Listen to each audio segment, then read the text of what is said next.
Committee will come to order. The chair notes the presence of a quorum. Pursuant to committee rules, members of the committee may submit written opening statements for the record. I ask that members may revise and extend the remarks on the bills to be considered at this markup and have those remarks included in the record. Without objection, so ordered. Pursuant to Committee Rule 3I, I announce that we may postpone further proceedings today on the question of approving any measure or matter or adopting an amendment on which a recorded vote is ordered. I want to take a moment to welcome Representative Adelita Grijalva to our committee for your first meeting today here on the Committee of the House Natural Resources. Your father served this committee very honorably for many years. I had the pleasure of sitting beside him, and I know he would be proud of you coming in and filling his seat. And I yield a minute to Mr. Huffman. And I thank the chairman. I, too, am really delighted to have Adelita Grijalva join us here in the Natural Resources Committee. She, of course, will bring her own voice and her own talents to this work. But I think when we see her dedication, when we see her passion for the environment and environmental justice and so many other values that her dad just embodied, I think we'll know where that came from. And that's going to be very heartwarming. I can't think of any member who's ever brought more change within hours of their arrival in the Congress than Adelita Grijalva, so welcome. Thank you, Mr. Chairman. Buenos dias, good morning. You know, I was Ms. greeted. Grijalva, I apologize. we're going to move on with business. There they go again. There they go again, shutting you down. Good morning, and thank you for joining us today for our full committee markup. Today, the committee will consider several bills to clarify and modernize federal permitting law. In 1969, Congress passed the National Environmental Policy Act with the best of intentions. It directed federal agencies to consider the environmental impacts of major federal actions. Over the past 5 decades, however, the law has been twisted into a bureaucratic bottleneck that delays investments in the infrastructure and technologies that make our economy run. Even the word NEPA today has become more synonymous with red tape than environmental protection. As we heard at a full committee hearing in September, the strongest case for reforming NEPA is the reality on the ground. The first Trump administration found that the average NEPA environmental impact statement from 2013 to 2018 totaled 575 pages and took 4.7 years to complete. A quarter of them took 6 years or more, a glacial pace that costs the economy billions of dollars every year. And what reward do project sponsors get upon completing this slog? They're usually hit with frivolous litigation immediately, which further delays project completion. In fact, on average, it takes over 4 years to resolve NEPA-related litigation on EISs. These claims impact all kinds of projects. For instance, between 2010 and 2018, 64% of solar energy projects faced litigation. 32% of those litigated were ultimately canceled. NEPA is the nation's most litigated environmental statute, and according to the Breakthrough Institute, just 10 organizations are responsible for 35% of all those lawsuits. NEPA abuse is strangling critical public and private investments in infrastructure, defense, energy, and mining at a moment when we can least afford it. The U.S. economy's demand for energy driven by AI computing is set to rise sharply in the coming years by one estimate, increasing by 35 to 50% by 2040. Data centers could triple their energy consumption by 2028. Meanwhile, the United States is unnervingly reliant on China for minerals critical to both high-tech military equipment and everyday civilian goods. Yet today, thanks in part to NEPA, it takes 29 years to get an American mine up and running.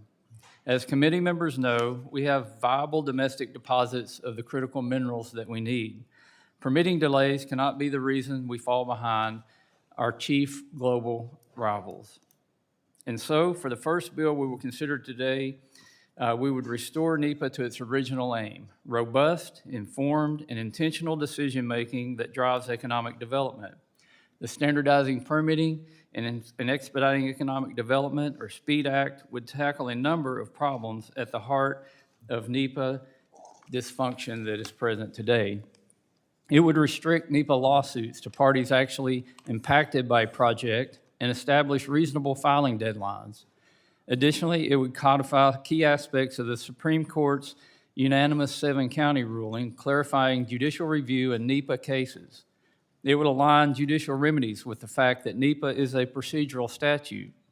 The bill also provides federal agencies with clarity about what they should examine in the review process and ensures that projects have a real federal nexus for NEPA to be triggered. The SPEED Act is project neutral. This is very important. It will provide clear rules and a level playing field for federal projects across all agencies and industries. It enjoys bipartisan sponsorship and the support of more than 325 industry associations, businesses, and trade groups, and I'm happy to say from all 50 states across our great country. I was pleased to work with my colleagues across the aisle to improve this legislation. We've made this a better bill for all of America. I want to thank Mr. Golden for his partnership on this timely, critical legislation. In addition to the SPEED Act today, we will also take up two other NEPA-related bills. Congressman Yacom's H.R. 573, requiring a new annual report on NEPA projects from the Council on Environmental Quality, and Congressman Dusty Johnson's H.R. 4503, which would direct federal agencies to adopt electronic permitting systems. Finally, we will consider 5 additional unanimous consent bills on which we have reached bipartisan agreement. I look forward to our discussions today, and I yield back. And I recognize Ranking Member Huffman for an opening statement. Thank you very much, Mr. Chairman. I can't just acquiesce to this false narrative that NEPA is this well-intended thing that has ballooned into a monstrosity that does so much harm, and patting it on the head and saying it's well-intended, we just have to completely dismantle and deconstruct it. This is a very, very important bedrock environmental law that does a lot of good, that helps major federal actions get it right. And we're going to be pushing back on this false narrative in the course of this debate. Now, there's always room to improve process, to improve any law on the books, but this straw man that you have built NEPA into is disingenuous and false, and we will not acquiesce to that false narrative. Now, I am glad, Mr. Chairman, that the first committee markup is happening after the longest shutdown in American history. Speaker Johnson's decision to keep the House on paid vacation for 6 weeks is not the only thing that Republicans have been shutting down in this legislative session. Of course, there's also been an attempt to shut out Adelita Grijalva from joining us in the ranks of the Congress. There has been an attempt, thankfully a failed attempt, to shut down scrutiny into the Epstein files. But there's another big one that we have to talk about if we're going to have a serious conversation about energy permitting or energy policy, and that is the fact that wind and solar projects across this country are being shut down by this administration with the approval of congressional Republicans. We can't ignore that. It is an essential part of the context for any serious conversation in this space. Now, if President Trump and Secretary Burgum weren't illegally blocking wind and solar projects right now, firing permitting staffs, cutting funding for agencies, we'd be having a very different conversation about permitting legislation. And before Republicans start in with the whataboutisms, let me be very clear. Democrats have never blocked fossil fuel projects the way the Trump administration is blocking wind and solar. But if this is the new normal, folks, I've been taking notes, all right? Just remember, you started it. You'll hear a lot from Democrats today about the need for clean, cheap energy, electricity that wind and solar and batteries can deliver day and night. American families are struggling right now to make ends meet. Trump's tariffs have raised prices on everything. Millions of Americans are about to lose affordable health care because Republicans don't have a plan to fix the crisis that they set in motion. The last thing our constituents need right now is higher utility bills because President Trump wants to stop new transmission lines and shut down an entire sector of clean energy that can help us deliver cheap, affordable electricity. Republicans should hate blocking any form of generation. If you truly believe your talking points about beating China in the race for AI, about the importance of meeting this new demand for energy. And so to my colleagues on the other side of the dais who are maybe starting to figure out that Donald Trump is not always right, as you have watched him be terribly wrong on the Epstein files, as you've watched him be terribly wrong on redistricting and this race to the bottom that he set in motion. He's not always right. And so I'm going to urge my colleagues across the aisle to summon your independence, summon a little bit of courage once again this week, and push back on this president when he is terribly wrong, and he is terribly wrong on clean energy right now. You changed the president's mind on the Epstein files, or, well, the public changed his mind, although we all know he's not going to comply with this law that he's pretended to sign. But we can still push back, and we should push back on this war on clean energy. While the House was out of session this fall, Democrats met with companies and organizations across the spectrum to discuss this legislation, Mr. Westerman's SPEED Act.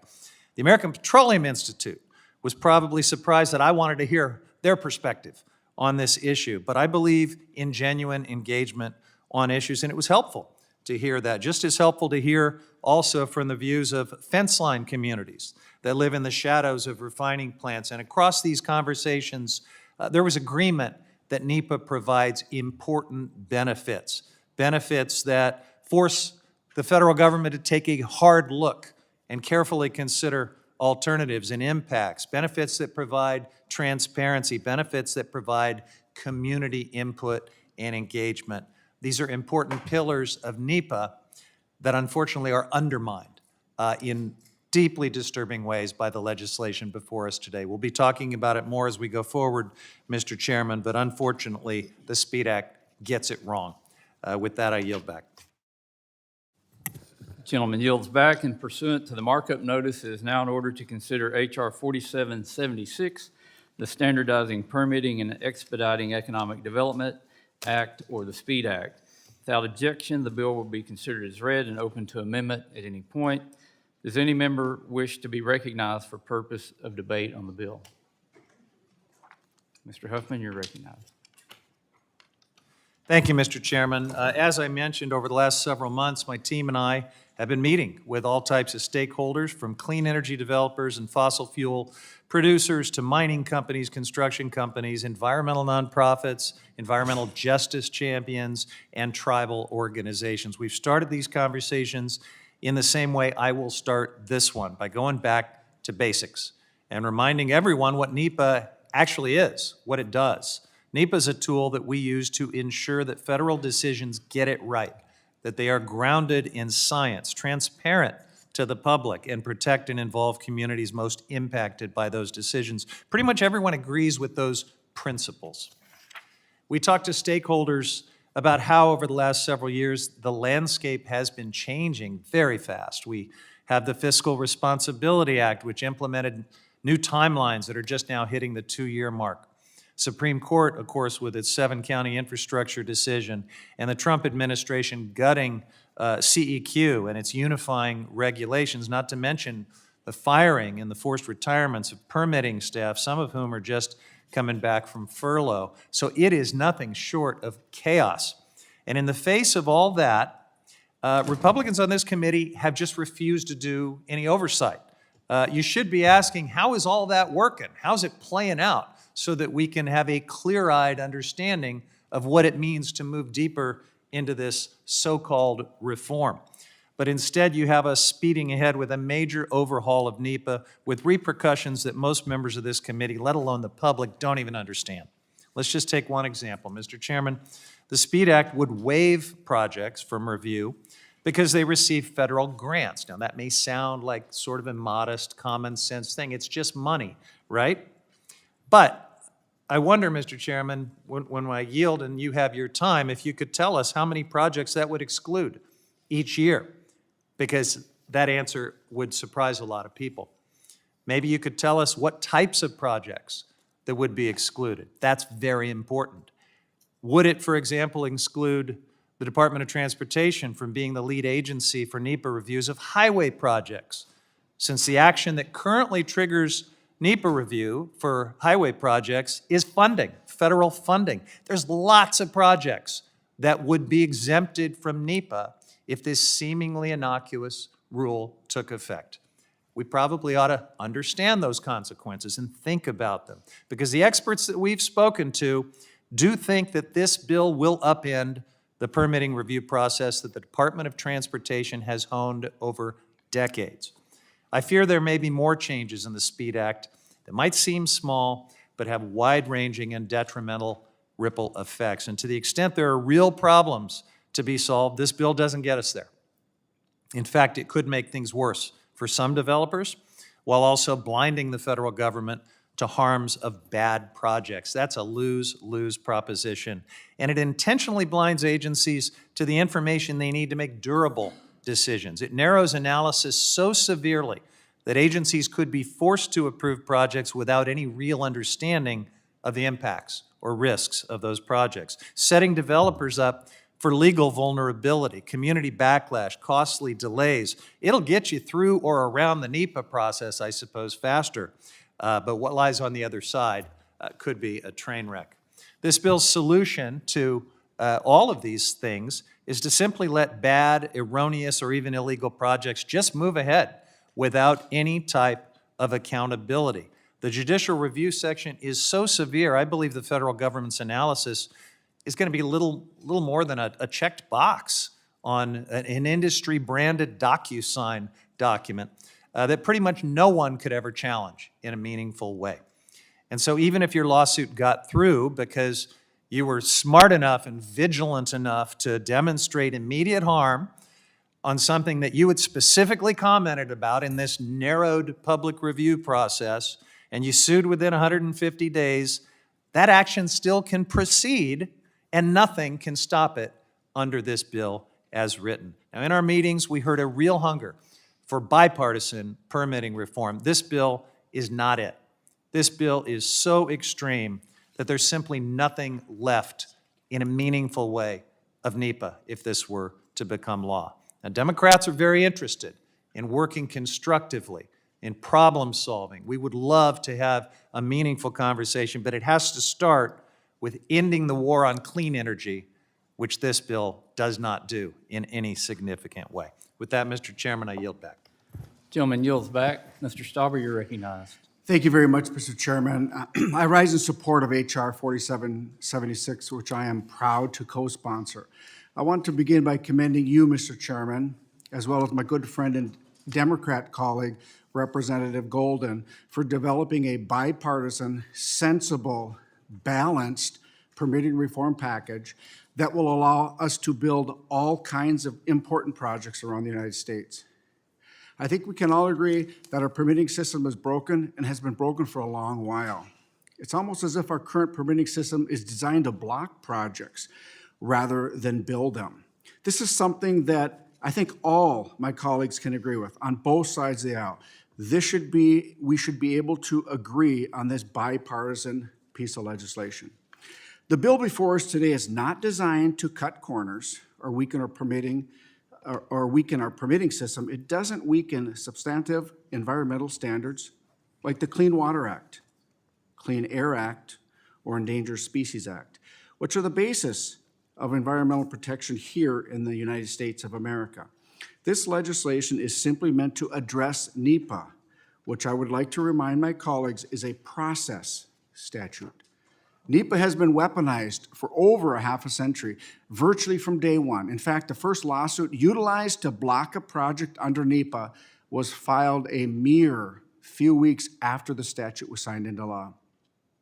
The bill before us today is meant to streamline the NEPA process and close the loopholes that are constantly used to block good projects that we need to modernize our infrastructure, ensure we have clean water, generate the energy that drives our economy, access the critical minerals we need to compete on the world stage, and so much more. I don't think a day goes by where I don't hear from a constituent about their permitting woes, and I figure that's the case for most of my colleagues here today. In northern Minnesota, the issue of permitting is particularly acute. Not only is our broken permitting system being used to block important critical mineral mining projects like Twin Metals, New Range, or Talon, but it's being used to block simple core infrastructure projects that we can all agree on, like water infrastructure or roads and bridges. In northern Minnesota, our cold winters lead us to having a short construction window, much shorter than the rest of the country. When a water infrastructure project or road or bridge project gets delayed and they miss that construction window, it delays the projects months and adds hundreds of thousands of dollars to the project cost. You know who pays those extra costs? The local taxpayers, not those who are weaponizing loopholes in our permitting system to block these necessary projects. Our constituents have had to deal with the shortfalls of our broken permitting system for far too long, and it's about time we address it. I urge my colleagues to support this bipartisan bill, and I yield back.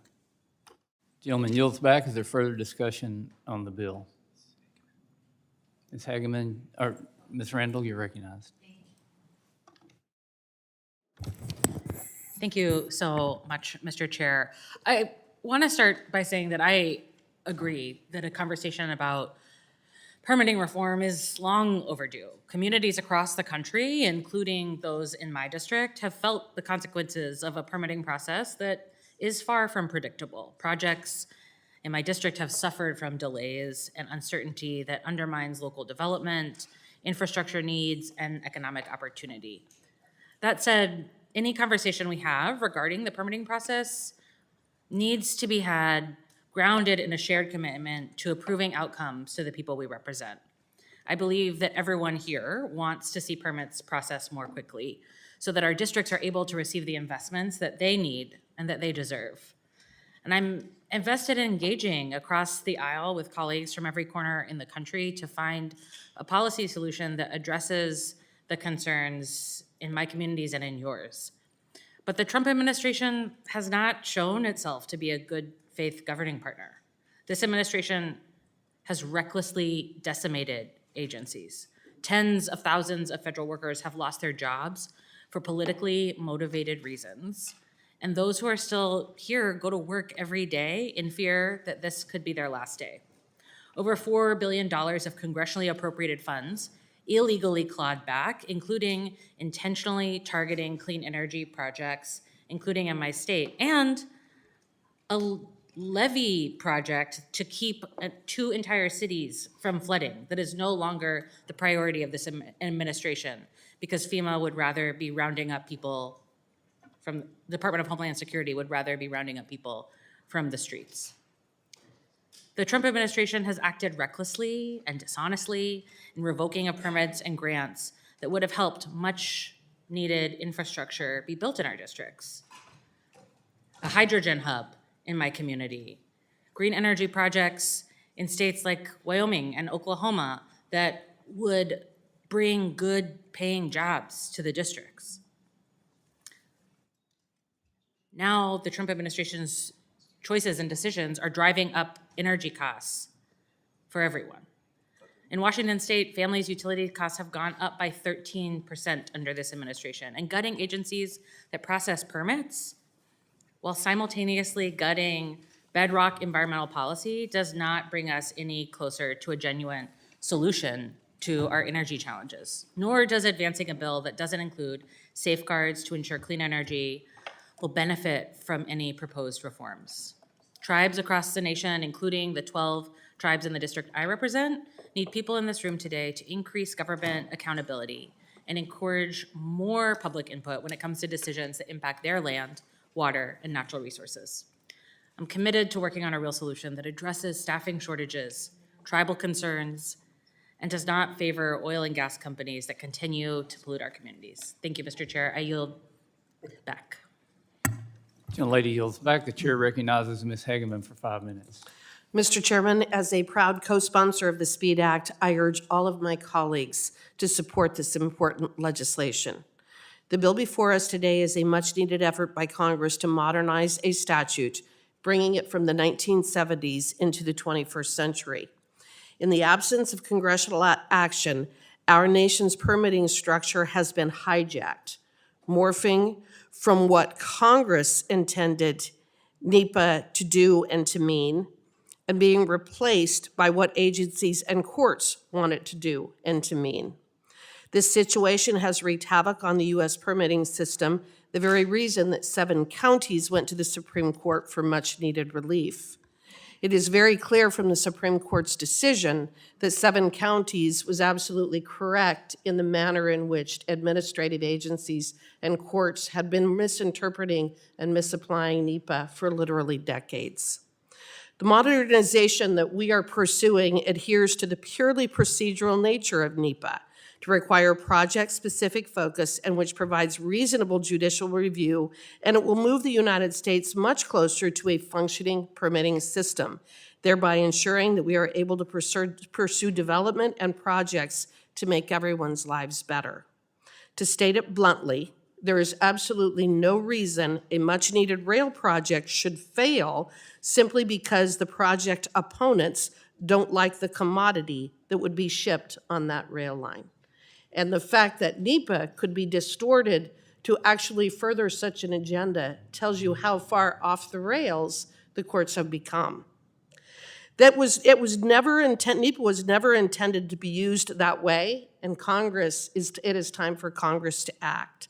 The Supreme Court recently held in 7 counties, which the SPEED Act will clarify and codify the way that NEPA was always intended to operate.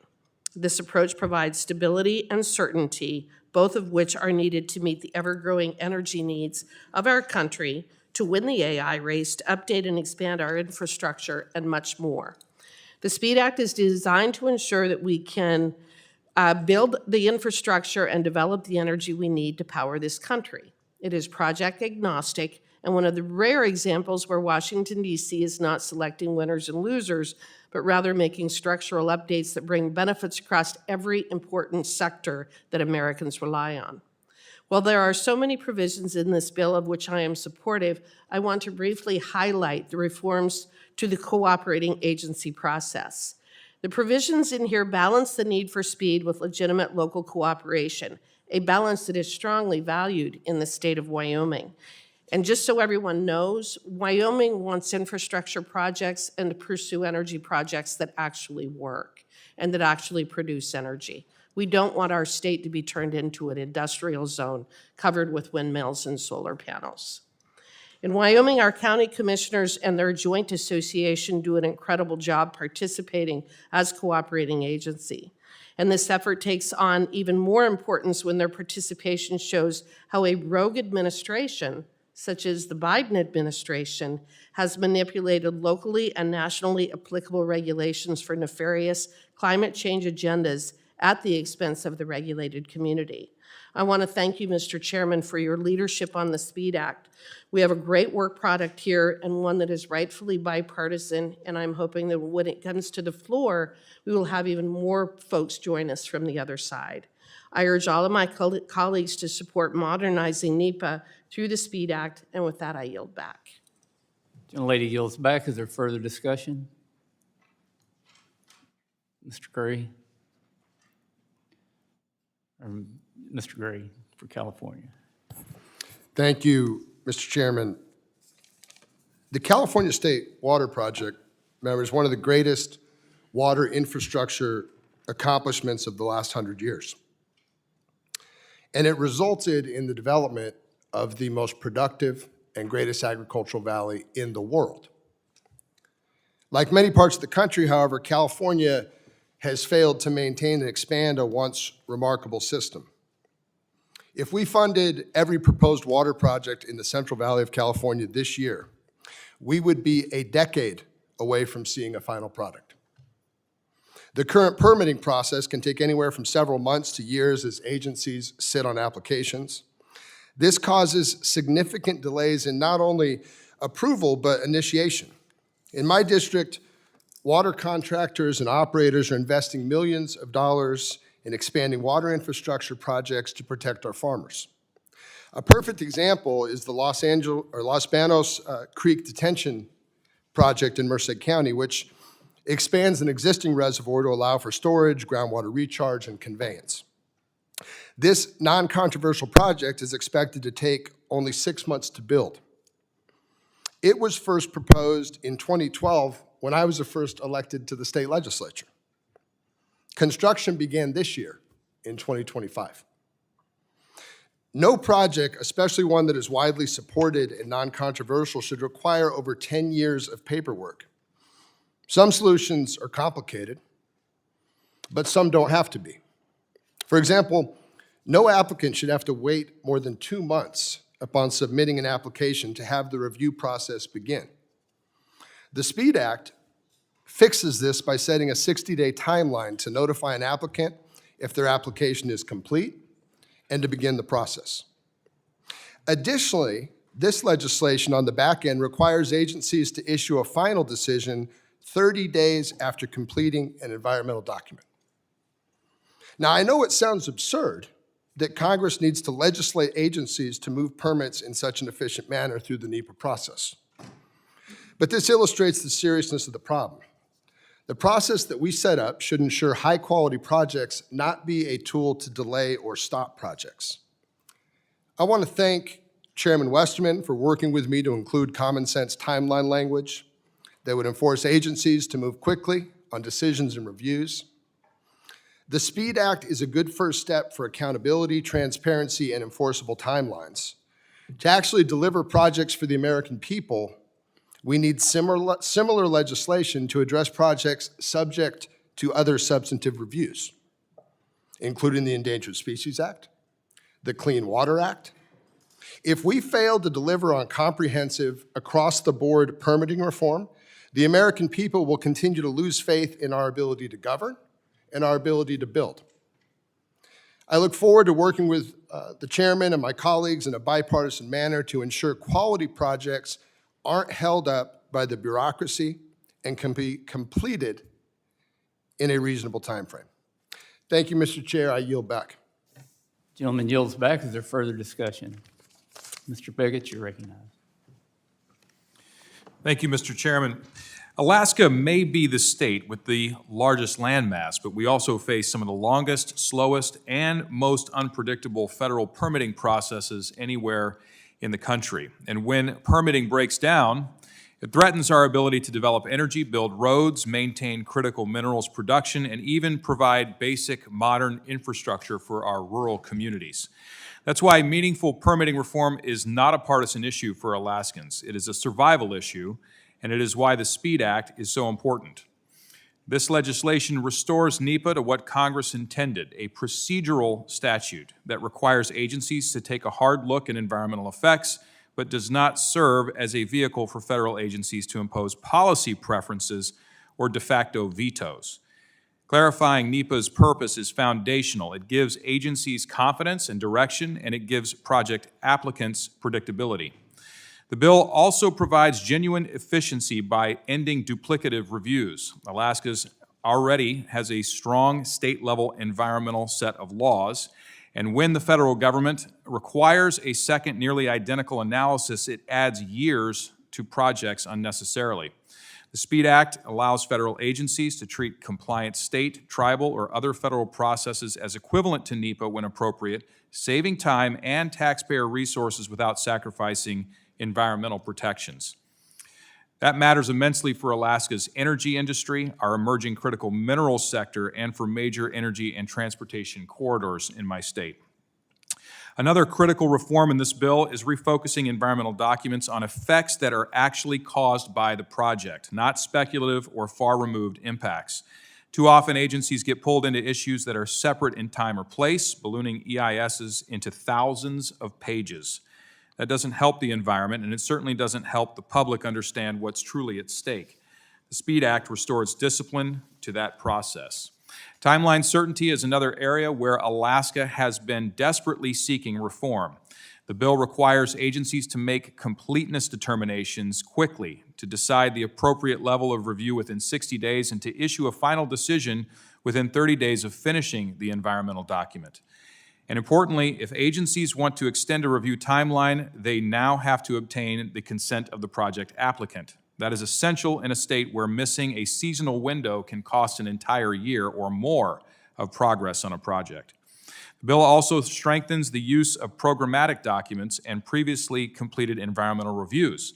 In a place like Alaska, where similar types of infrastructure are often built in comparable conditions, being able to rely on earlier NEPA work rather than being forced to reinvent the wheel each time is a huge efficiency gain. Another major piece of the SPEED Act is litigation reform. The The bill makes clear that courts must provide deference to federal agencies in evaluating environmental effects consistent with recent case law. It limits the ability of courts to vacate decisions over procedural deficiencies. Remand, not project-killing injunctions, becomes the default. And lawsuits must be timely, brought within 150 days, and filed by people with a genuine substantive stake, not anonymous template commenters. These reforms don't weaken environmental protections. They preserve those environmental protections while stopping abuses that have turned NEPA into a never-ending litigation machine. The bill also contains important provisions for tribes. In Alaska, we have 229 federally recognized tribes, and many are driving innovative resource and infrastructure projects. The SPEED Act creates a presumption against the no-action alternative when tribes seek to use their own resources, respecting tribal sovereignty and reducing unnecessary obstacles to development on tribally controlled lands. And finally, the expedited judicial timelines ensure that when litigation does occur, it concludes within months rather than years. For Alaska, where capital investment depends on certainty, that is a transformative change. Mr. Chairman, the SPEED Act is comprehensive, thoughtful, and grounded in decades of real-world experience with how NEPA actually functions on the ground. This bill does not weaken environmental stewardship. It strengthens it by making the process more clear, more predictable, and more focused on genuine impacts. For Alaska's economy and for our energy future, for our communities, and for the responsible development of our natural resources, this legislation is absolutely essential. I'm proud to be a co-sponsor of the SPEED Act, and I look forward to it advancing today. And with that, I yield back. Gentleman yields back. Mr. Magaziner, you're recognized for 5 minutes. Thank you, Chairman. We must make it easier to build more in this country and bring down the cost of energy. If there is one message Americans are trying to send to their elected officials, it is that costs are too high. President Trump's tariffs have driven up the cost of food and household items. The failure to extend the Affordable Care Act tax credits is driving up the cost of health insurance for millions of Americans, and the cost of energy continues to rise as well. So I've been clear about the fact that I am very interested in permitting reform to make it easier to get more energy onto the grid and help lower costs for consumers. But we cannot ignore the context that we are operating under. The Trump administration has launched a full-scale attack on American clean energy, canceling fully approved authorizations and indefinitely holding up approvals for projects in the pipeline. The Trump administration is putting culture wars ahead of lowering energy costs for the American people. Unleashing American energy means unleashing all of it, including affordable clean energy, allowing fair competition, and allowing ratepayers to have access to the most competitive and cheapest source of energy, even if it's clean energy. So in order for me to vote for this bill, I need strong language to ensure that the Trump administration cannot continue to unfairly block clean energy projects from getting to the grid. Mr. Chairman, I appreciate our back and forth and your willingness to have a conversation with many of us on this matter. But unfortunately, I'm concerned that the bill in front of us today does not do enough to stop the administration's war on clean energy.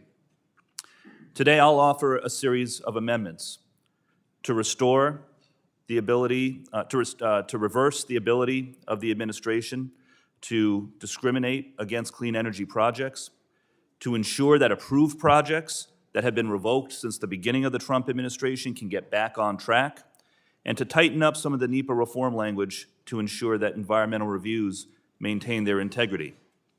If my amendments are adopted, I will vote to report this bill out of committee. But I cannot, in good faith, vote for a product that allows the Trump administration's cost-increasing war on clean energy to continue. I understand the view of the chairman, and I'm sure many of our colleagues on the other side, that this bill is technology neutral when it comes to streamlining permitting. And in a strict sense, it is. But the Trump administration is not behaving in a technology neutral manner. And until we correct that problem, I fear that our shared goal for bipartisan permitting reform will remain out of reach. And I yield back. The gentleman yields back. Mr. Benz, you're recognized for 5 minutes. Thank you, Mr. Chair, and thank you for all of your work and Mr. Golden's work on this bill. It's one of the most important bills that we'll be dealing with, and I'm hopeful that it will retain its bipartisan form as we proceed. And as I was reviewing this bill last night, I was struck by how much care has been taken in attempting to address really, really difficult issues and the balance between environment on the one hand and our activity as a society, activities as a society on the other. And I think you've done a really, really good job in this space. I am struck by all of us, and Mr. Meganizer's remarks a few minutes ago about affordability. And if there's one common theme, it's that we've got to make things more affordable. We have to. And there's lots of other things going on in this space. But one thing that we all know, we have to do a better job of delivering things that drive down cost faster, more effectively, and in a more balanced way. And I just want to call out a few things. I'm going to call out higher utility bills. And I would just say that there is a power line that's being built across my district, the B2H power line. 19 years to get this power line started. 19 years. At least 7 of those years were driven by delays in NEPA. So what people want to know why we're having higher electrical costs is because in significant part of NEPA. Higher freight bills. No one seems to want to talk about the fact that if we don't have roads and bridges, we're not going to have the ability to deliver stuff that people need in the grocery stores. And those higher freight bills are being driven in significant part by NEPA because of the delays in trying to build our freeways. I'm from Oregon, so I just want to talk about timber removal. We have enormous amounts of timber in Oregon, and a lot of it's been burning up. And why? Because we can't get into the woods because of NEPA. So we all agree on the fact that we need to do these things, and this law is being used as a means of stopping activities that must be happening if we're going to protect the people of the United States. I just want to talk about smoke for a moment and the cost of smoke to individuals in Oregon. The smoke from these fires damaged grapes, and as a result, there was a lawsuit filed against PacifiCorp. PacifiCorp then settled a lawsuit with the vineyards for $125 million. Now, the hope would be that that wouldn't be passed on just to the consumer. But I'm going to guess that in one way or another, it will make its way back to the consumer, to the ratepayer. Okay, well, why wasn't the fuel removed from the forest? And the answer again would be NEPA. I have seen these plans for timber sales that the Forest Service and the Bureau of Land Management have literally spent years designing, because they're trying to anticipate the impossible. That is the subjective analysis then applied by a court. Contrary to what the ranking member is suggesting, judicial review should not be a normal thing. It should not be anticipated, an every time event. It's not right that we would say, well, we're going to go through this process, then we're going to go to court. That is wrong. And so to the extent that we can avoid that, we should, and I think this bill goes in a long way in that direction. I just want to say, Mr. Chair, I deeply appreciate the work that you and Mr. Golden and others have done on this bill. It's an absolute essential effort. I appreciate it. I urge everyone to vote yes for it. Thank you. Gentleman yields back. Is there further discussion? Ms. Malloy, you're recognized. Thank you, Mr. Chairman, and thank you for taking on such a sensitive topic in such a thoughtful way. I know anytime we're talking about any of the legacy environmental bills, people have very strong reactions to that. But I've spent a lot of my career as an attorney, as a staffer, and as a member of Congress helping taxpayers work through the processes that are required to get projects done. And as a member of Congress, I've heard from a lot of local governments and small businesses that what they need from us more than anything is certainty. They need to be able to plan for the future. And NEPA has become the antithesis of certainty. It is a procedural statute that has turned into a series of roadblocks that create time delays and increased costs and prevent governments and businesses from having the certainty they need to be able to invest. The Supreme Court even agreed with that this year with the 7 counties decision when they limited the scope of NEPA as a recognition that we have been frivolously wasting taxpayer dollars on things that just take up time, even on projects that are uncontroversial, where people largely agree they need to be done. We're making them cost more because of the process. So thank you for taking this on. I say all the time, because I believe it's true, that we can make good environmental decisions without frivolously wasting time and money, and much of it is taxpayer time and money. So thank you for the SPEED Act that addresses these important concerns and does it in a bipartisan manner. And with that, I yield back. Gentlelady yields back. Is there further discussion? Mr. Hurd, you're recognized for 5 minutes. Thank you, Mr. Chairman. I support the SPEED Act because it fixes something that everyone back home understands. It takes too long to build anything in this country. Roads, water infrastructure, power lines, housing, energy projects, you name it. When it takes a decade just to get a permit, families pay more and America falls behind. The federal NEPA environmental review process was never intended to be a climate policy. It was never intended to be a litigation strategy for stopping reasonable projects that promote economic growth. It was meant to ensure that agencies look before they act. Instead, it's become a system that stalls projects and gives an advantage to foreign competitors, especially China. The SPEED Act restores common sense. It focuses reviews on real impacts, not speculative ones. It stops crippling lawsuits and the endless chase for new studies. It respects state and tribal reviews. And it brings discipline and predictability to the process so that projects can move forward. This is not about weakening environmental protections. It's about ending unreasonable delays so that states can actually build the things they need. I know many of my Democratic colleagues are frustrated by this too. Both sides agree that America has to build again. This bill is a practical step forward toward a faster, more reliable system for projects, not just in Colorado, but nationwide. If we want to lower energy costs, secure critical minerals, build reliable transmission lines, and compete with China, we cannot issue permits for major projects on a timeline that is measured in decades. This SPEED Act is balanced reform, and it's long overdue. With that, Mr. Chairman, I yield back. Gentleman yields back. Is there further discussion?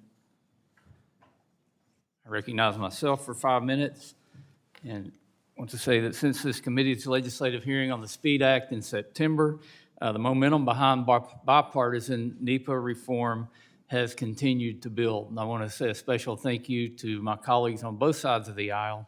The purpose of a hearing is to discover and to look at areas that need strengthened, and we've got comments and feedbacks from both Republicans and Democrats. Mr. Magaziner, Ms. Elfreth, Mr. Gray, and Mr. Golden in particular have been very engaged in working on solutions. As Mr. Magaziner said, we've not gotten to yes on everything, but I think you'll find when we go through the ANS that we've come to agreement on a lot of issues. And we've also had tremendous support from stakeholders who have given us feedback across the full spectrum.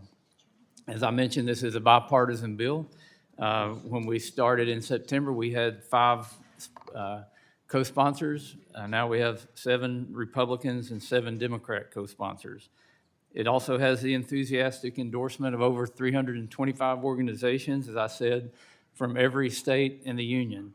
Someone has endorsed this bill, from farmers and ranchers to state, local, and tribal governments, a wide swath, the full spectrum of the energy sector, technology innovators who understand the need for more energy and to build that energy quickly, to people in construction, and really many, many areas of our economy.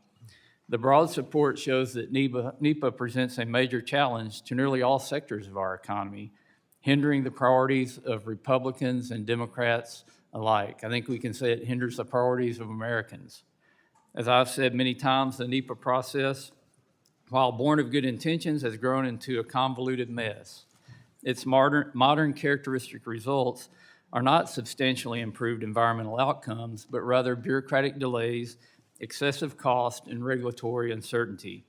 The Fiscal Responsibility Act began mending NEPA's flaws by instituting timelines and page limits for environmental documents. Although the administration has successfully implemented those changes, further reforms are necessary to rein in the scope of environmental reviews and prevent endless litigation cycles. With such action, our nation's ability to build and maintain its critical infrastructure will continue to deteriorate.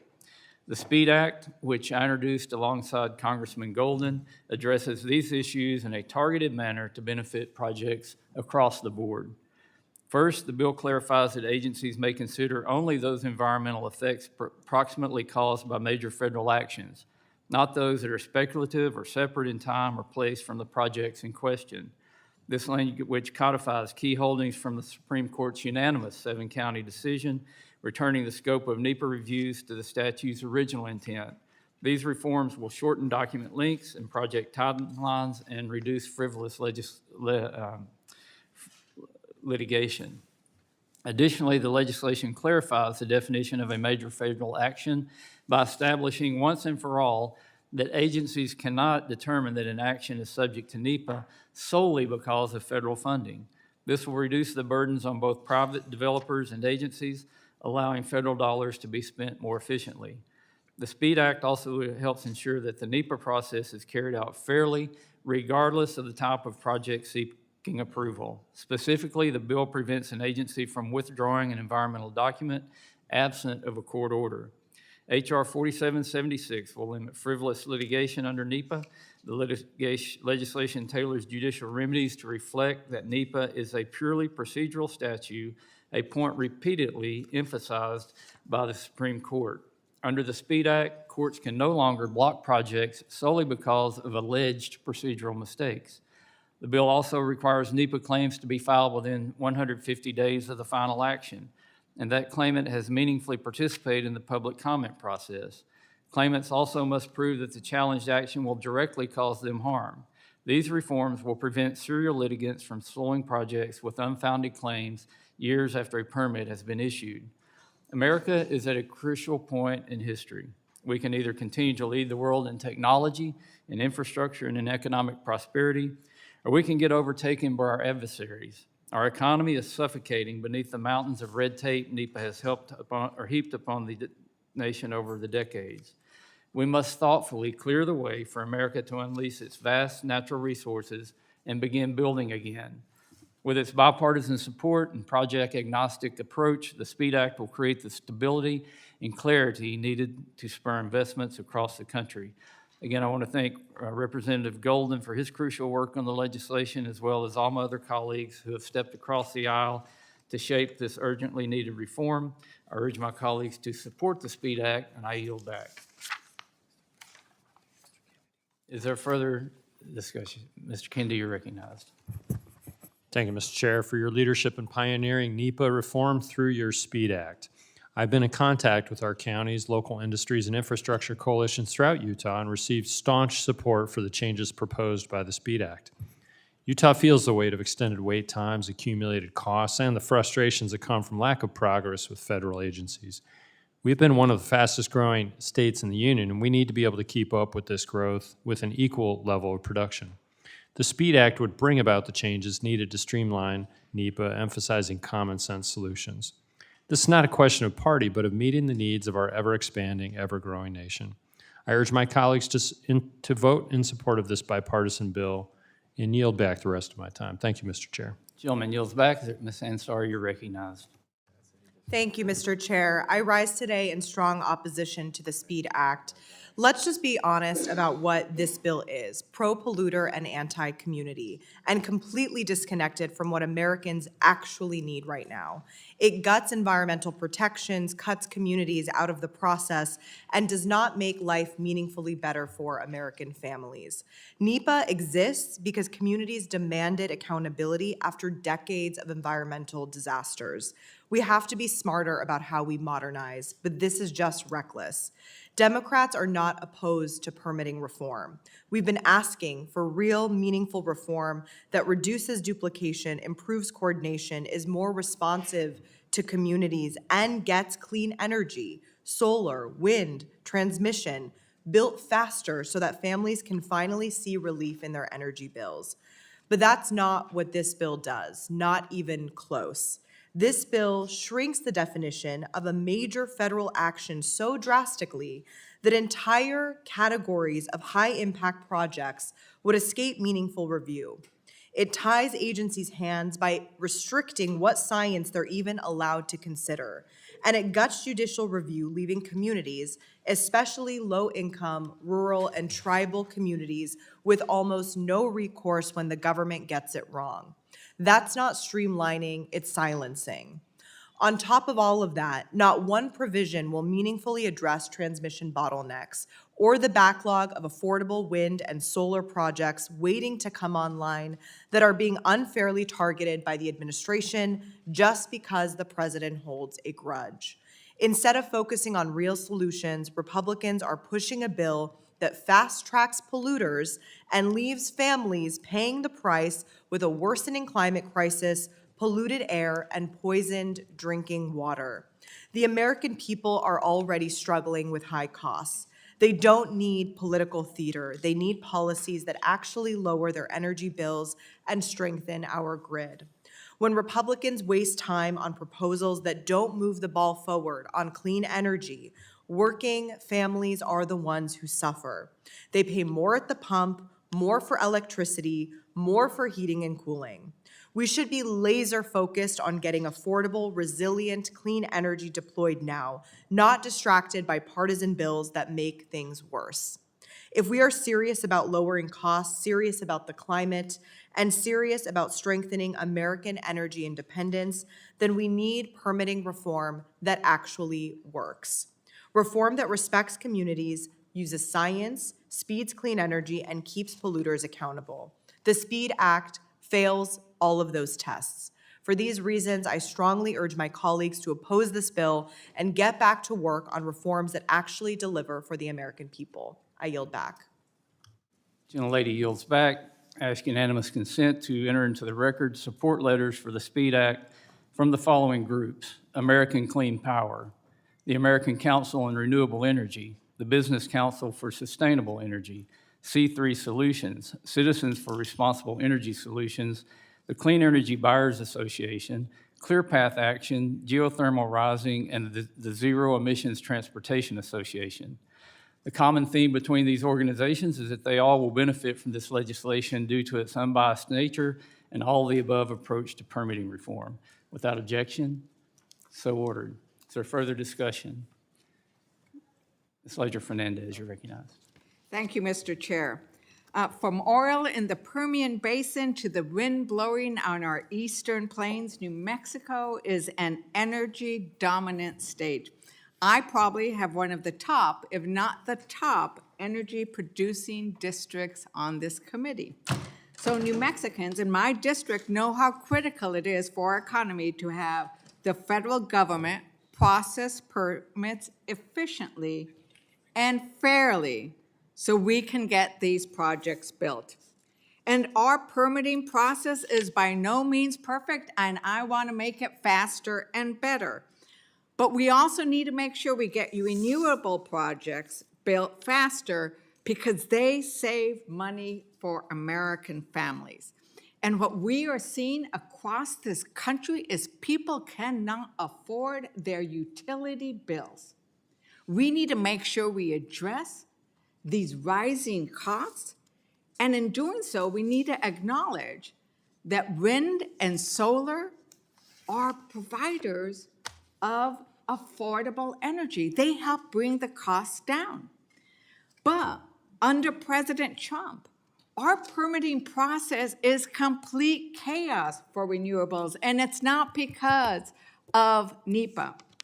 It's because apparently President Trump didn't like seeing windmills from his golf course. And so now he is attacking wind farms everywhere. In my district, and Representative Magaziner's district, we are seeing renewable energy projects stopped. They can't get FAA approval. They can't get all kinds of approval. Contracts are canceled. So because he didn't like seeing a windmill from his golf course, he is going to make working families pay higher electric prices. We need to start standing up for working families. We need to start standing up for bringing down the cost of electricity. And so when we do these permitting reforms, we need to make sure we establish strong permitting guardrails and protections so an administration like Trump can't arbitrarily punish an entire industry, which is what we are seeing. And the bill before us today could have been an opportunity to pass those kind of bipartisan protections for renewables, but it falls short of that goal. And we need to also make sure that we do not take the public out of consideration of the public good.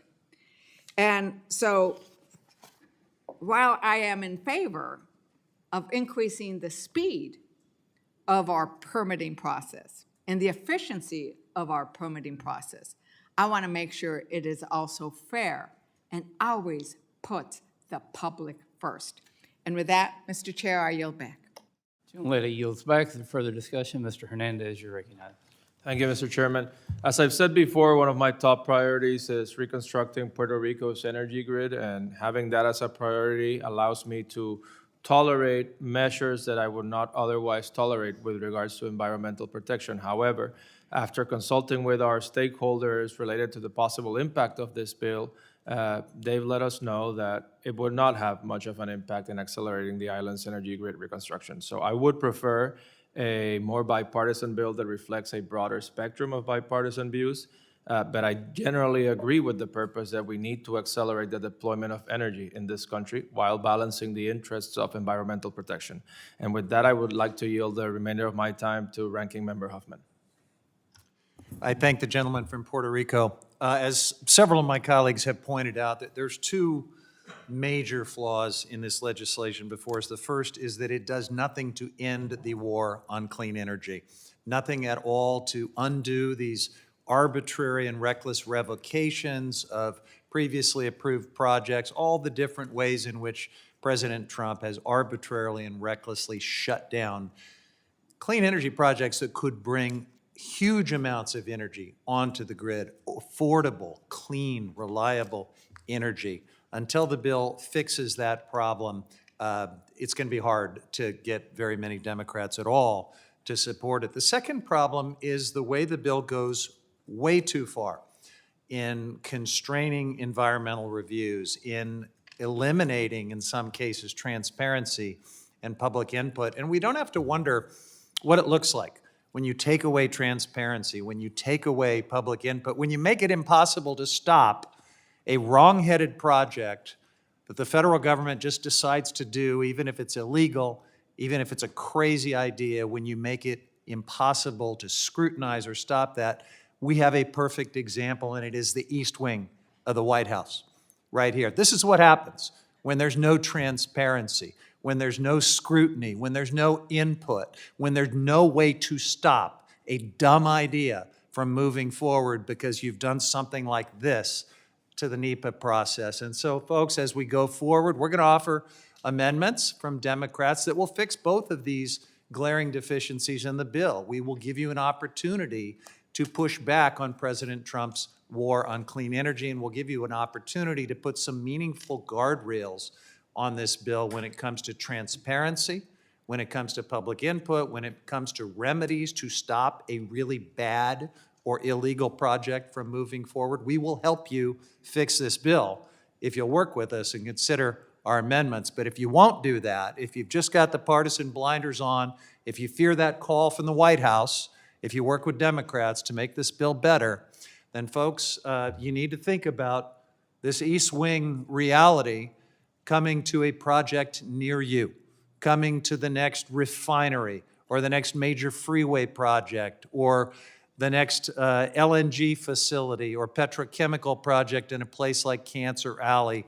This is the kind of transparency and the kind of input and the kind of accountability that you're going to see if this bill is not fixed by approving some of the amendments that we will offer in the time to come. I yield back. Mr. Chairman. Mr. McClintock, you're recognized. Thank you. I wish some of my Democratic colleagues would visit the victims of these endless NEPA delays. I'd like to invite them to the town of Grizzly Flats, California. Unfortunately, it no longer exists. For more than a decade, we tried to get a simple forest thinning project completed. It was called the Trestle Project. Everyone knew that this tract, which was adjacent to the town, was morbidly overgrown. It posed a mortal danger to the town. For more than a decade, pointless NEPA studies and endless environmental litigation that spawned them had prevented any progress on this vital public safety project. So, predictably, and as we had warned in 2021, the Caldor fire hit that tract. It exploded out of control. It utterly destroyed the town. A few days later, I stood at the center of that town and had no idea where I was because there was no point of reference left. Every structure had literally been reduced to ash. It'd be interesting, Mr. Chairman, to get a study on how much damage NEPA has done to the lives and livelihoods of the American people. I suspect that it vastly exceeds any good that it's done. I'd also like to take exception to the claim that wind and solar brings the cost of electricity down. As Gavin Newsom has often boasted, California leads the nation in wind and solar, and the result is that Californians now bear the highest electricity prices in the continental United States. The left obsesses over a 1 degree increase in global temperatures over the next century, but they couldn't care less that they're making it impossible for people to heat their homes in winter and cool them in the summer. So at some point, I think we need to restore the human aspect of this to the debate. And with that, I'll yield the balance of my time to the chairman. Thank the gentleman for yielding. And again, I want to stress this is bipartisan legislation. From some of the comments made, you might not think it's bipartisan legislation, and there's a tremendous support to proactive permitting reform all across the country. And as we did during the hearing in September, we listened closely, and we actually reached out to people on both sides of the dais who said they wanted to work on making this legislation better. And we had good discussions, a lot of dialogue back and forth. And I've also listened very closely in the hearing today. And I've heard a lot of accusations made about bad things that have happened, but one thing I've observed is everything that was mentioned has happened under the current permitting reform. I think it even highlights why we need agnostic, project-neutral, non-biased permitting reform, and that's exactly what we're working on today. So appreciate the gentleman from yielding. I look forward to discussion on the amendments, and I yield back. Is there further discussion?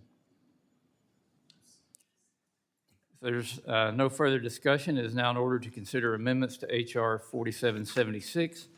I recognize myself for the purpose of offering an amendment in the nature of a substitute designated Westerman 42 ANS. Without objection, the amendment is considered read and open to amendment at any point. I'm pleased to offer this amendment in the nature of a substitute, which reflects the balanced input of bipartisan colleagues, the technical assistance of federal agencies, and the perceptive feedback of hundreds of diverse stakeholders. Foremost, among the ANS's new additions is language bolstering tribal sovereignty. For example, borrowing a concept from Representative Randall's Terra Act, the ANS applies a presumption of negative impacts whenever an agency proposes no action alternative for an action initiated by a federally recognized tribe. Responding to feedback from tribal stakeholders, the ANS limits NEPA claims for final agency actions involving resources held in trust by the U.S. for tribes. It clarifies when challenges can be made and by whom, including tribes, neighboring landowners, and other directly affected parties, reducing litigation delays on tribal lands. Other provisions of the ANS are the direct result of conversations we've had with members across the aisle to ensure that federal and non-federal agencies, including counties and other local government entities, are pulled into the environmental review process early on.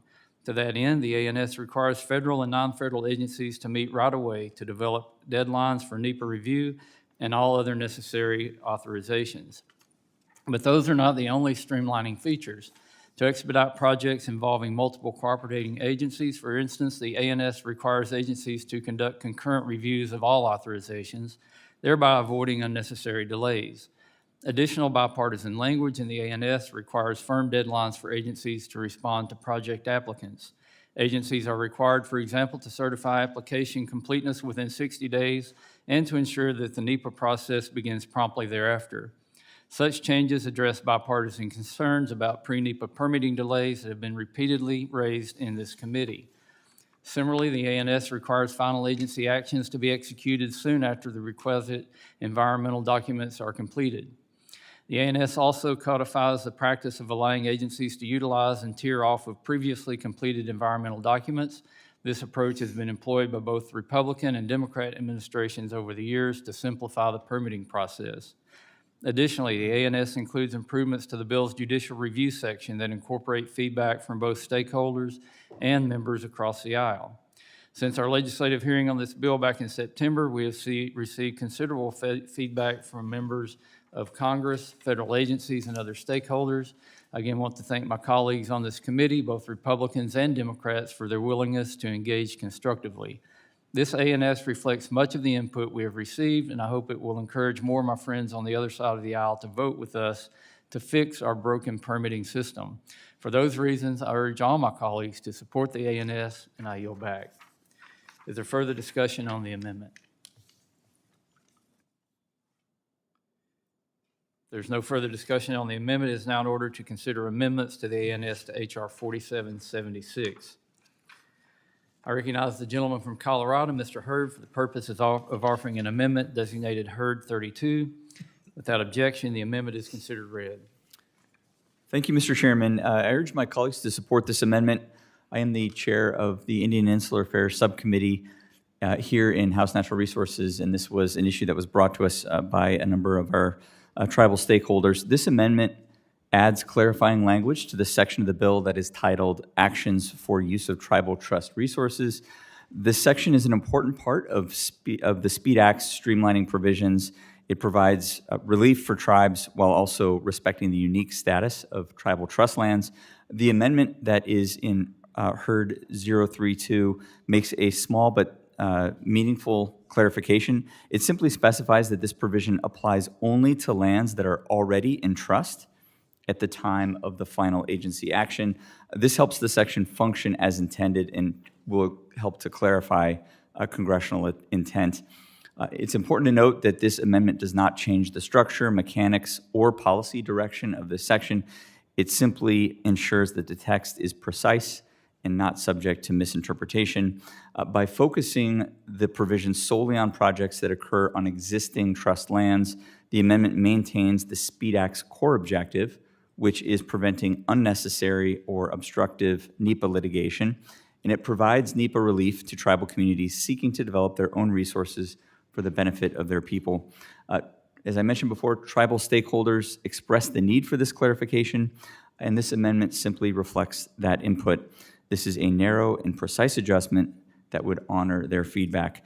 I would respectfully urge adoption of the amendment, and Mr. Chairman, before yielding back, I would ask for unanimous consent to submit for the record 3 additional letters of support for the SPEED Act from some of our tribal nations, in particular the Jicarilla Apache Nation from New Mexico, the Ute Indian Tribe from the state of Utah, and the Crow Tribe from the state of Montana. Without objection? Thank you very much, Mr. Chairman, and with that, I yield back. Gentleman yields back. Is there further discussion? Mr. Huffman, you're recognized. Thank you, Mr. Chairman. I do oppose this amendment, but I want to commit to working with the gentleman from Colorado and with you, Mr. Chairman, to make sure that we get this right going forward. We do need clarity on how trust assets and tribal trust lands relate to the judicial review process. This needs to be a serious conversation, and it needs to include all tribal voices. We've got to be careful here to get this right, because in the short time since this amendment was offered, and it's a very recent addition, we've heard from a range of folks with different concerns, even within Indian country. And what we don't want to do is pick winners and losers between tribes. We want to include all tribal voices. And I think there is more work to do on this amendment and other parts of the bill to make sure that that's not perhaps the unintended consequences. So I want to make sure we consult tribes and fully understand the consequences and the unintended consequences of this provision on tribes and future tribal projects. And so with that, Mr. Chairman, I'll be opposing, but eager to work with the gentleman. Gentleman yields back. Is there further discussion on the amendment? I recognize myself in support of the amendment. I do support the amendment because this amendment adds language to the bill section entitled Actions for Use of Tribal Trust Resources, and the language clarifies the provision's original intent. Specifically, it clarifies that only resources held in trust qualify under this section. This amendment reflects good faith engagement with our tribal partners. Throughout the process, we've received constructive feedback from tribal partners who want these permitting reforms to enhance tribal sovereignty, which I know has been a big issue that we've worked on in this committee. This amendment incorporates that feedback in a precise and responsible way, and the change helps prevent the unintended application of the provision and keeps the focus clearly on what the section was meant to do, and that is streamline projects on existing trust lands and stop outside groups from using NEPA to hinder tribal development of tribal resources that tribes support. Again, I support the amendment and thank Mr. Hurd for bringing it forward. With that, I yield back. Is there any further discussion on the amendment? If there's no further discussion on the amendment, the question is on the amendment offered by Mr. Hurd, designated Hurd 32. All those in favor signify by saying aye. Aye. Those opposed, no. In the opinion of the chair, the ayes have it, and the amendment is agreed to. I recognize the gentleman from Maine, Mr. Golden, for the purpose of offering an amendment designated Golden 2. Without objection, the amendment is considered read.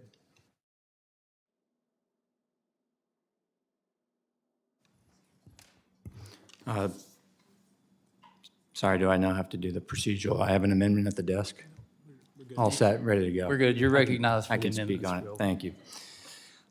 Well, first, Mr. Chair, I want to thank you for, and your staff for working with myself and my staff in a collaborative way on this legislation.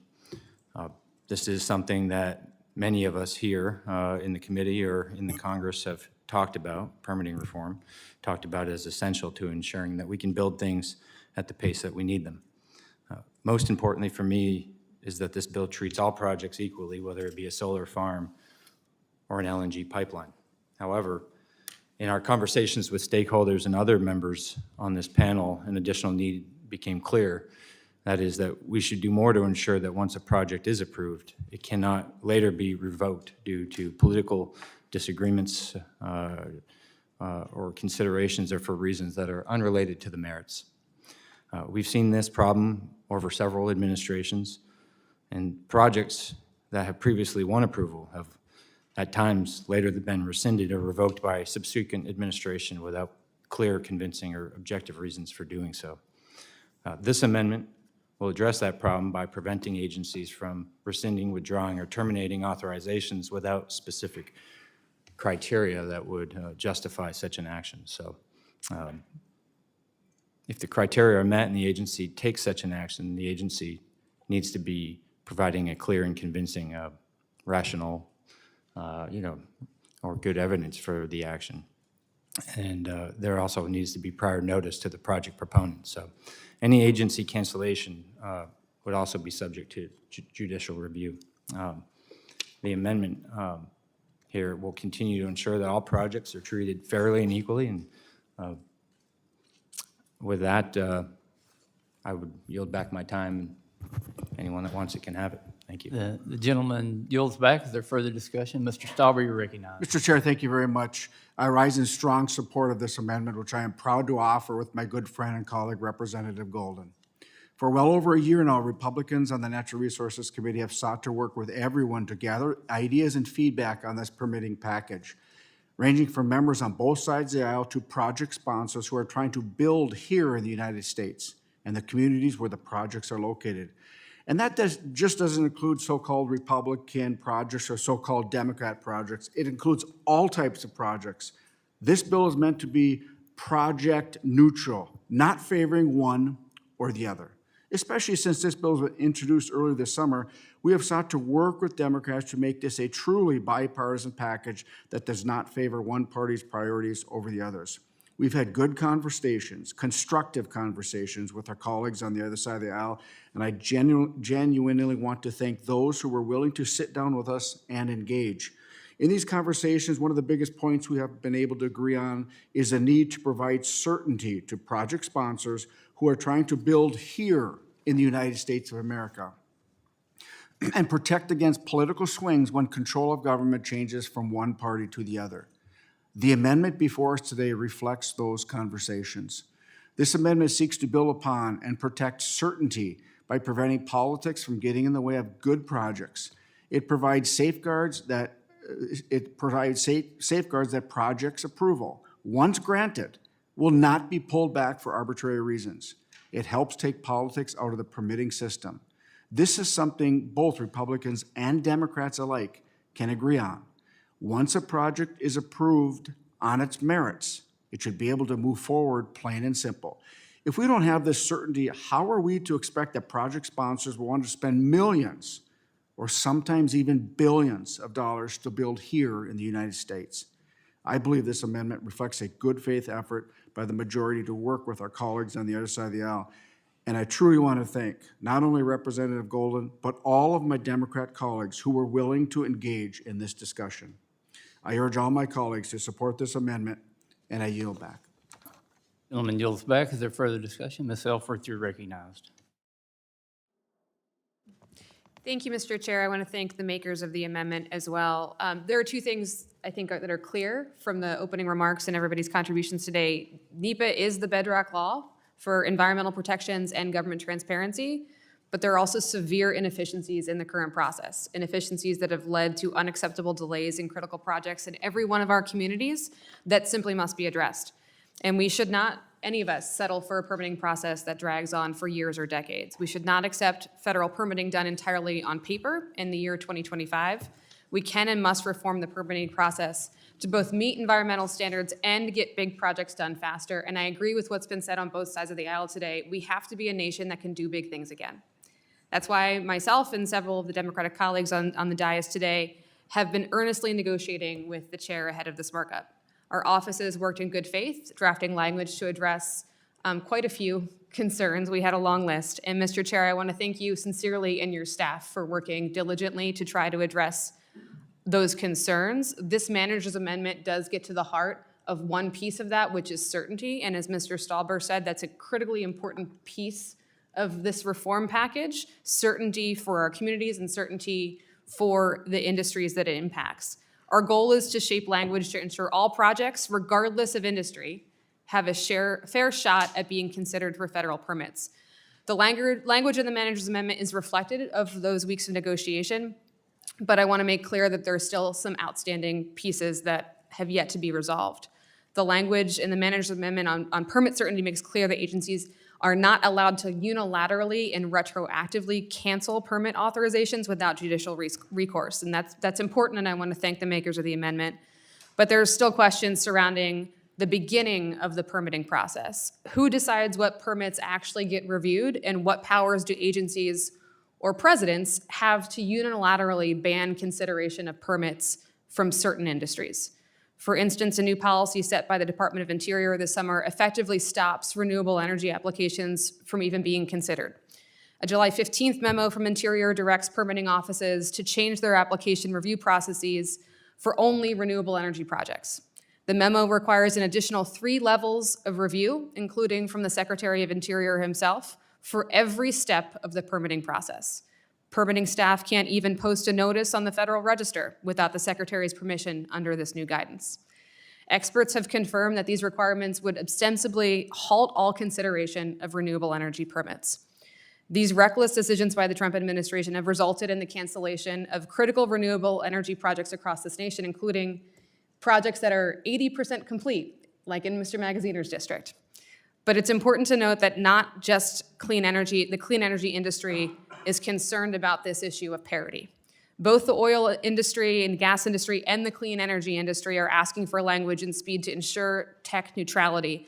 And I want to make clear the chairman has written a bill that is technology neutral, but in light of this administration's attack on clean energy, that's simply not enough for this moment. Because these industries see this administration targeting the renewable sector and fear a future administration could turn around and use that same hammer against them.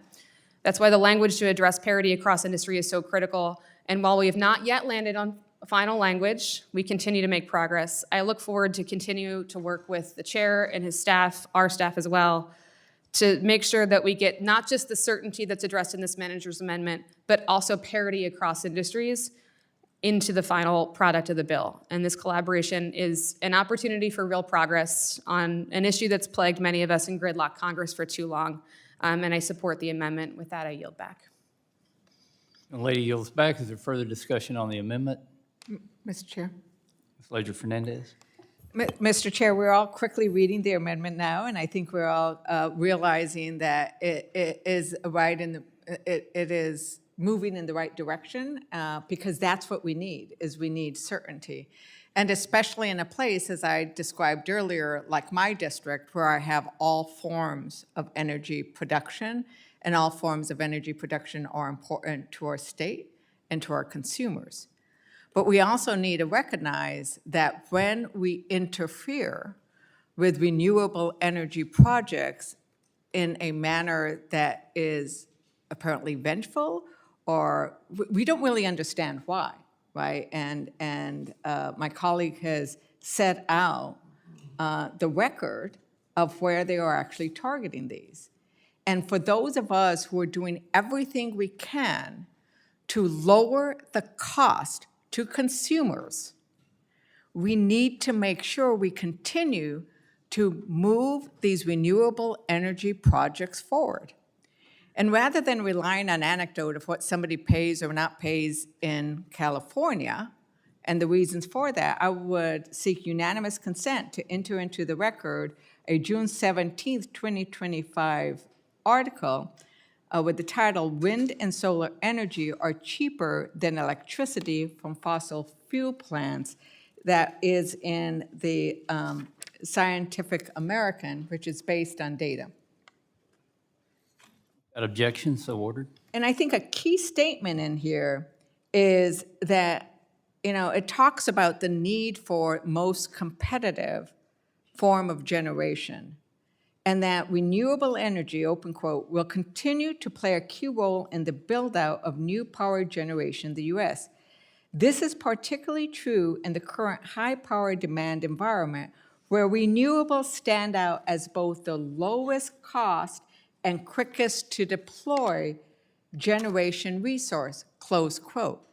But if we interfere with that quickest to deploy, then they do no longer provide the lowest cost energy, because you are preventing them from reaching the grid. And like, we can't understand why you would want to punish American consumers in this way. And so while I appreciate and support the amendment of what do you do after the fact, I agree with my colleague's statement of we need to make sure that those projects that are currently underway and being built out and are looking for the permitting, including in my district, where we could have one of the largest solar projects that brings revenues not just to the stakeholders and the business companies, but some of my counties are seeing the largest increase in tax revenue they have ever had. The ranchers are seeing increased in revenue because they can both graze their cattle and receive revenue from that tower. And so when you interfere with especially wind power, you were interfering with the rural economy. And so I just wanted to raise that point and put in actually issues with regarding to data on electricity demand. And with that, I yield back. And thank you. Thank you very much, both Mr. Stauber and Mr. Golden, for that amendment. Gentlelady yields back. Is there further discussion on the amendment? Chairman. Mr. McClintock, you're recognized. Like just to take a moment to wonder aloud, if wind and solar are so cheap, why do we need to keep heavily subsidizing them and mandating them on consumers? The fact is, the subsidies don't make wind and solar cheaper. They simply hide the enormous cost of these systems from consumers. I yield back. Gentleman yields back. Is there further discussion on the amendment? Would you yield to me? Mr. Magaziner, you're recognized. I yield to Ms. Leisure-Fernandez. So what's really interesting is that in this article, and I'll make a copy and send it over to you, Representative McClintock, is that this points out that even without subsidies, renewable energy is still cheaper. So, we have a lot of subsidies that we provide for oil and gas, and those are continuing to flow, but they have cut the subsidies for renewable energy. And the analysis here actually takes into account that they have cut the subsidies. So even without subsidies, renewable energy is still cheaper. And with that, I thank you very much, Mr. Magaziner, for the time, and I yield back to you. I'll second your statement. I mean, clearly, a lot depends on the type of energy, the location. It's windier in some places than it is in others. It's sunnier in some places than it is in others. But to simply suggest across the board that all forms of clean energy are always more expensive in all places at all times is clearly not true. And in fact, as technology improved and production lines are built out, increasingly solar and wind are becoming cost competitive, even cheaper than many forms of conventional energy in many parts of the country. And that's a good thing because it means that we will have more clean, affordable energy that is American-made getting onto the grid. And I will yield back. Gentleman yields back. Is there further discussion on the amendment? Mr. Huffman, you're recognized.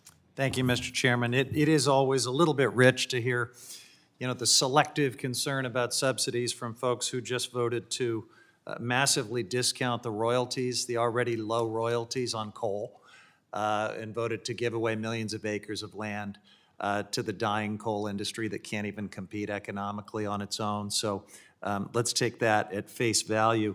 But, Mr. Chairman, I do want to thank the gentleman for offering this amendment. What I appreciated about it is it at least acknowledges that this crazy war on clean energy is happening, that it is a thing.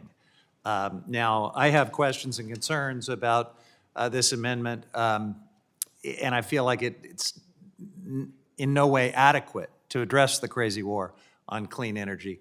But it does acknowledge that revocation of already awarded permits has been one of many ways in which the Trump administration is trying to kill off clean energy.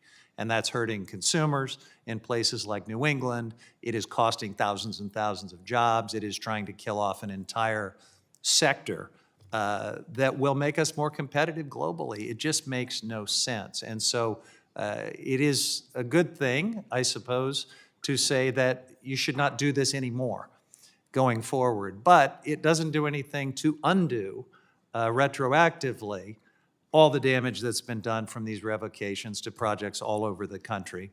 Thankfully, the one in Mr. Magaziner's district has had the resources and the wherewithal to go to court, and it doesn't need this bill or this amendment to defend its rights. We're gonna get that clean energy in New England. It's just gonna be a little bit more expensive because Donald Trump made that project proponent go to court in order to have the permit that it was already awarded.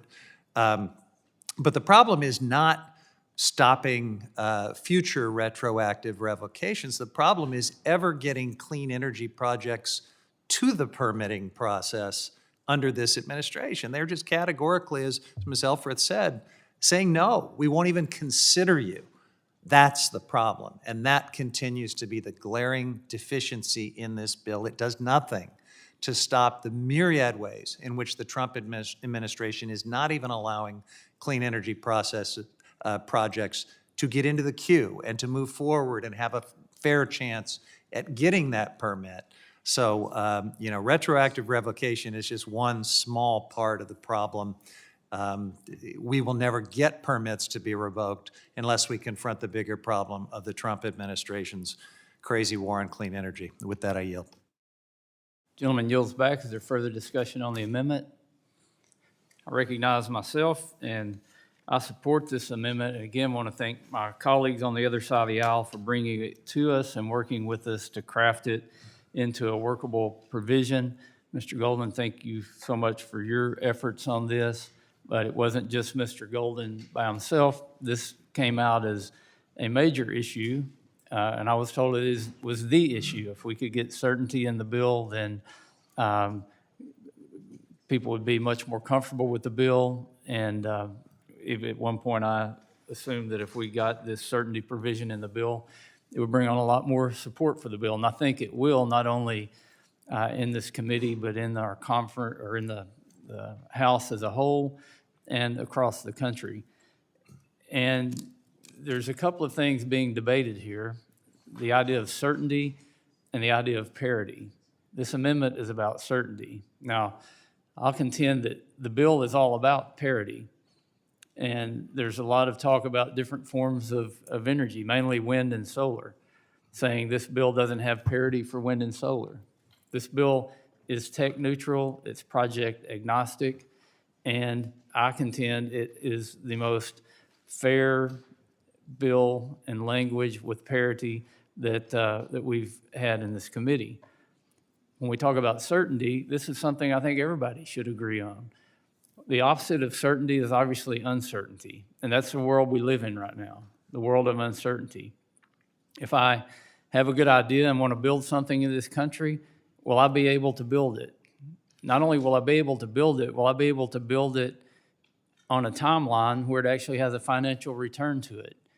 And there's so much uncertainty in that area that it's not only hurting efforts where people step out on a limb to do something big, it's keeping people from not even taking that first step because the process is so burdensome right now and it takes so much time.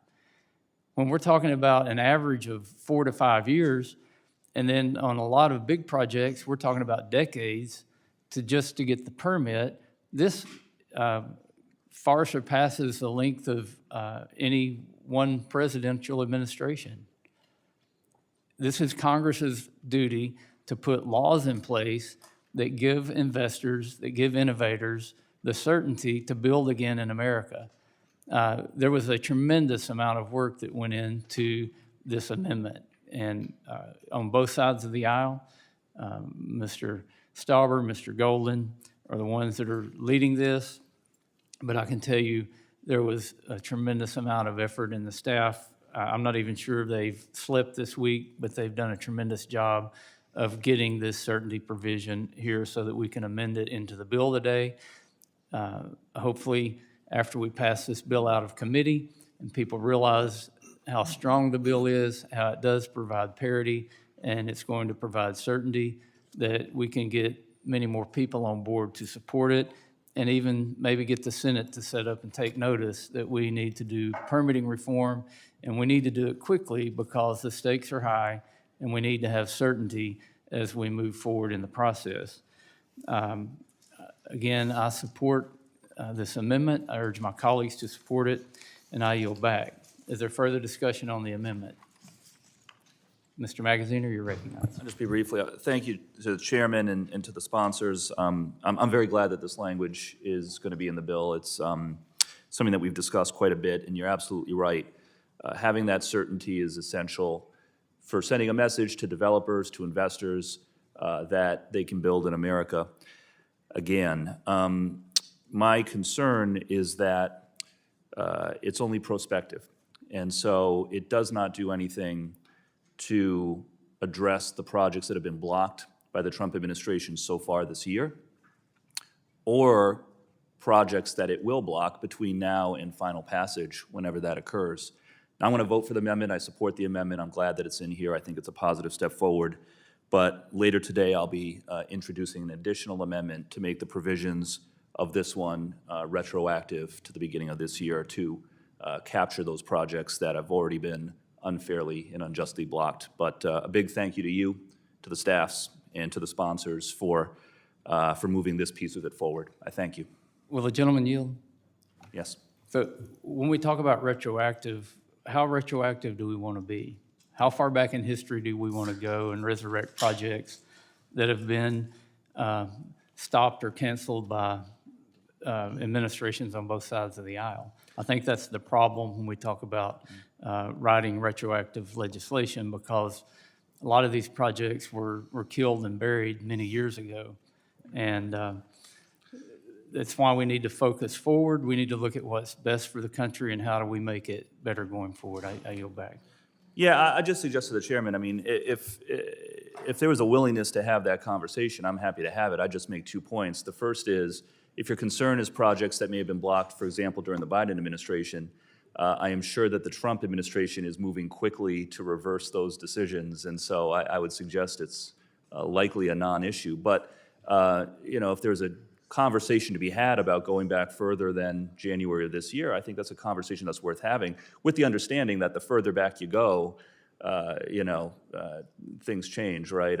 Population patterns change. If you go back 10 years, 15 years, 20 years, you obviously run into some issues. But I don't disagree with your premise. I would just say that I would imagine that projects that were blocked under Democratic administrations are getting a second look under the Trump administration now. So we can discuss it further when my amendment comes up. In the meantime, I thank you for moving this piece of it forward. I yield. Gentleman yields back. Is there further discussion on the amendment? If there's no further discussion, the question is on the amendment offered by Mr. Golden, designated Golden 02. All those in favor signify by saying aye. Those opposed, no. In the opinion of the chair, the ayes have it, and the amendment is agreed to. I recognize Ranking Member Huffman for the purpose of offering an amendment designated Huffman number 1. Without objection, the amendment is considered read. Thank you, Mr. Chairman. So, we've heard several times already in this conversation that, we're just restoring Congress's original intent, or we're just clarifying what perhaps some Congress meant all along when it came to NEPA. Let me be real clear. That's not what's going on here. We are not clarifying congressional intent. We are substituting a new congressional intent. It's very clear from the language of this bill. And this is a substituted new congressional intent from one of the most extreme and dysfunctional Congresses in American history. So back when there was a productive and deeply bipartisan Congress in 1969 that passed NEPA and put it on a Republican president's desk to be signed, it made clear that the federal government must use all practical means to protect and restore the environment, to safeguard public health, and to consider long-term consequences of federal actions. That was the intent. Okay, let's not distort that. NEPA was meant to prevent avoidable mistakes, not to reduce environmental protection, and to reduce the whole thing to a paperwork exercise, which is the new congressional intent that's being imputed. This bill tries to do that by inserting new purpose language that rewrites NEPA as a purely procedural statute, stripping it of any actual accountability or responsibility beyond just disclosing some impacts that happen to get considered, treating environmental review as a nuisance rather than a safeguard. My amendment strikes that language and restores NEPA's true purpose. It reaffirms that federal agencies must not only consider and disclose environmental effects, but take action to protect the environment. That's what this whole thing was always about.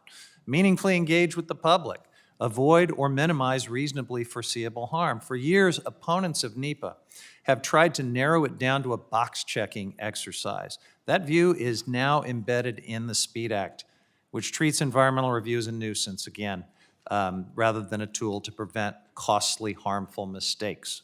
Weakening environmental review won't fix permitting challenges. It certainly won't help us build the clean energy future that we need. Gutting NEPA only invites more risk, more mistakes, more litigation, more damage to communities that already face too many environmental burdens. NEPA was created to make sure federal agencies get it right, to make sure that they avoid unintended consequences, uphold a responsibility to the environment. It's about actually striking a balance between the environment, people, and infrastructure. And to say that it is purely procedural ignores the law's history and the true purpose of that bipartisan Congress that passed it back in 1969. My Republican colleagues are arguing that NEPA shouldn't mandate environmental outcomes.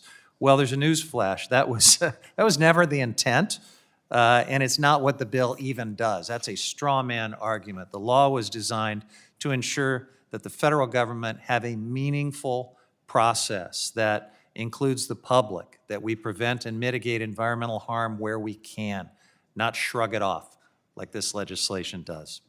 NEPA works because it brings agencies into the process early, it forces them to take a hard look at alternatives, and it carefully weighs long-term consequences on the environment. Calling this all purely procedural removes the incentive to make sure those choices are made responsibly.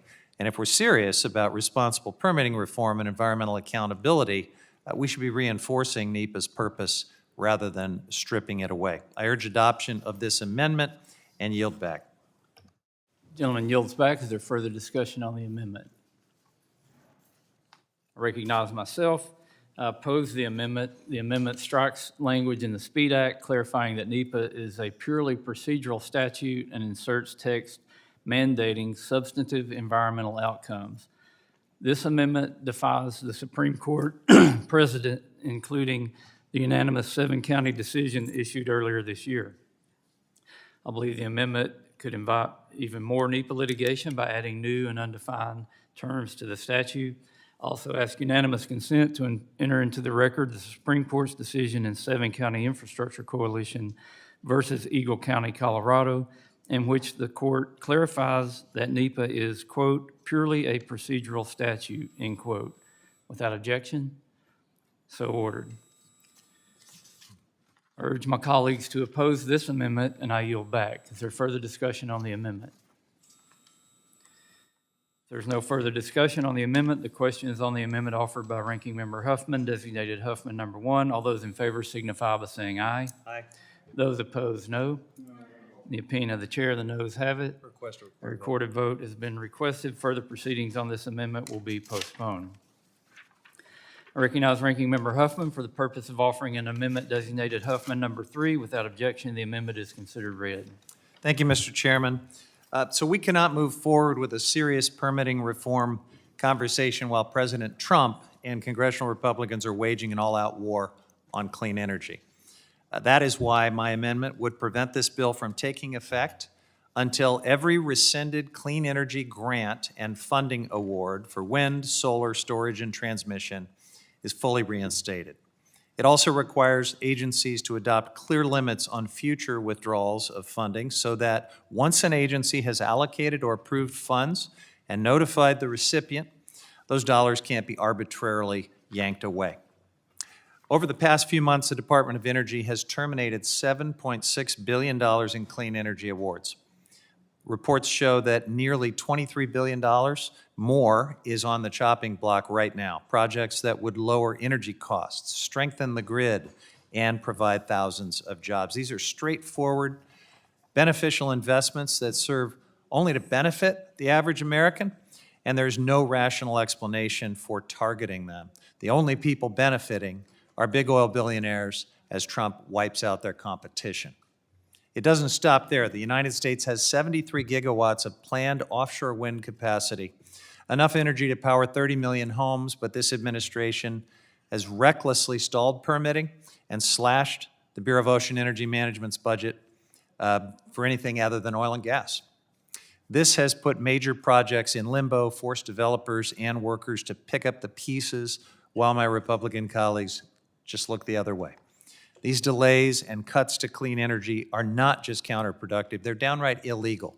Congress appropriated these funds, and the administration is rescinding them mid-project from companies working to deliver the cheapest, fastest, and most reliable energy. No business can operate this way, with this much uncertainty. No serious permitting reform can afford to simply ignore that all of this is happening. We can't stay silent while the administration drags its feet and undercuts clean energy investments. Meanwhile, China is charging full speed ahead, becoming a global leader in renewable energy, dominating critical clean tech manufacturing, and building the infrastructure of the future, the stuff that most of the world wants. Slashing clean energy funding is all part of this administration's misguided drill baby drill agenda, and it's only taken us backward. The promise of American leadership in the green economy is being squandered. In effect, as China dominates the industries and jobs of tomorrow, we're locking ourselves into fossil fuel stalemate when we should be taking advantage of the clean energy revolution. I will continue to say this: we can't have a real conversation about permitting reform until these attacks stop. My amendment restores the funding that's been cut. It protects future funding, and it puts us back on solid ground to have an honest, serious permitting conversation, one that supports American communities and positions us to lead the global clean energy economy of the future. This is the responsible place to start. I urge adoption and yield back. Gentleman yields back. Is there further discussion on the amendment? I recognize myself. I oppose this amendment. The amendment is not specific to NEPA, and the SPEED Act does nothing to affect agency grant-making or funding levels. The clear goal of this amendment, then, is to hold the underlying bill hostage to achieve funding goals that are more appropriate for debate on the Committee on Appropriations. I note that the SPEED Act would actually benefit recipients of grants and other federal funding now and in the future by streamlining the NEPA process and making American tax dollars that are spent to be spent more efficiently. The bill also clarifies what constitutes a major federal action. It specifies that just because an entity receives federal funds, including grants such as funding alone, is insufficient to trigger NEPA. That was, if you're wondering what that's all about, Congress passed a bill called the CHIPS Act, and all of these chip building facilities that were manufacturing plants built on private land were subject to NEPA and being held up for being built because of NEPA. That was solely triggered on a financial nexus. And all of this is part of the reason why this bill has garnered support from a diverse array of stakeholders. I urge my colleagues to oppose this messaging amendment, which does nothing to improve the bill or the NEPA process in general, and I yield back. Is there further discussion on the amendment? There's no further discussion on the amendment. The question is on the amendment offered by Ranking Member Huffman, designated Huffman number 3. All those in favor signify by saying aye. Aye. Those opposed, no. The opinion of the chair, the noes have it. A recorded vote has been requested. Further proceedings on this amendment will be postponed. I recognize Ranking Member Huffman for the purpose of offering an amendment designated Huffman number 13. Without objection, the amendment is considered read. Thank you, Mr. Chairman. This amendment strikes the provision of the bill that dramatically narrows the definition of a major federal action under NEPA. This is another one of these maybe seemingly small wording changes that has a sweeping effect and is a huge environmental rollback. It would allow federal agencies to spend billions of dollars of taxpayer dollars on major infrastructure, energy, and environmental projects with no environmental review, no public input, and no accountability, simply because the money flows through a grant or a loan. Transportation funding shows exactly how dangerous this is. Under current law, the Department of Transportation awards funding for a highway or transit project, and that funding decision is the federal action that triggers NEPA. The DOT then uses the NEPA review to conduct transportation conformity under the Clean Air Act, to evaluate impacts under the National Historic Preservation Act, to coordinate with the Fish and Wildlife Service on ESA issues, and to work with communities to analyze alternatives and mitigate harm. It is a single, integrated, efficient review structure that's been in place for decades, and this bill blows it up.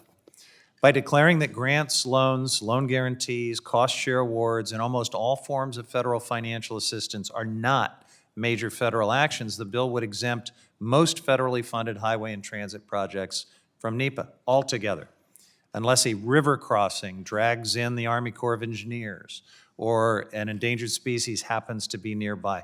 Everything else becomes a patchwork of fragmented state processes with no federal accountability. This is not streamlining, this is chaos. Mr. Chairman, I asked earlier if you could tell me how many projects would be removed from federal review if this language becomes law, and I haven't heard an answer.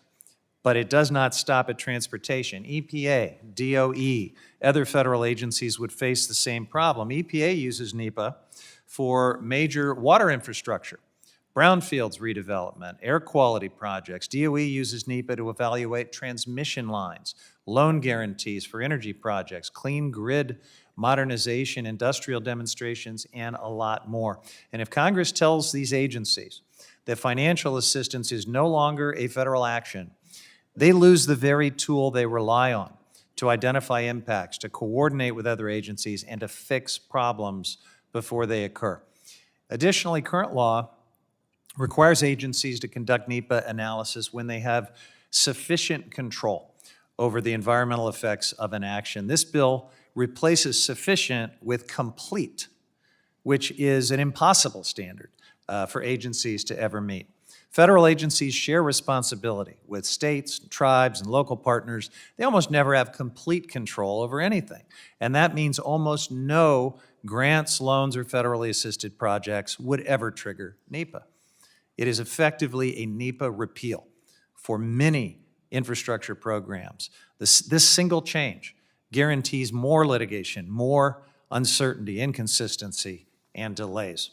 This provision also allows agencies to skip NEPA simply because another agency once evaluated some part of the project. That is a recipe for outdated analyses, for rubber stamping and ignoring cumulative or community-level impacts. We know what happens when major federally funded projects move forward without environmental review, because before NEPA existed, interstate highways plowed through black neighborhoods. They cut tribal communities off from ancestral lands. They carved deep divides through low-income urban corridors. NEPA was created precisely because Congress realized the federal government does have responsibility when it funds large-scale projects that reshape entire communities and entire regions. This bill pretends that funding decisions have no environmental consequences, which is simply not true. Money is the action. Federal dollars drive where highways go, which towns get rebuilt or displaced, which communities bear the brunt of pollution. Pretending otherwise is not reform, it is denial. My amendment offers a clean strike of this entire mess. It keeps the current definition of major federal action, which was just changed in the 2023 amendments, and it preserves the integrated environmental review system that our infrastructure programs rely on, so that we don't have chaos unleashed at DOT, EPA, DOE, and across federal government. I'm open to discussing this further. Maybe we can find an appropriate solution to the motivation behind this change, but as drafted, this is reckless, it is legally indefensible, and it will hurt communities that Congress is supposed to protect. I urge adoption of this amendment, and I yield back. Gentleman yields back. Is there further discussion on the amendment? I recognize myself. I oppose the amendment. Again, this amendment would strike the improved definition of major federal action, which clarifies that federal funding and grants don't automatically trigger NEPA. Now, removing the financial nexus isn't going to exempt every project from NEPA that has a financial nexus. When you're talking about road projects, you get into all kinds of areas, maybe crossing federal land, maybe crossing state lines, maybe crossing an area that has wetlands. You have endangered species to consider. All of those, if those things could trigger NEPA, but just simply having a financial nexus shouldn't trigger NEPA. As we've seen in past funding programs like the IIJA and the CHIPS Act, I'll say I voted for neither one of those, but you know what? They passed Congress and were signed into law. The cumbersome NEPA reviews are often the main culprit behind grants being held up or not issued at all.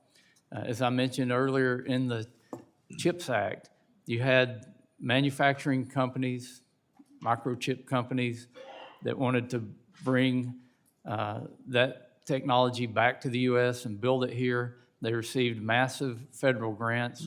But what they were building were buildings on private land that they weren't on federal land. The only thing that triggered NEPA was the funding part.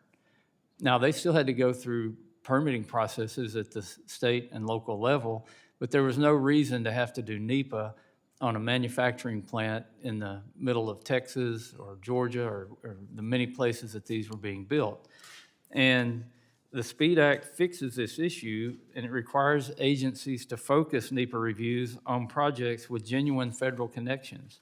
The change in the bill will allow taxpayer dollars to be spent more efficiently and streamline initiatives supported by both Republicans and Democrats.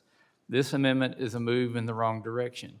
And if you're wondering about what happened on the CHIPS Act, Congress ended up having to pass individual bills, I think with overwhelming bipartisan support, to exempt these projects from NEPA so they could be built. That it shouldn't require Congress to go back and pass a law every time somebody's trying to build something in this country. I urge my colleagues to oppose this amendment, and I yield back. Is there further discussion on the amendment? Mr. Chair, Mr. Chair, thank you very much. I do oppose this amendment, but Mr. Chair, I just came from a small business meeting, and unprovoked, the witness stated that they support the SPEED Act. It's needed for development in this country. So I just wanted to share that with you. Then I also wanted to share, I wanted to ask unanimous consent to enter into the record a letter from the Center of the American Experiment in support of HR 4776 and the improvements made in the ANS be entered into the record. Without objection, so ordered. And one more, Mr. Chair, I ask unanimous consent that the following letter from the Laborers International Union of North America in support of HR 4776 be entered into the record. Without objection, so ordered. And I yield. Gentleman yields back. Is there further discussion on the amendment? If there's no further discussion, the question is on the amendment offered by Ranking Member Huffman, designated Huffman 13. All those in favor signify by saying aye. Aye. All those opposed, no. In the opinion of the chair, the noes have it. A recorded vote has been requested. Further proceedings on this amendment will be postponed. I recognize Ranking Member Huffman for the purpose of offering an amendment designated Huffman 26. Without objection, the amendment is considered read. Thank you, Mr. Chairman. This amendment strikes the provision of the bill that would dramatically narrow the scope of what federal agencies may consider in a NEPA review, and it would replace those provisions with a clear, workable standard that is grounded in decades of practice. The language in the underlying bill would sharply limit agencies to only the most immediate and on-site effects of a project. It would prohibit them from examining impacts that occur downstream, that occur over time, or in connection with related actions. And of course, no consideration for the climate or for communities dealing with compounding and cumulative pollution. This would fundamentally alter how NEPA works, how it has worked for more than 50 years. And the majority has suggested that this provision simply codifies the Supreme Court's 7-county decision, but 7 County did not require these restrictions. The court affirmed that agencies have broad discretion to determine what impacts are relevant and how far their analysis should go. The court did not impose new limits on what agencies may consider. In fact, it left broad discretion for agencies to analyze cumulative, downstream, or time-delayed impacts when they believe those impacts are reasonably foreseeable. And this bill goes in the opposite direction. It strips agencies of that discretion. It forbids them from considering entire categories of impacts, even when the science is clear and the consequences are real. That will not clarify NEPA. It will create uncertainty. And this isn't limited to climate. The restriction would prevent agencies from examining harms that communities across the country are living with right now. So consider the poster child here, Louisiana's Cancer Alley, where predominantly Black neighborhoods face some of the highest pollution-related cancer risks in the nation. Those risks result from cumulative emissions from many facilities over decades, impacts that are well documented and directly tied to federal permitting decisions. And under this bill, agencies would be prohibited from considering those cumulative effects because they unfold over time and across multiple sources. That's not streamlining. That's telling federal agencies to look the other way in the face of an obviously foreseeable harm. NEPA's strength has always been its requirement that agencies take a hard look at the real-world consequences of their actions, including impacts that occur beyond the project footprint or that develop over time. This is how agencies avoid unintended harm. It's how the public stays informed. It's how federal decisions remain accountable and transparent. The language in this bill dismantles that approach. It forces agencies to ignore all of that information that they know is relevant, that creates new legal risk for project sponsors and leaves communities in the dark about the actual impacts that everyone can see coming. My amendment would simply strike these provisions and restore a long-standing workable standard that aligns with 7 County. Agencies decide the appropriate scope of review, and they do that based on their expertise, and courts defer to that judgment. I yield back. Gentleman yields back. Is there further discussion on the amendment? I recognize myself. I oppose this amendment. The amendment requires agencies to consider indirect or cumulative effects for proposed actions and includes new and ambiguous language that result in increased litigation and uncertainty. This would force agencies to consider limitless effects. This language would take our country in the wrong direction by stifling critical infrastructure projects of all kinds. I oppose the amendment as it directly goes against provisions of the SPEED Act that seek to ensure environmental documents are focused and digestible for the general public. I yield back. Is there further discussion on the amendment? Mr. Randall, you're recognized. Thank you, Mr. Chair. I, have been thinking about balancing the importance of efficiency and speed in permitting with, as you say, ambiguous downstream impacts. And I keep thinking about Washington State's long-term challenge with fish passage barriers. You might remember when you took us to Alaska, we were visiting a fuel company, an oil company, and they wanted to take us to look at this fish project. And we walked over and there was a culvert. And I thought to myself, oh, this must be a project that they're getting ready to fix, to tear out the culvert, to build a bigger, unencumbered fish passage. But no, the culvert was new. And in Washington State, we have been in a multi-year process of tearing out highway culverts because no one had anticipated the negative impact that they would have on fish passage and salmon health in our ecosystem. And it was only because of expensive, drawn-out litigation by tribes in Washington that the state was responsible for repairing those culverts and ensuring that fish could move effectively through our streams and watersheds. Now, I don't know if foresight could have gotten us to this place when we were initially building highways in Washington State, but I do believe that it's our responsibility to learn from the past and to be thoughtful about upstream and downstream impacts of projects. So one might say ambiguous, but another take might be cost-saving long-term, because if we 10 years from now are taken to court over construction that has incredibly negative, detrimental impacts on our community, then our states, our counties, the federal government is going to be holding the bag for those repairs that we will do. So why don't we take the time to have the foresight to explore the possible negative impacts of these projects instead of rushing ahead without thought to some of them? Thank you. I yield back. Young lady yields back. Mr. Crink, you're recognized for 5 minutes. Thank you, Mr. Chairman. Efforts to expand the definition of reasonably foreseeable rather than tailor it to close casual relationship should be opposed. NEPA is a procedural law meant to guide agency decision-making on a proposed action. And widening the effects agencies have to consider leaves them open to frivolous lawsuits and decision paralysis. And that'd leave many of our critical projects we need to ensure energy reliability and quality infrastructure in jeopardy. If we don't have a permitting system that can provide certainty to industry, whether it's energy or a manufacturing plant or even a road or a bridge. And we'll continue to lose to China. In fact, I would say adding cumulative effects means the cumulative effect is that we lose to China, and I would oppose the amendment. Gentleman yields back. Mr. Stauber, you're recognized. Mr. Chair, thank you very much. I appreciate it. I do oppose this amendment, but I want to go back.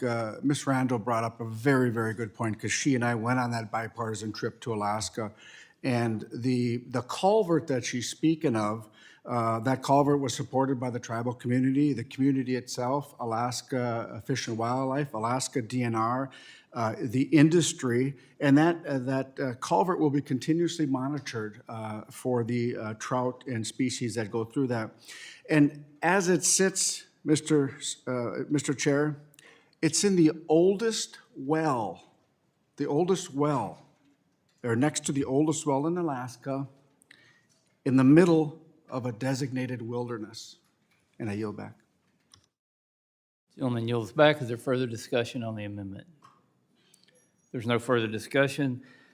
The question is on the amendment offered by Ranking Member Huffman, designated Huffman 26. All those in favor signify by saying aye. Aye. Those opposed, no. In the opinion of the chair, the noes have it. A recorded vote has been requested. Further proceedings on the amendment will be postponed. I recognize Ranking Member Huffman for the purpose of offering an amendment designated Huffman number 30. Without objection, the amendment is considered read. Thank you, Mr. Chairman. So transparency has always been a cornerstone of NEPA, but under this administration, of course, NEPA has instead become a black box.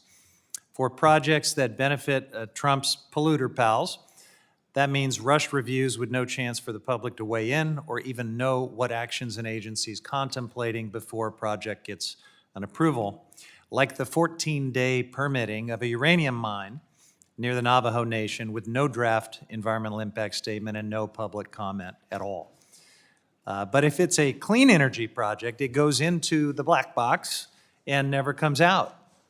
Not a single solar or wind project has received a permit since Secretary Burgum ordered layers of secretarial review for even the most basic authorizations like routine site surveys. No one knows what happens to an application after it disappears into the Secretary's office. Developers are left wondering if they'll ever get to build, while families in both red and blue states wait for the good-paying jobs and the cheap, abundant energy that they were promised. Today, it's clean energy, but we all know the pendulum swings. Setting up a transparent process for the public and for industry is crucial for making sure that all proposed projects are fairly and fully considered. That's why I'm proposing an amendment to require agencies to publish a draft environmental impact statement and to hold a standard public comment period before finalizing it, as well as reporting on where projects are in the permitting pipeline. In my meetings with developers, many of them have said that they want to encourage early public engagement instead of this back-end process where it always devolves to litigation. But this administration's made one of the most important venues for public participation, the chance for public to review and respond to a proposed action before a plan is finalized, entirely optional.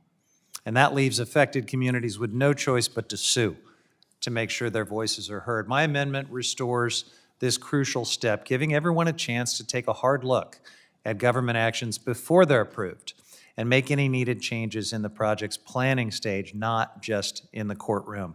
And by adding reporting requirements to the permitting deadlines and performance schedules for authorizations, the amendment cracks open the permitting black box to show what kind of projects are getting stuck, where in the process it's happening, and for how long. This is important data for all kinds of projects and a needed oversight tool to expose where the process is breaking down or being weaponized. I urge support for this amendment and yield back.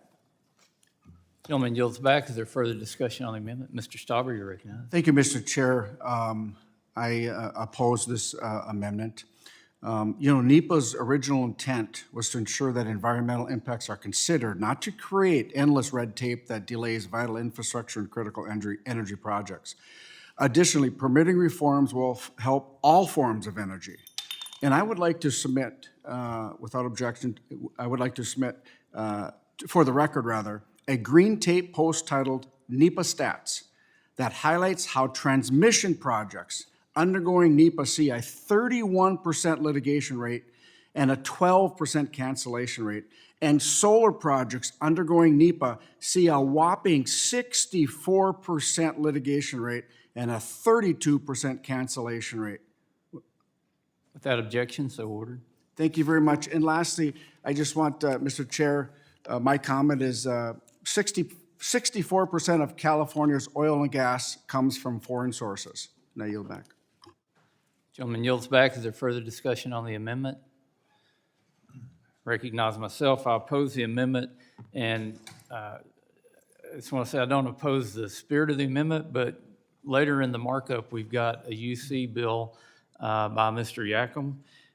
It's his NEPA reporting bill, and in that bill, we don't require people to or agencies to report everything as far as like all timelines missed in the bill, which would include every time an agency or project proponent misses an application timeline. We've made reasonable adjustments where they can report statistics without crushing the agencies, and I look forward to advancing that bill later in the markup. Is there further discussion on the amendment? There's no further discussion. The question is on the amendment offered by by the ranking member Huffman, designated Huffman number 30. All those in favor signify by saying aye. Aye. Those opposed, no. Being of the chair, the noes have it. A recorded vote has been requested. Further proceedings on this amendment will be postponed. Recognize the gentlewoman from New Mexico, Ms. Ledger Fernandez, for the purpose of offering an amendment designated Ledger Fernandez number 15. Without objection, the amendment is considered read. Thank you, Mr. Chair. And as I've noted earlier, I don't have a problem with trying to make NEPA work better and faster. And I would also note for the record, the letter dated November 19th, 2025, that was submitted by over 100 different organizations, including tribal organizations, small business organizations from New Jersey to New Mexico.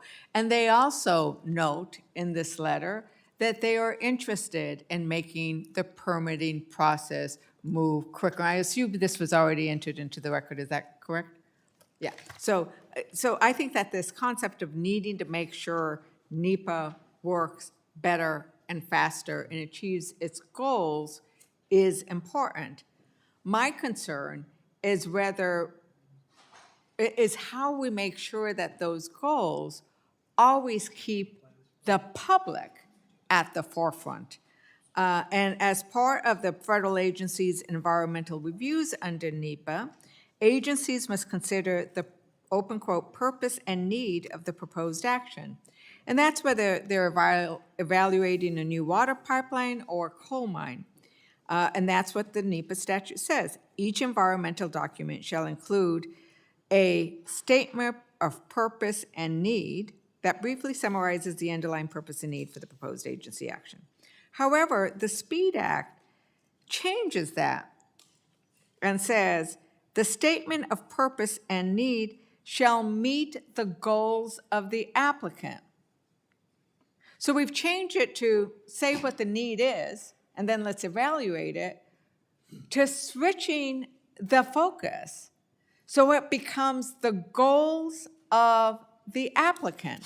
And these kinds of word changes can be significant. I have actually participated in litigation surrounding issues around NEPA. And we know that little word changes can make a huge difference when a court is evaluating. So I don't think we should be focusing on their needs, but we need to be focusing on the public interest. Because remember, NEPA is only triggered because there are federal resources or dollars at stake. And those federal resources belong to the American people. So we have to keep in mind that Americans right now are incredibly frustrated. They think that Congress and President Trump are focused on the rich and powerful and not on working families and small businesses. But the reality is they have been worried about that before. So they have been concerned about Democratic and Republican administrations being too concerned about the rich and powerful, about the multinational corporations, about the billionaires.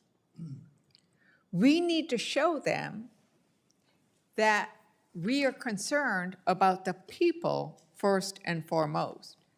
And there is no need to change and shift the priority to the goals of the applicant. But we need to keep it on the public. And my amendment would strike the proposed addition to the statement of purpose and need. It would keep our federal agencies focused on the public's interest rather than the corporate bottom line. I think we can make the NEPA process more efficient without selling out the American public. I urge my colleagues to vote yes on my amendment, and I yield back. Gentlelady yields back. Is there further discussion on the amendment? Mr. Huffman, you're recognized. Thank you, Mr. Chairman. I strongly support the gentlelady from New Mexico's amendment. This is just a complete inversion of NEPA and a hijacking of the public interest. We have always required agencies' actions to consider the agency's missions, statutory responsibility, the broader public interest. That's a framework that ensures that federal actions serve public purposes, not just the preferences of an individual project proponent. This language in the bill completely overhauls that approach. And it says that where applicable, the statement of purpose and need shall meet the goals of the applicant. This is a blatant shift of the entire environmental review process from what the public needs to what the project sponsors want. And beside the fact that it is this complete inversion, it's also redundant because agencies already consider the applicant's needs where appropriate, but they balance that against things like statutory mandates, environmental responsibilities, and community needs. It's very important to understand what seems like a subtle wording change. It's actually a profound inversion of the entire public framework of a law like NEPA. This bill would elevate the applicant's goal above everything else and tell agencies that their goal is to blindly make that project happen and not to evaluate it objectively and fairly for the public. This would have serious consequences. If the project purpose and need is rewritten to meet the applicant's goals, then the range of alternatives, which is a central feature of NEPA, completely collapses. Agencies would be limited to analyzing only the alternatives that meet the applicant's preferred outcomes and reasonable alternatives that would reduce environmental harm, lower costs, avoid impacts to communities, or better serve the public's interest are excluded entirely by law. That is not reform. That is enabling biased analysis from the start. That is a thumb on the scale against the public. This would apply across the federal government. Private developers could define their goals narrowly, and the agency would be bound legally to adopt those goals regardless of the harm that they could inflict. This provision would undermine public trust by signaling that the outcome is predetermined and the project sponsor's preferences are the top priority, no matter the consequences for communities. And this is not the message we should be sending on public policy right now to the American people. My colleague's amendment would correct this mistake, if it's a mistake. I hope it's a mistake. But it would be corrected by this amendment. I urge support, and I yield back. Gentleman yields back. Is there further discussion on the amendment? I recognize myself. I oppose the amendment because the amendment would strike the SPEED Act's requirement that statements of purpose and need in environmental documents meet the goals of project applicants when such alignment is applicable. This language simply prevents agencies from interjecting political preferences into NEPA reviews, which should be project agnostic. I urge my colleagues to oppose the amendment, and I yield back. Is there further discussion on the amendment? If there's no further discussion, the question is on the amendment offered by Ms. Leger-Fernandez, designated Leger-Fernandez number 15. All those in favor signify by saying aye. Aye. Those opposed, no. The opinion of the chair, the noes have it. A recorded vote has been requested. Further proceedings on this amendment will be postponed. I recognize the gentlewoman from New Mexico, Ms. Ledger Fernandez, for the purpose of offering an amendment designated Ledger Fernandez number 16. Without objection, the amendment is considered read.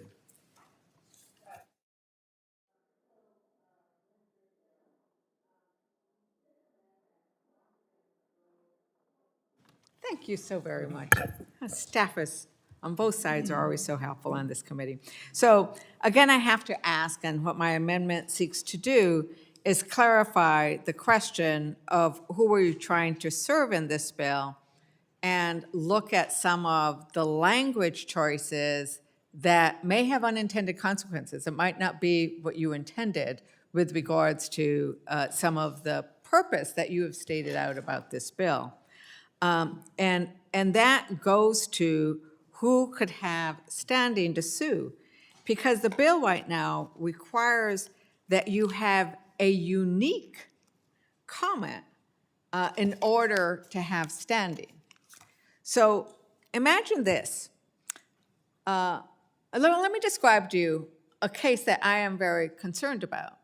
Is in the Sangre de Cristo Mountains, there is a beautiful river called the Pecos River. It flows from the Sangre de Cristo Mountains, a place where I played as a kid and still go play. It flows from there all the way through Texas. There was a mining company that destroyed the watershed in the Pecos Mountains and the Pecos River. It took years and a lot of public money to clean up the waste that that mining company left behind. So in 2019, when a foreign mining company tried to build a new mine on federal land in the Pecos water watershed, the community came together to oppose the project. I went to those meetings. The rooms were filled because people did not want their water that they used for irrigation, the beautiful waters that had been restored, and some great trout fishing. I know there are some people who love to go trout fishing on here. They wanted to keep them clean. Now, under this law now, if all of those people that came to those village meetings to oppose that mine and who were ready to file comments in a NEPA process submitted comments, they might not have standing, because under this law, they would have had to have provided unique comments, not just a comment. So in essence, you're saying the more people who oppose a project, the less likely it is for them to be able to have standing, because the agency can say that is not a unique comment. And this is where we want to strike that. So you can keep your other issues, and I think it is important that there be direct harm for those who have standing. I don't have problems with that. But the idea that you are going to eliminate somebody to raise a court case because they might have shared the harm with the rest of the village and submitted comments does not seem to me to make a lot of sense. You know, your comment is not a unique enough, it's not substantive enough. So my amendment is fairly simple. It's just striking that language in the bill that requires a member of the public to submit a unique and substantive comment to be able to have legal standing. We can't remove the people from the process here. So let's put the people back into the process and vote yes on my amendment. And with that, I yield back. Gentlelady yields back. Is there further discussion? Mr. Crank, you're recognized. Thank you, Mr. Chairman. I do oppose the amendment. According to the Department of Justice, NEPA is the most litigated environmental statute there is. Bad actors abuse the current NEPA process as a delay tactic on projects, and a study by the Breakthrough Institute found that agencies won 80% of the appeal cases, meaning few of the environmental reviews ever changed, and that these lawsuits are not built on legitimate complaints. Instead, they directed outside parties to resolve supposed deficiencies. The SPEED Act would correctly direct parties to the comment process to rectify differences. And so by striking the standing requirements in the SPEED Act, we would be allowing frivolous lawsuits to continue that hurt investment in the United States and, again, make us more vulnerable to our enemies like China. So I do oppose the amendment, and I yield back. Thank you. Gentleman yields back. Is there further discussion on the amendment? Mr. Huffman, you're recognized. Thank you, Mr. Chairman. I support the gentlelady from New Mexico's amendment to strike this restriction that requires a person to have submitted a public comment to be able to challenge a harmful project in court. Without this amendment, it's important to consider what happens if this bill becomes law. People who may not have had the time, who may not have had the resources, or didn't have access to even submit a public comment are completely excluded from seeking any kind of relief in our legal system. And that's assuming that there even is a public comment period at all, because this administration has made draft reviews and comments optional.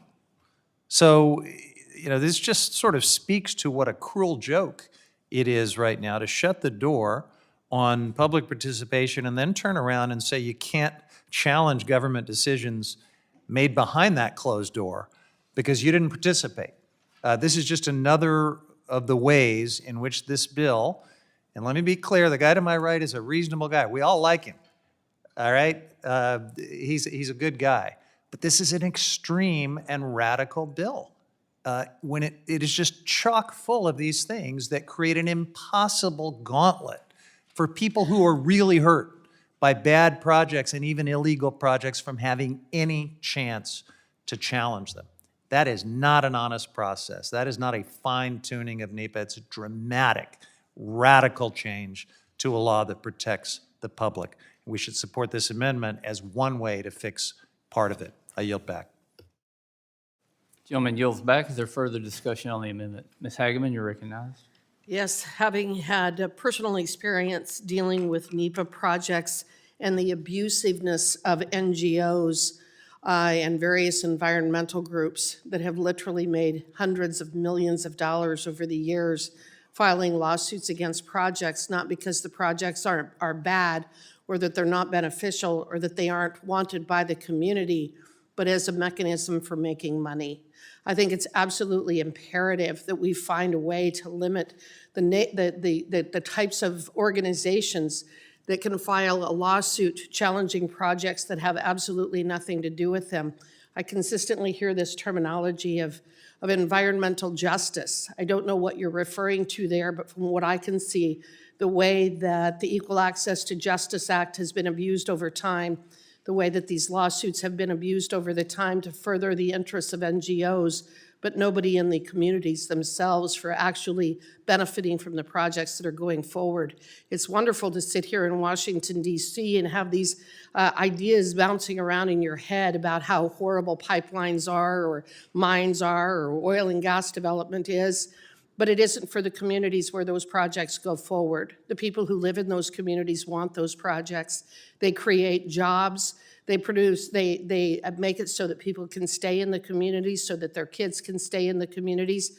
It's great to sit back here and have these various NGOs who make massive amounts of money suing the government, suing local governments, suing project proponents and think that you're doing good, but you're not doing good.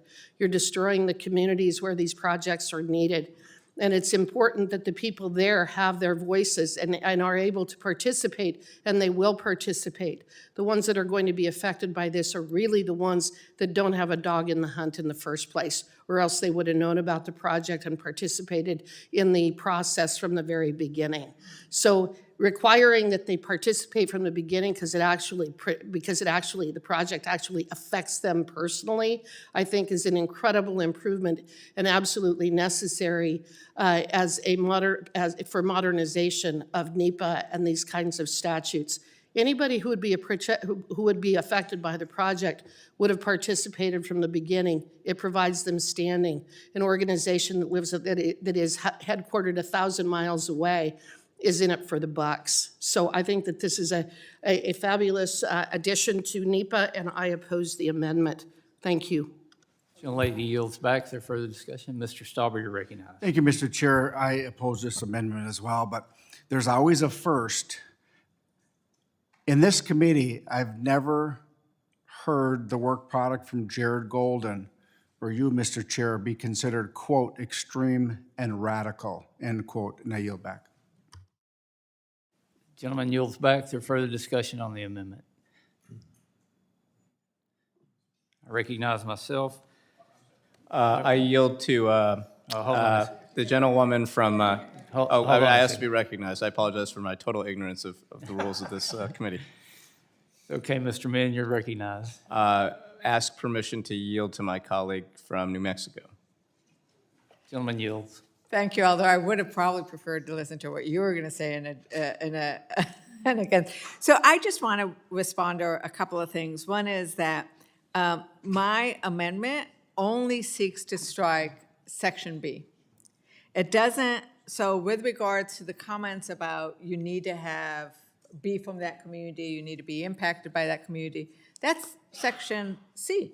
Such claim is filed by a party that has suffered or imminently will suffer direct harm. So that would still be in here with my amendment. It is the idea that we are going to let the agency say that if multiple people have been harmed and they have filed comments, that that is no longer unique. It's this, a unique comment, substantive and unique. So the more people that are harmed and file comment, that would eliminate them from having standing to sue. And that might not have been what you were intending with this. But it's when you look at this language and you say, wait a minute, that couldn't be their intent, that they are going to eliminate the entire village of Pecos and name the community. So a tribal community, which all might have a problem with something that's going in. And so the fact that you have multiple people submitting comments that will eliminate their ability to have standing has to be one of those unintended consequences. And we have the ability now to fix this. So I listened to the comments from the other side of the dais where they said we need to make this move faster, we can't have this forever. You're keeping your 150 days, you're keeping that you actually have to have farm, but get rid of this one that lets the agency say, sorry, your neighbor submitted a similar concern, so you don't get any standing. It's kind of this simple concept. Let the people have standing if they have been hurt. And if their neighbors have also been hurt, let them both have standing. It's a simple concept of giving recognition and respect to all the neighbors that might be hurt. And with that, thank you so much, Representative Min, for the time. Thank you. I yield back. Gentleman yields back. Is there further discussion on the amendment? I recognize myself, and I oppose the amendment because it would remove the requirement that litigants against a final agency action have participated meaningfully in the public comment process. The amendment would allow serial litigants to target projects after they are approved rather than participating in the public process prescribed by NEPA. Our goal should be to ensure that litigation is based on legitimate environmental concerns raised during the public comment period, not as a last-ditch effort to delay projects through litigating every what-if scenario. If you wonder what the law is like without this provision, just look at it right now. Look at how many projects get litigated and get litigated in this manner. Now, we want to create a process where people can come to the table with legitimate concerns and have recourse on those concerns. But I believe this is a necessary provision to keep in the bill. I oppose the amendment and yield back. Is there further discussion? Ms. Randall, you're recognized. Mr. Chair, would you yield to a question? Depends. What's your question? So I'm trying to understand the importance of keeping this clause, and I heard your statement, but sort of imagine a scenario in which, say there's a construction project I'm thinking about my own district, and it maybe happens on or between the usual and accustomed land of two tribal nations. And they have very similar comments in opposition during the open comment period. And maybe even one that has a smaller legal team, which is the case for some of the tribes in my district, may have borrowed language from the tribe with the larger legal team. So they are not unique comments, they are substantively similar comments. If we keep the language in this section and don't adopt Congresswoman Ledger Fernandez's amendment, do neither of the tribes have standing to sue in this scenario? So, Ms. Randall, my response to your question is what happens today is you get organizations that send out form letters and agencies get inundated with form letters that are identical, and those are not unique and substantive. Now, in my opinion, what you described would be a unique and substantive comment, but the system is being gamed right now by these massive form letter campaigns, and as long as somebody participates in the process, they have a unique comment, they're still going to be protected by the law to be able to challenge the decision. So I oppose the amendment. I yield back your time. Would you yield your time for just a moment? With pleasure. Okay, thank you. I'll give you a real-world example. The roadless rule from 1999, 2000, and 2001. There were 1.2 million comments that were submitted on the roadless rule. And to say that the system was gamed would be an understatement. Well over 1 million of those were identical. Yet, when we were litigating that, and with all of the press, everything associated with it, the headline was always over 1 million comments supporting the roadless rule. There weren't 1 million comments supporting the roadless rule, there was one. That's the way the system has been gamed. And this is what stops these projects. This is the kind of activity that has gummed up the works for so long, and it's why we need the permitting reform, because that's what organizations have learned to do. And whether it's that project or others, that's exactly what is happening. Those 1 million people shouldn't have standing. In fact, I don't believe that the environmental groups that submitted those comments should have had standing. They weren't participating in the process. They were simply trying to overwhelm the agency. I yield back. Thank you. So I understand the concern, and I think the impetus to avoid getting mired in like click activism, right? Our emails, similarly to comment process, often get inundated with a click to send the same message campaign. I just worry that there are, as the sponsor of this amendment said, some unintended consequences to the language drafted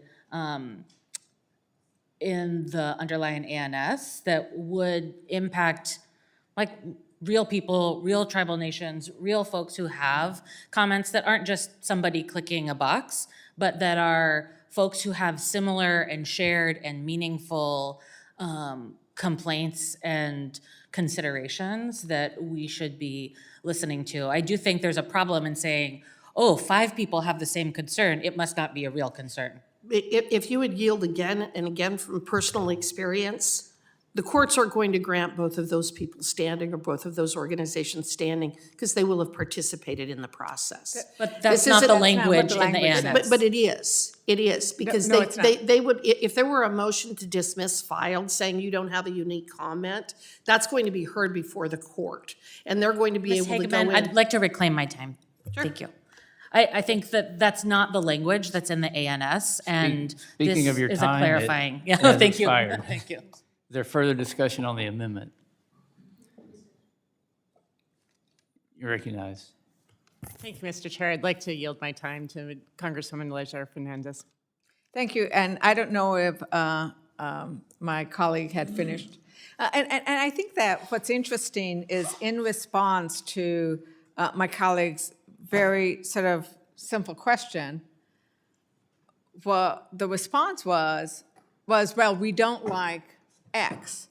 But you couldn't answer that question directly other than saying they're going to do this, but that is not what the language says. And that any time Congress changes a statute, what the courts are going to do is say Congress chose to change the standing. And they are going to look at this language and say, you must have submitted a substantive and a unique comment. And then the agency is going to have this incredible authority to say it's not substantive and unique enough. And I would actually also push back on the fact that if a lot of people are commenting, that shows that there is an interest in this matter from the public at large. But the language does not change your Section C. So if you have people commenting from across the nation because they're worried about it, you are still going to have to prove that you have a direct harm. And that's key. And I think that we don't like the fact that there are a lot of comments, we don't like all that. That doesn't go to our concern about tribal members, about village members, about community members, about the fact that these projects can have direct harm on the local community, and that community can be more than one person. And if there is more than one person, then we need to be able to allow each of those people to be able to sue or individually sue or whoever, that we cannot sort of eliminate standing just because a project has impacted a lot of people and they have all commented. And I don't know that that was ever your intent, Mr. Chairman, but now that we have raised it, I would hope that you would help work with us so that we can clarify that that is not the intent, because it does say unique. And the definition of unique is somebody else didn't say it.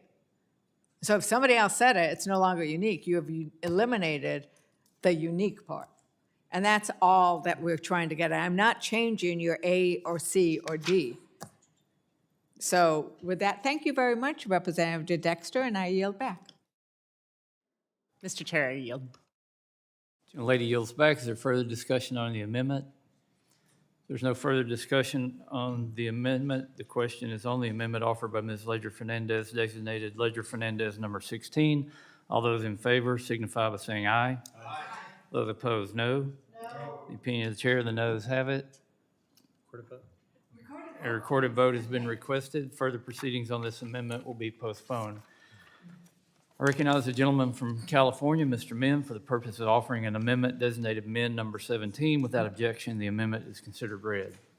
Thank you, Chair Westerman, Ranking Member Huffman, for convening this hearing. And my amendment is very simple. It required the Department of Interior to repeal recent guidance that requires all solar and wind energy projects on federal lands to be personally approved by the Interior Secretary. Of course, this is a grossly inefficient requirement that puts politics over processes. And while there's no doubt that we have an outdated permitting process that's out of step with the needs of our modern economy, we do need some kind of permitting reform. And I just want to say the efforts of the chair here in trying to do this. I think there's a broad and growing consensus that we need new permitting changes when we see projects across the country, whether renewables or otherwise, transmission, storage, facing a series of delays, redundancies, and uncertainty that have really hampered our ability to put new energy on the grid. So we do need reform, and there's a right way to do that. Thinking about streamlining reviews, improving predictability, ensuring proper staffing at permitting agencies, but while retaining the core environmental safeguards that are at the heart of NEPA, I think this is very important. And I know that the chair has tried to work across the aisle with some members to try to advance the ball here, and I do applaud him for those efforts, but I still think that this bill is fundamentally flawed. And one way in which I think it's very problematic is that it ignores the clear elephant in the room. And that is the fact that the single most pressing barrier to permitting for the clean energy industry, which is now the cheapest form of energy and getting electrons online, is our president, Donald Trump. We're being asked to take up this permitting bill as this administration's actively ignoring existing laws on permitting and the funds duly appropriated to it by Congress, all to specifically block renewable energy products, one of the best tools we have to lower costs, achieve energy independence. And over the past 10 months, the longest 10 months of my life, I would just add, the Trump administration has illegally canceled billions of dollars in federal grants, including a historic $1.2 billion contract to develop California's clean hydrogen hub in my district, which was set to create over 200,000 jobs here in the United States. This administration's efforts to halt the Ørsted Revolution wind project put thousands of U.S. jobs across construction operations, shipbuilding, and manufacturing at risk. And in a time when data centers, AI, and other exciting new technologies are driving up energy demand, when we've seen electricity prices across the country go up dramatically, that single project would have provided enough energy to power upwards of 350,000 homes. It was 80% complete at the time that the administration intervened and halted construction. And while I'm pleased that the project has resumed, this only came about because a federal court stepped in over what Donald Trump was trying to do. My amendment would help end the obstruction of the administration, the illegal obstruction of the administration, and actually address the single biggest barrier that, again, this bill ignores, which is the lawless obstruction and opposition to clean energy that is in place right now. As we noted previously, last year, President Trump explicitly stated and requested that $1 billion in campaign contributions from oil industry executives in exchange, presumably, for doing what they wanted. And now this administration has rewritten the rules to give Doug Burgum, a man with extensive ties to oil and gas, the sole power of deciding which renewable energy projects get approved, if any. That action by Donald Trump, that rule implemented by Doug Burgum, ensures that political objectives, political biases, not market mechanisms, not expertise from people that are hired to look closely at these projects, that is what determines if a project gets approved or not. Now, I represent a lot of clean energy developers. They're putting a lot of electrons on the grid, but they're warning that this short-sighted move is chilling investment in the United States, chilling new jobs, threatening to take supply chains and entire industries overseas, conceding clean energy, which we all, I think, know is a major front in the economy of the future, ceding that entire industry to China. This is strategically wrong, it is economically stupid, and it is counter to everything that science tells us, which is that we need to get a handle on climate change. So my amendment, which I hope you all will support, would repeal Secretary Burgum's order and allow for the status quo to come back into effect. So I think this is a smart amendment. I would urge you all to vote aye, and with that, I yield back. Gentleman yields back. Is there further discussion on the amendment? Mr. Huffman, you're recognized. Thank you, Mr. Chair. I strongly support the gentleman from Southern California's amendment. This insane Department of Interior memo is just another example, maybe one of the most glaring examples, but another example of this administration's attempt to sabotage clean industry, the clean energy industry. We all know it's happening. We have to stop pretending that it's not. You can't have a serious conversation about meeting energy demand or permitting reform or anything else unless you confront an obvious reality like this. So this memo requires all wind and solar projects on federal lands to get the personal approval of Interior Secretary Doug Burgum. We've never seen anything like this. And the irony is just impossible to ignore. My Republican colleagues keep insisting they want faster permits. But all this memo does is throw all clean energy projects into a black box where they have no chance of ever escaping. Since this memo was released, not a single solar or wind project in any state has received approval under the new memo. So come on, folks. Let's end the charade. If we're gonna have a serious conversation, that is technology neutral, that is honest about things like parity and neutrality, you got to at least support this amendment, because this is like a cartoonishly extreme policy we're seeing from this administration to try to kill off clean energy. And if you're unwilling to confront even this, it's pretty darn hard to take you seriously about the rest of the subject. In the remaining time, Mr. Chairman, I want to request unanimous consent to enter into the record this joint statement on permitting reform negotiations. And this is from the Sustainable Energy and Environment Coalition, a joint statement with the Progressive Caucus and with the New Dems coalition. So this is a huge swath of the Democratic caucus here in the Congress. And it outlines the leaders' belief of these caucuses that current actions of the Trump administration and congressional Republicans preventing good faith bipartisan permitting reform negotiations have to be confronted. I want to quote from this statement: "Any serious permitting reform package must address as a threshold matter the Trump administration's active undermining of America's clean energy industry by using every tool it can find to slow or block projects."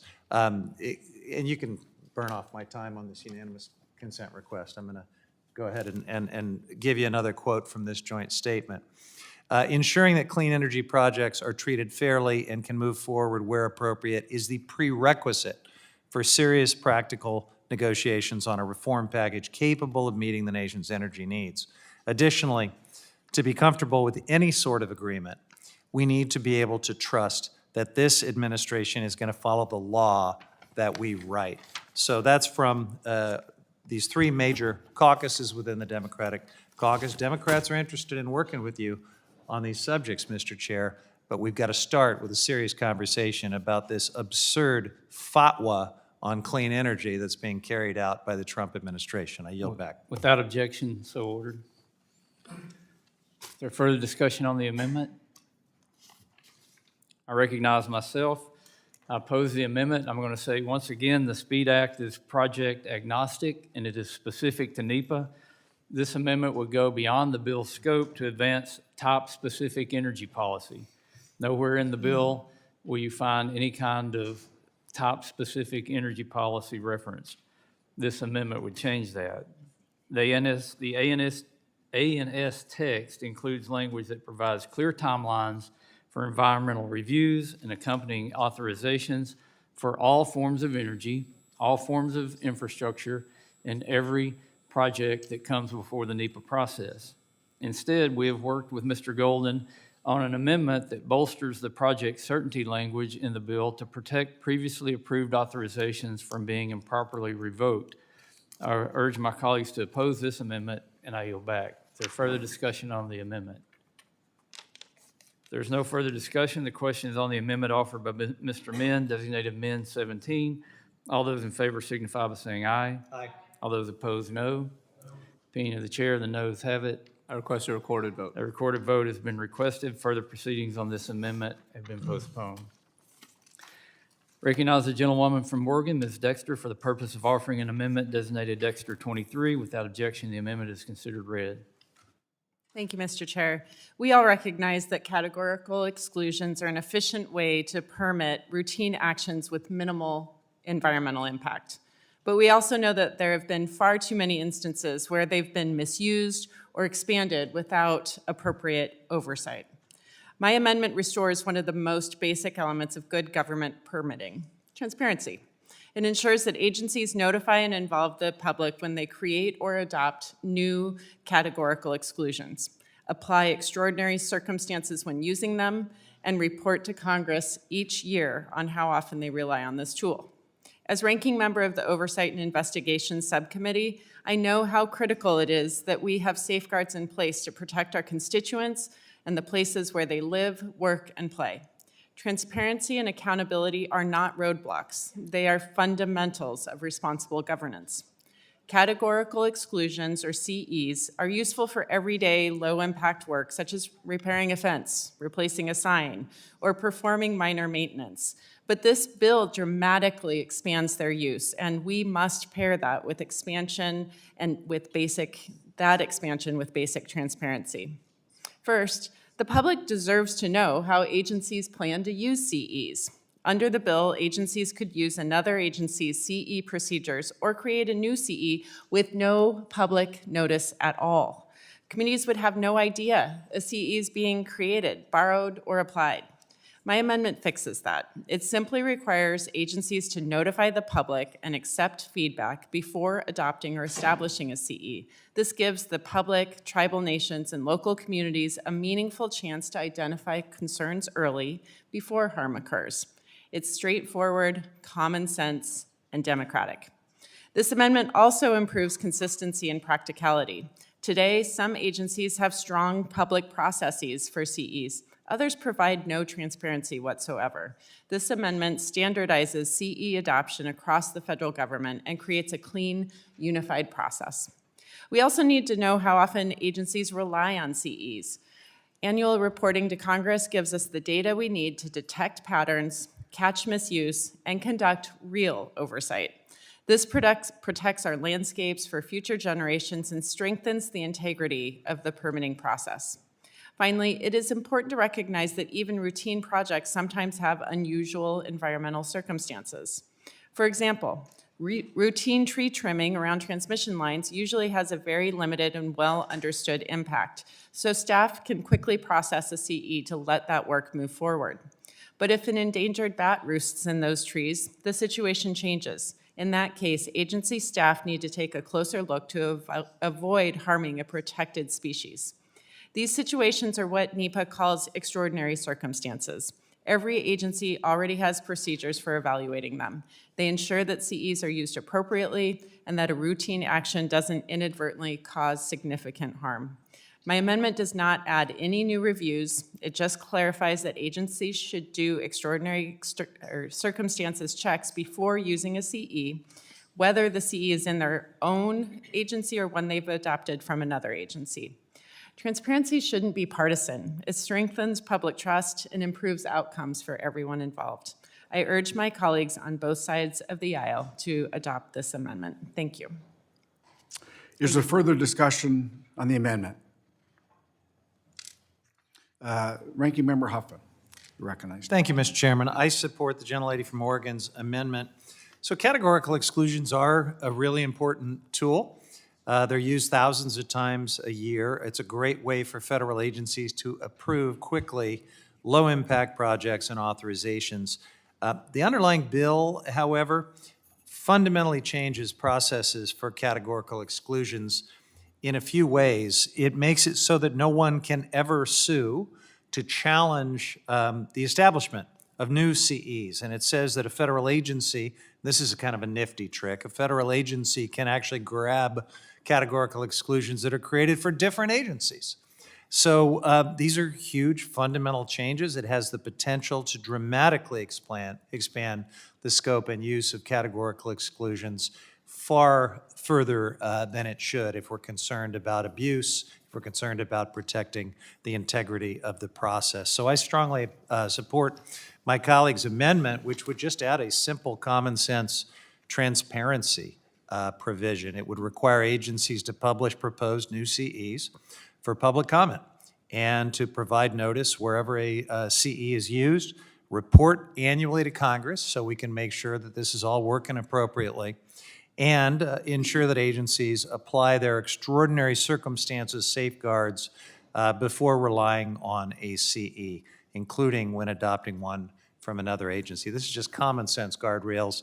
Urge my colleagues to support it, and I yield back. Thank you. Is there further discussion on the amendment? I will recognize myself. I oppose the amendment. This amendment would impose unnecessary administrative paperwork in situations where agencies are addressing actions deemed to have minimal environmental impact. The amendment would force agencies to undergo notice and comment procedures every time they use categorical exclusions and report them as well. This would crush agencies with paperwork as they use categorical exclusions for hundreds of tedious administrative actions. Moreover, the Fiscal Responsibility Act already established a simplified process allowing agencies to adopt categorical exclusions listed in another agency's NEPA procedures. This amendment would impose more regulatory burden and delays that are contrary to the goals of permitting reform. I urge my colleagues to oppose this amendment, and I yield back. If there is no further discussion, is there further discussion on the amendment? If there's no further discussion, the question is on the amendment offered by Ms. Dexter, designated Dexter 23. All those in favor signify by saying aye. Aye. Those opposed, no. In the opinion of the chair, the noes have it, and the amendment is not agreed to. Mr. Chair, I request a recorded vote. A recorded vote has been requested. Further proceedings on this amendment will be postponed.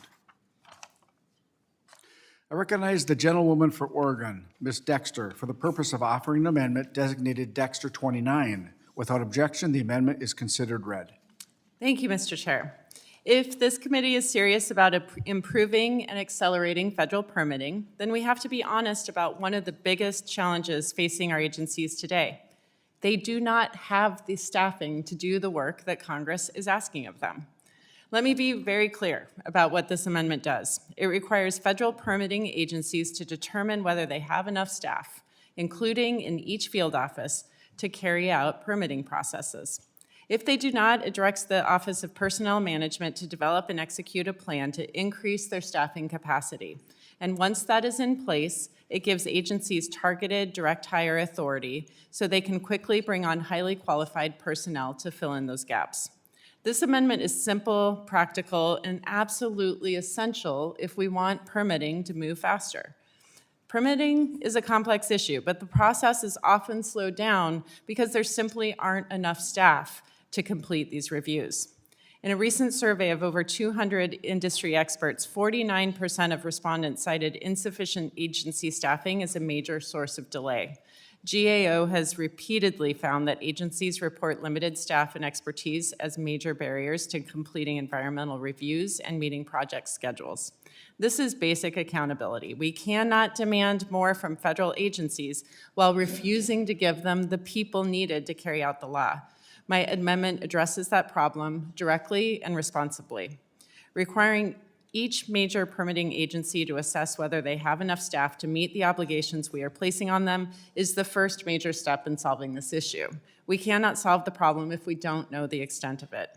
If agencies find they cannot meet these obligations with their current workforce, a comprehensive plan to address the problem is essential. This ensures agencies are not left drowning in new deadlines without the personnel they need to succeed. Finally, we must give the agencies the tools they need to address these staffing gaps and allow them to hire staff and get the permits done on time.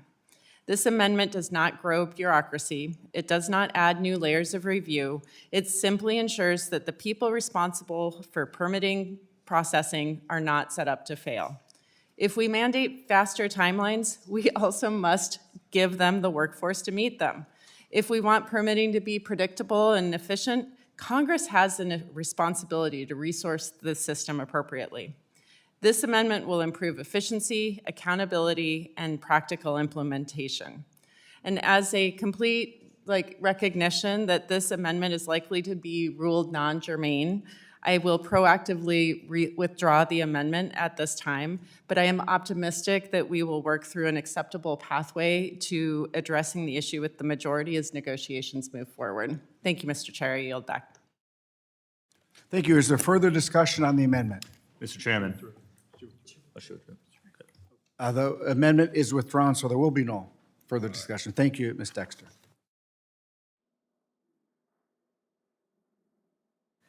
I recognize the gentleman from Rhode Island, Mr. Magaziner, for the purpose of offering an amendment designated Magaziner number 6. Without objection, the amendment is considered read.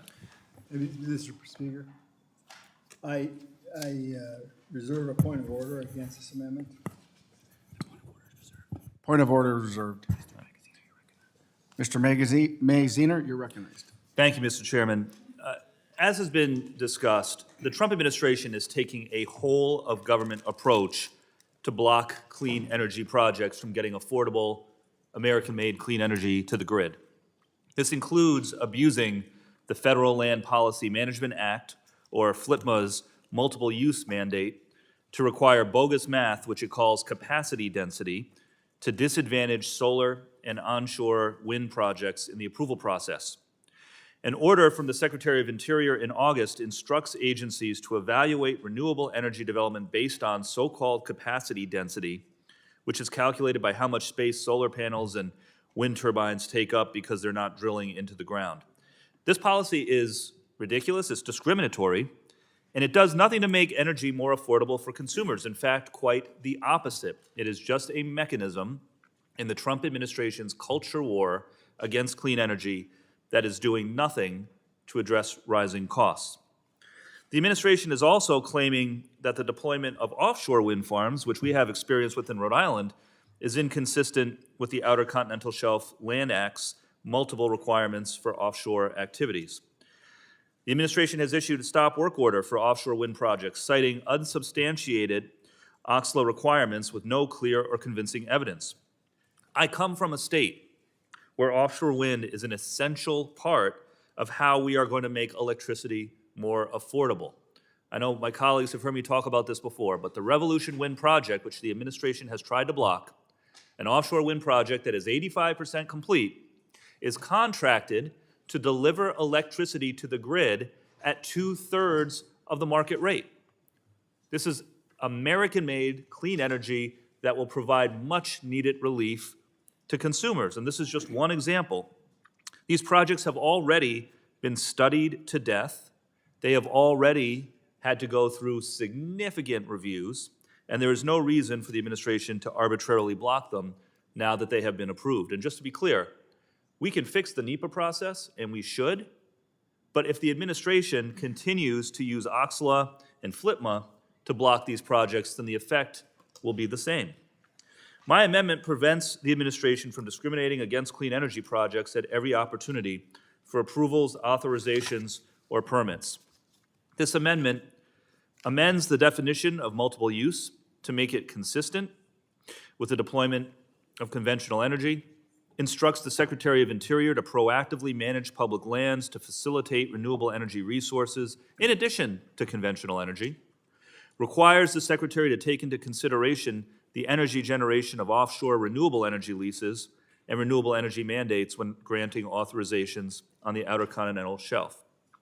Now, I understand that our Republican colleagues do not intend to let this amendment even receive a vote today because the amendment is not specific to NEPA. But all of the subject matter in my amendment does fall within this committee's jurisdiction. So there is no reason why it can't be included in the bill. And I need it to be included in the bill in order to get to yes on the underlying legislation. So I'll ask my colleagues, is it your intention to rule the amendment out of order? If so, I'll withdraw to spare everybody the time it will take to challenge the ruling, but I really hope you'll at least allow us, consider to allow us to have a vote. I intend to, that's not germane. All right, well, in that case, with regret, because I again, feel strongly that this will, this administration policy on OXLA and on FLTMA is hurting American energy independence, is raising costs for consumers, is based on a culture war against clean energy, not what is best for ratepayers. And my amendment, once again, falls within the jurisdiction of this committee, so it could be added to the bill if our Republican colleagues would give us a vote on it. Since they have communicated that they intend to block this amendment from consideration, I will withdraw, and I yield back. The amendment is withdrawn. I recognize the gentleman from Rhode Island, Mr. Magaziner, for the purpose of offering an amendment designated Magaziner number 7. Without objection, the amendment is considered read. Mr. Magaziner. Thank you, Mr. Chairman. I am very encouraged by the passage of the amendment by Mr. Stauber and Mr. Golden earlier today to make it harder for any administration to block a project that has been fully permitted and approved. We have seen the importance of this in my home state with the Revolution Wind project that I mentioned earlier. This offshore wind project, scheduled and contracted to deliver electricity to the grid next year at below the current rate, the current market rate, will lower costs for taxpayers. It was 80% complete, 45 turbines already built, and the Trump administration put a stop work order in place. There were workers, trades workers, stuck on boats offshore waiting to find out whether they were going to get back on the job or not. All across the country, from solar projects in Nevada to onshore wind in Idaho, the Trump administration is indiscriminately canceling projects that have already been fully permitted and approved, showing that they care more about culture wars than lowering costs for Americans. Now, the language that was approved earlier will make it harder for any administration to arbitrarily block projects that have gone through the NEPA process for political reasons, and this is a good thing. That is why I supported the earlier amendment. However, the earlier amendment does nothing to provide relief for all of the clean energy projects that the administration has already moved to block. My amendment will take the good language that the chairman's amendment put into the bill and make it retroactive to January 20th, 2025. It is important that we do this for two reasons. First, if the administration is allowed to arbitrarily block clean energy projects that it has stalled over the last year, it will deal a crushing financial blow to the clean energy industry, making it harder for them to invest in new projects that can lower energy costs for consumers. Second, if we do not adopt my amendment, not only will clean energy projects already being held up by the administration not be covered, but also any other projects that they decide to block from now until final passage of the bill. We need the good certainty language that the chair, that Mr. Stauber, that Mr. Golden allowed into the bill earlier today. We need that, and it's good that, at least prospectively, the Trump administration, after passage of this bill, will not be allowed to engage in these dirty tricks to block projects that have already gone through the approval process. But if we all agree that that certainty language is good to have in the future, we ought to agree that it is also good to have in the present. I urge adoption of what I believe is a very common sense amendment, and I yield back. Is there further discussion on the amendment? If there's no further discussion, I will recognize myself. I oppose amendment as it is unnecessary. This amendment adds a right to action if any agency rescinds an environmental document. However, the bill already prohibits such an action without the project sponsor's approval. I urge my colleagues to oppose this amendment, and I yield. Is there further discussion on the amendment? If there's no further discussion, the question is on the amendment offered by Mr. Magaziner, designated Magaziner number 7. All those in favor signify by saying aye. Aye. Those opposed, no. In the opinion of the chair, the noes have it, and the amendment is not agreed to. Mr. Chairman, I request a recorded vote. A recorded vote has been requested. Further proceedings on this amendment will be postponed. I recognize the gentleman from Rhode Island, Mr. Magaziner, for the purpose of offering an amendment designated Magaziner number 8. Without objection, the amendment is considered read. Mr. Magaziner. Thank you, Chairman.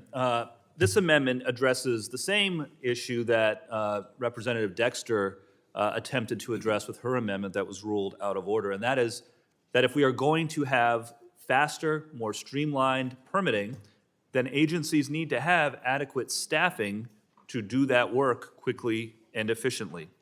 Unfortunately, the Trump administration has taken a chainsaw to agency staffing in charge of processing permits. This does not make the process more efficient, quite the opposite.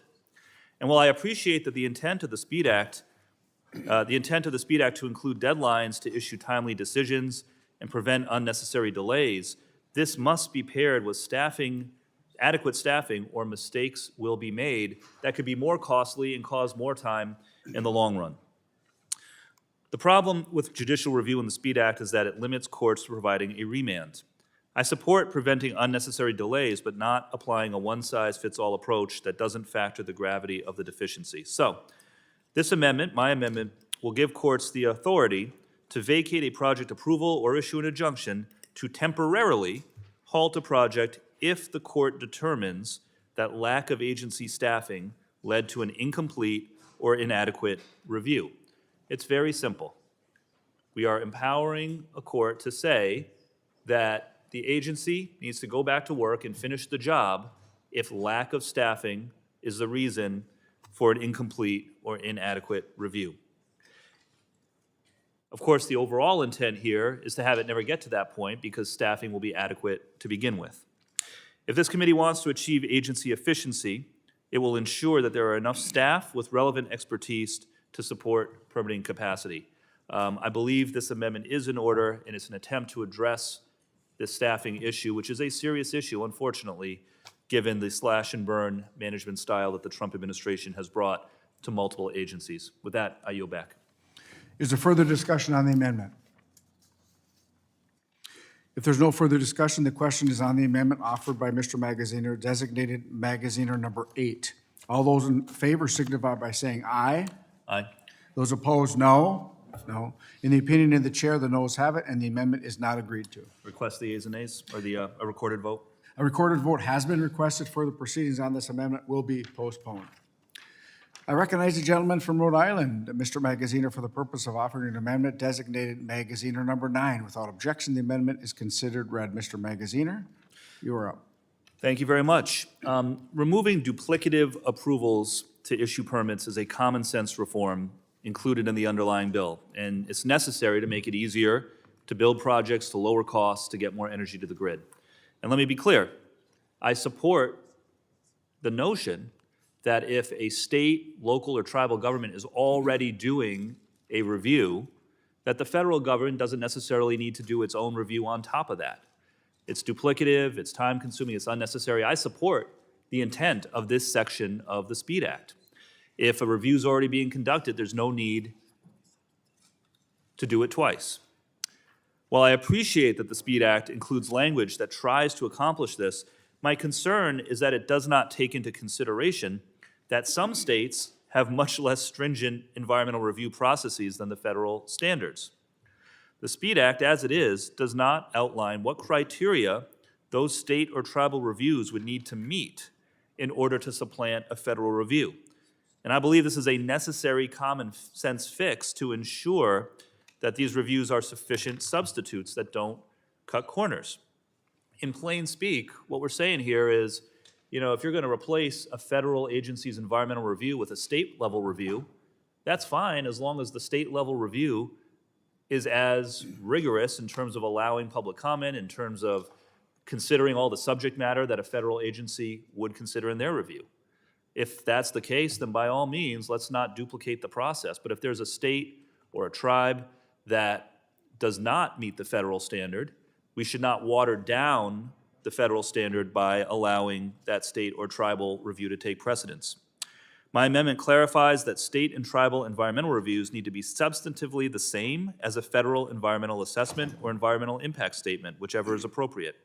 This includes process and substance, including equivalent opportunities for public notice, comment, and judicial review, not allowing for any categorical exclusions that aren't available at the federal level, and not allowing and upholding environmental review that a state or tribe renders ineffective.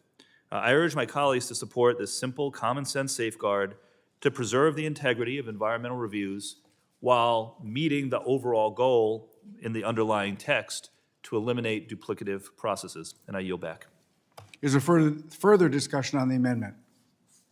I will recognize myself. I oppose this amendment. This amendment removes agency discretion to determine whether state or tribal projects or actions serve the function of agency compliance with NEPA. First off, the amendment references substantive standards that do not currently exist under NEPA, which is purely procedural statute.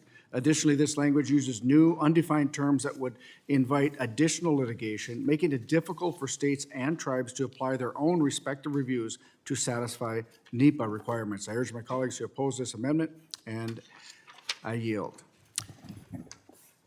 Is there further discussion on the amendment? If there's no further discussion, the question is on the amendment offered by Mr. Magaziner, designated Magaziner number 9.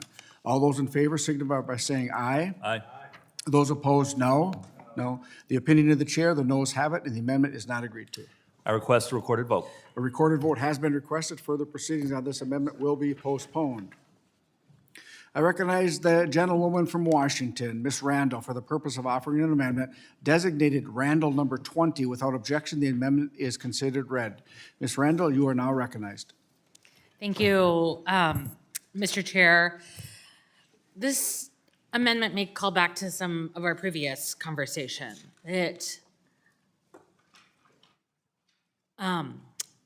The amendment ensures that tribes have appropriate opportunities to engage in the judicial review process. It exempts the tribes from the standing restrictions and the 21-day time frame to become a cooperating agency on a project. And this is important because for far too long, and all of us know this, the federal government has made decisions without consulting tribal nations. And this legacy of exclusion has profound consequences for tribal sovereignty, resources, and self-determination. And shortening the time frame for which tribes are able to engage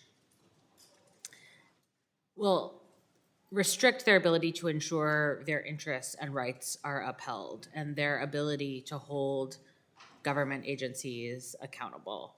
We have to keep in mind that many tribes around the country, including those in my district, have limited staff capacity and funding opportunity, and it's unfair to ask tribal nations to do more with less. We just put so much burden on many tribal nations during the extended shutdown period in which many of them were picking up the slack for Head Start programs and SNAP programs, delivering support to communities without the federal funding that they rely on. We should not be limiting the time in which a nation is able to engage in the NEPA process. A rushed judicial review doesn't provide justice. It creates new barriers. Each of the 12 federally recognized tribes in my district and all of those around the nation deserve adequate time to review, assess, and respond to proposals that could affect their treaty-protected lands, waters, and cultural resources. And I think especially given that there was no willingness from your side of the, I don't know what we call this, dais, committee room, to think again about the unique nature of each complaint, as Representative Leger Fernandez suggested with her amendment. Accepting this amendment would ensure that tribal nations, even if they are seeking to appeal or review based on similar challenges, similar impacts on the environment and their usual and accustomed lands and waters, have the standing to do that. Thank you, and I yield the balance of my time to the ranking member. Is there further discussion on the amendment? Yes. Ranking Member Huffman, you are recognized.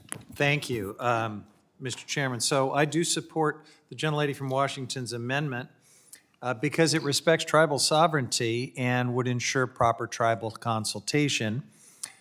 These are values that we all say that we support, but we have to enact this amendment under this law as written, this bill, because right now it would shut a lot of tribes out of the NEPA process, perhaps inadvertently, but the underlying bill would impose new standing restrictions that make it harder for the public to access judicial review, and tribes are going to get caught up in that. Tribes bear unique cultural, environmental, and treaty-based risks from federal actions. We all know that, and we should never prevent them from defending their rights in court. Tribal governments and organizations also are often underfunded. They are rural, and they might not have access to legal counsel within these highly constrained timeframes under this bill. A 150-day timeframe is just one of many ways in which it's really hard to run the gauntlet of public participation under this bill. So by exempting federally recognized tribes from these standing limitations, the amendment would protect their ability to challenge agency decisions that affect their lands, water, cultural resources, and treaty obligations. And it would also, as the gentlelady said, remove an unnecessary and unrealistic constraint on tribal participation as cooperating agencies. So this is a 21-day deadline that would force tribes, when they're serving as cooperating agencies, to make very rapid decisions about engaging in what could be very complex federal reviews that could affect their sacred sites, subsistence resources, long-term environmental health. Tribes are repeatedly telling us that they need more time, adequate time and consultation, not arbitrary cutoffs like this. So this amendment honors the federal trust responsibility, strengthens government-to-government consultation, and ensures that tribal governments can meaningfully participate on a reasonable basis in the review process. It's a critical correction to this bill, and I urge my colleagues to support it. I yield back. Is there further discussion on the amendment? If not, I will recognize myself. I oppose this amendment. We have worked closely with the tribes and local stakeholders to ensure that frivolous litigation may not be levied against tribal-led projects that are on lands that are currently held in trust for the tribes. The ANS also includes language ensuring that tribes and local governments are invited to participate in the NEPA process as cooperating agencies early in the process. The Ute Indian Tribe has also endorsed H.R. 4776, stating, in quotes, "The SPEED Act addresses longstanding challenges the tribe has long advocated to resolve by streamlining permitting and reducing the uncertainty and delays that disproportionately burden tribes. H.R. 4776 is designed to ease regulatory burdens for everyone, including tribes. This amendment would create unfair and inconsistent carve-outs in an otherwise impartial process. I oppose the amendment, and I yield back. Is there further discussion on the amendment? If there's no further discussion, the question is on the amendment offered by Ms. Randall, designated Randall 20. All those in favor signify by saying aye. Aye. Those opposed, no. No. In the opinion of the chair, the noes have it, and the amendment is not agreed to. Mr. Chair, request a recorded vote. A recorded vote has been requested. Further proceedings on this amendment will be postponed. I recognize the gentlewoman from Washington, Ms. Randall, for the purpose of offering an amendment designated Randall 22. Without objection, the amendment is considered read. Ms. Randall, you are recognized. Thank you, Mr. Chair. This amendment simply ensures that offshore oil and gas lease sales mandated by the big fill-in-the-blank bill that we passed in July still have to go through the NEPA process. As a representative from Washington's 6th District, I have the great honor of representing a district with some of the most pristine shorelines, most beautiful beaches, and truly thriving fisheries in the country. And tribal communities steward large swaths of these coastlines, not just in my district, but certainly up along the Pacific coast. Washington State alone has more than 3,000 miles of shoreline, but under this administration, the unfortunate reality is that none of that coastline is safe. In his first term, the Trump administration proposed lease sales covering nearly every United States coastline. And while thankfully those sales never moved forward due to litigation and strong bipartisan opposition, Secretary Burgum has said that the administration may be considering new opportunities.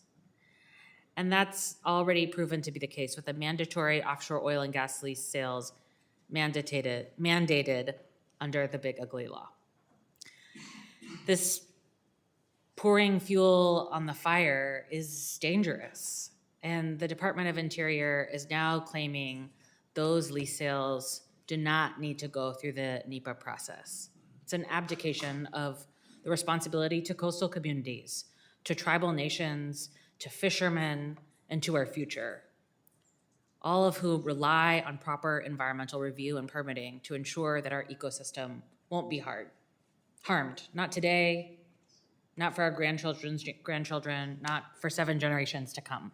That's why I'm introducing this amendment, to make it explicit to this rogue administration that they must conduct environmental reviews in accordance with NEPA for the lease sales required under the Big Ugly Law, and that those sales must include public comment periods and analysis of the impact of the sales. I urge all my colleagues to join me in, once again, standing in bipartisan solidarity to protect the coastal communities that we all cherish. I yield back. Thank you. Is there further discussion on the amendment?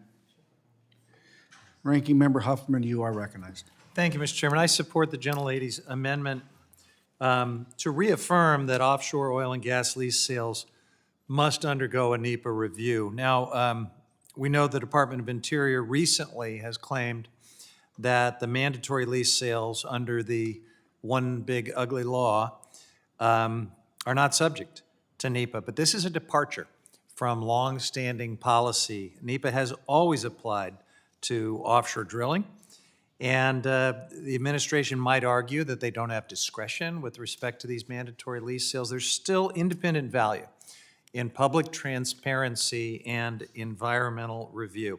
Communities at least deserve those basic protections for environmental analysis and public comment, and especially with this administration now targeting virtually every coastal community in the United States, including the entire West Coast. I guess not Mar-a-Lago, though, and a couple of other places that will be protected. But if ever we need to make sure that we have transparency and public input and environmental review, it is now. So this is a good amendment. I urge my colleagues to support it. Is there further discussion on the amendment? I will recognize myself. I oppose this amendment. This amendment would require additional environmental reviews for congressionally mandated offshore lease sales. This amendment is not project neutral, as the SPEED Act is intended to be. Instead, it targets offshore oil and gas leases and goes beyond the scope of this bill. The Trump administration is working to abide by the timing requirements and statute and applicable laws governing the offshore lease sales in question. I would remind my friends across the aisle that the only reason the Working Families Tax Cut law had to direct offshore lease sales is because the Biden administration let the 5-year program lapse and then offered the fewest amount of lease sales in our country's history. Moreover, the federal offshore oil and gas program in the Gulf of America has undergone continuous environmental review process since its inception. For these reasons, I urge my colleagues to oppose this amendment, and I yield. Is there further discussion on the amendment? If there's no further discussion, the question is on the amendment offered by Ms. Randall, designated Randall 22. All those in favor signify by saying aye. Opposed? No. In the opinion of the chair, the noes have it, and the amendment is not agreed to. Me again. Thank you, Mr. Chair. We have discussed quite a bit. Ms. Randall? I do want to record. I The would question like to was on- request a recorded vote, Okay, yes. there you go. A recorded vote has been requested. Further proceedings on this amendment will be postponed.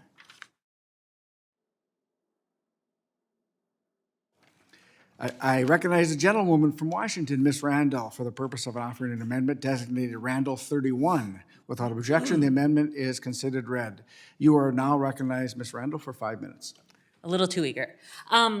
We've talked a lot in this hearing room, on the floor, and throughout the Capitol and in our communities about the impacts of the decreasing size of federal agencies, the layoffs and furloughs and illegal rifts of the workforce that helps to ensure that agencies that do important work like monitoring fish returns and water quality and ensuring that our forest lands are maintained are not understaffed. We've seen such an incredible impact from workers being fired. And it's not just the demoralization of the workers who are left. It's not just the negative impact on the communities that we live in. It's also an inability to efficiently deliver results in permitting. I worry that with this streamlining of the process, as well as a complete gutting of the federal workforce, that our environment is going to be damaged to an unimaginable extent. We don't have the people to review the applications in a way that ensures that we are thinking thoughtfully about the impacts long-term. We don't have the people to ask the tough questions to make sure that we're not overlooking something. We don't have the people, because this president and his administration have been arbitrarily and capriciously and vindictively, in some cases, laying off workers who are doing important work. This amendment is simple. It says this act shall not take effect until staffing levels at permitting agencies and offices match or exceed the levels of January 1st, 2025. I think it is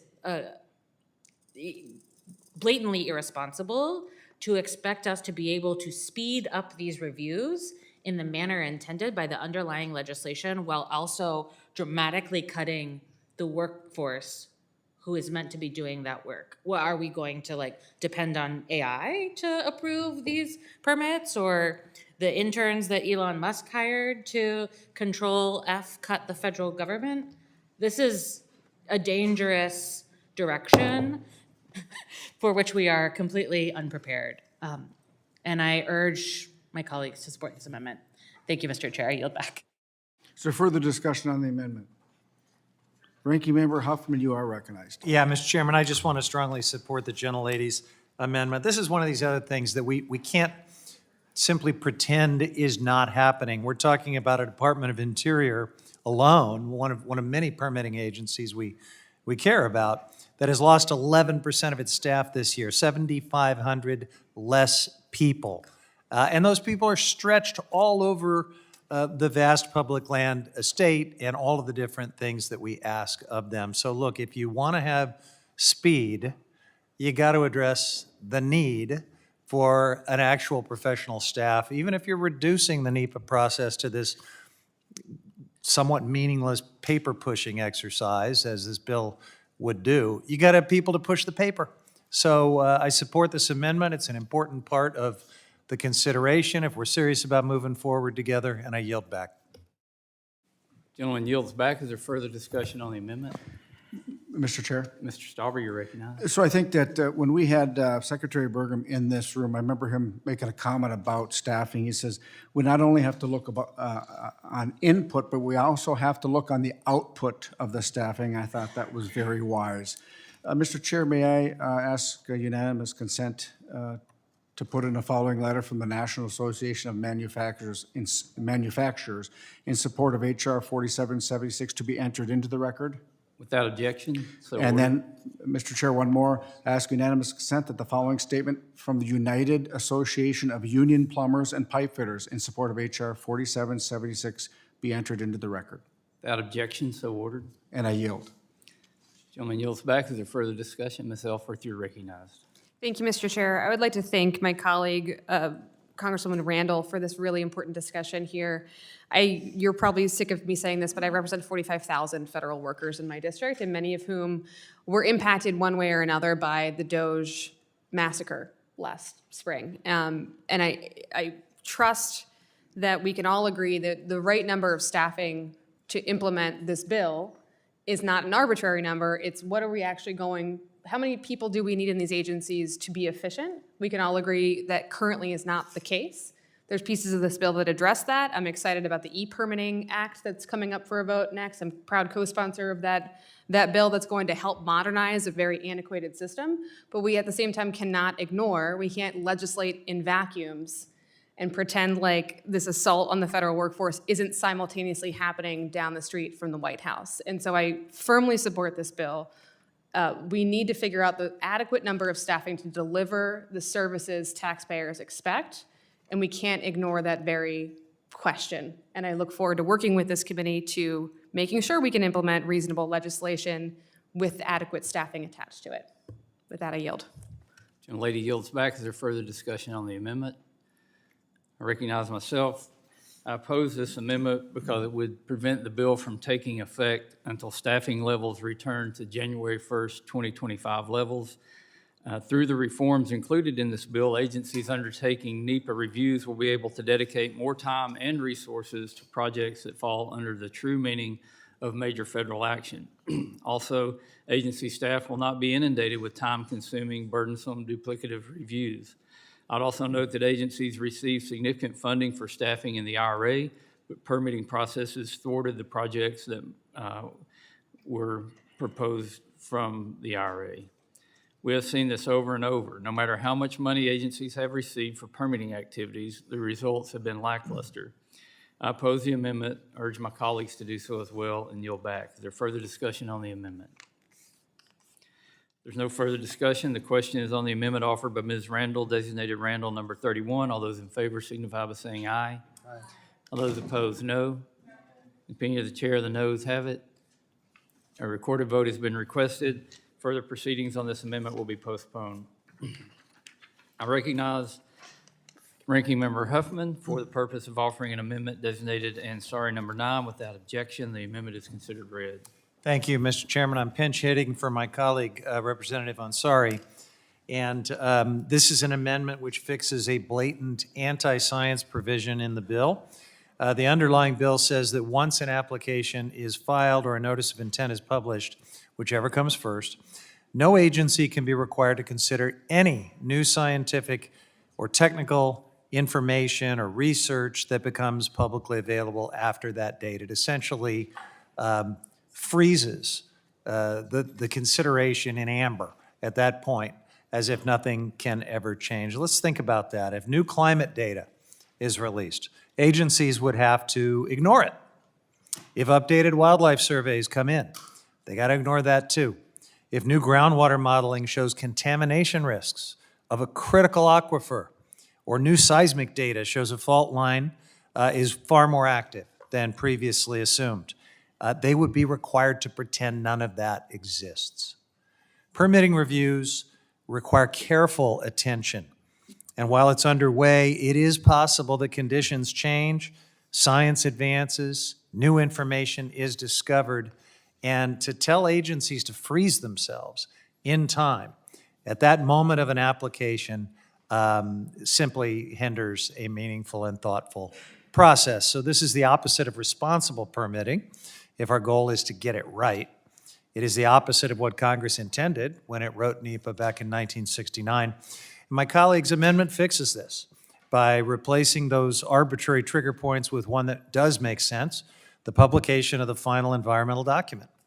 Agencies would complete their analysis, incorporate the best available information, and then make a decision based on the facts and not outdated information. This is good governance. It avoids rushed reviews, it reduces legal risk, and ensures that federal agencies work with accurate, up-to-date information.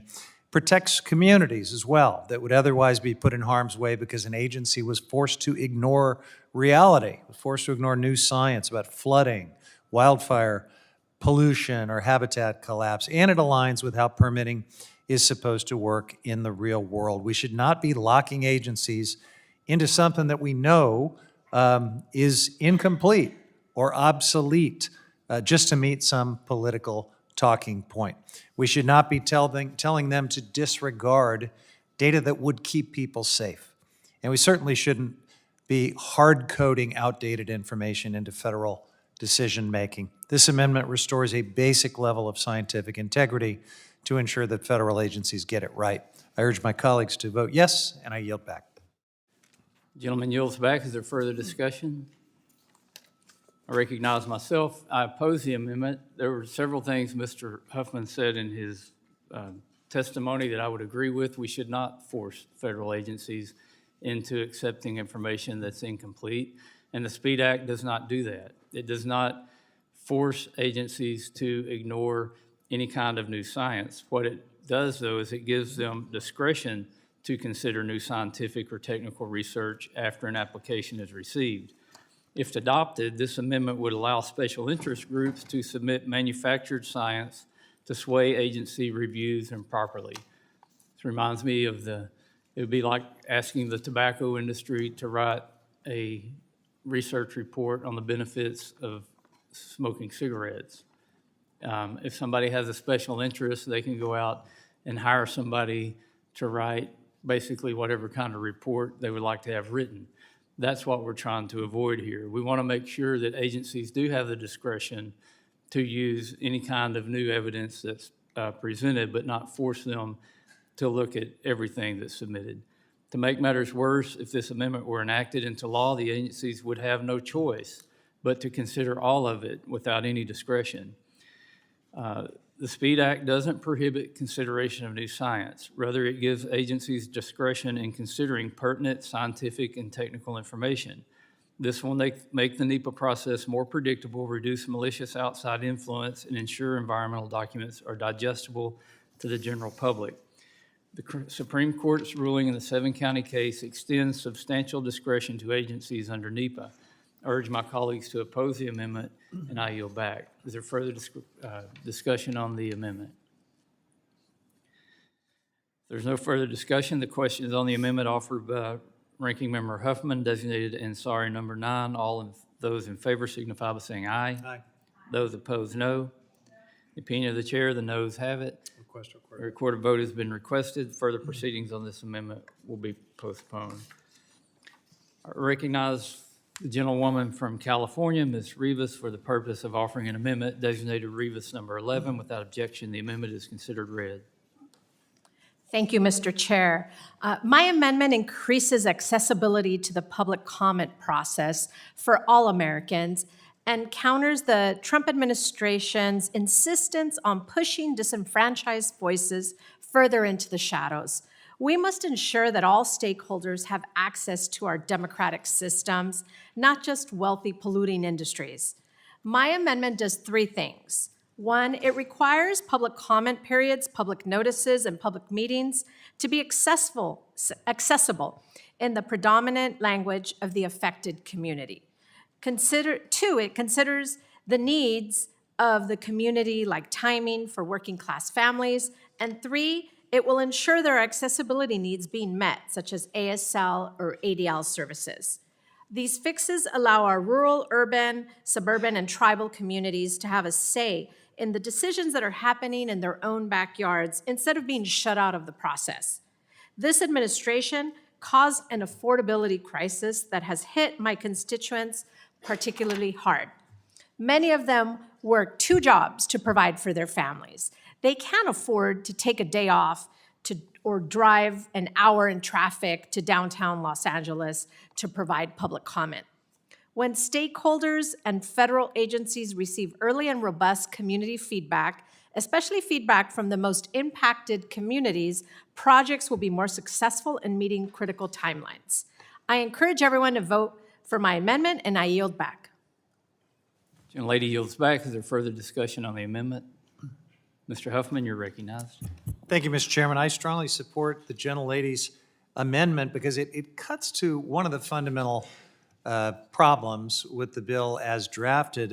As drafted, Mr. Chairman, the bill treats public engagement and public comment and participation as a nuisance, as an obstacle, in some ways as a threat, when in fact it's just the opposite. The NEPA public participation process, when it's accessible, when it's working, protects the community's needs and makes for better projects.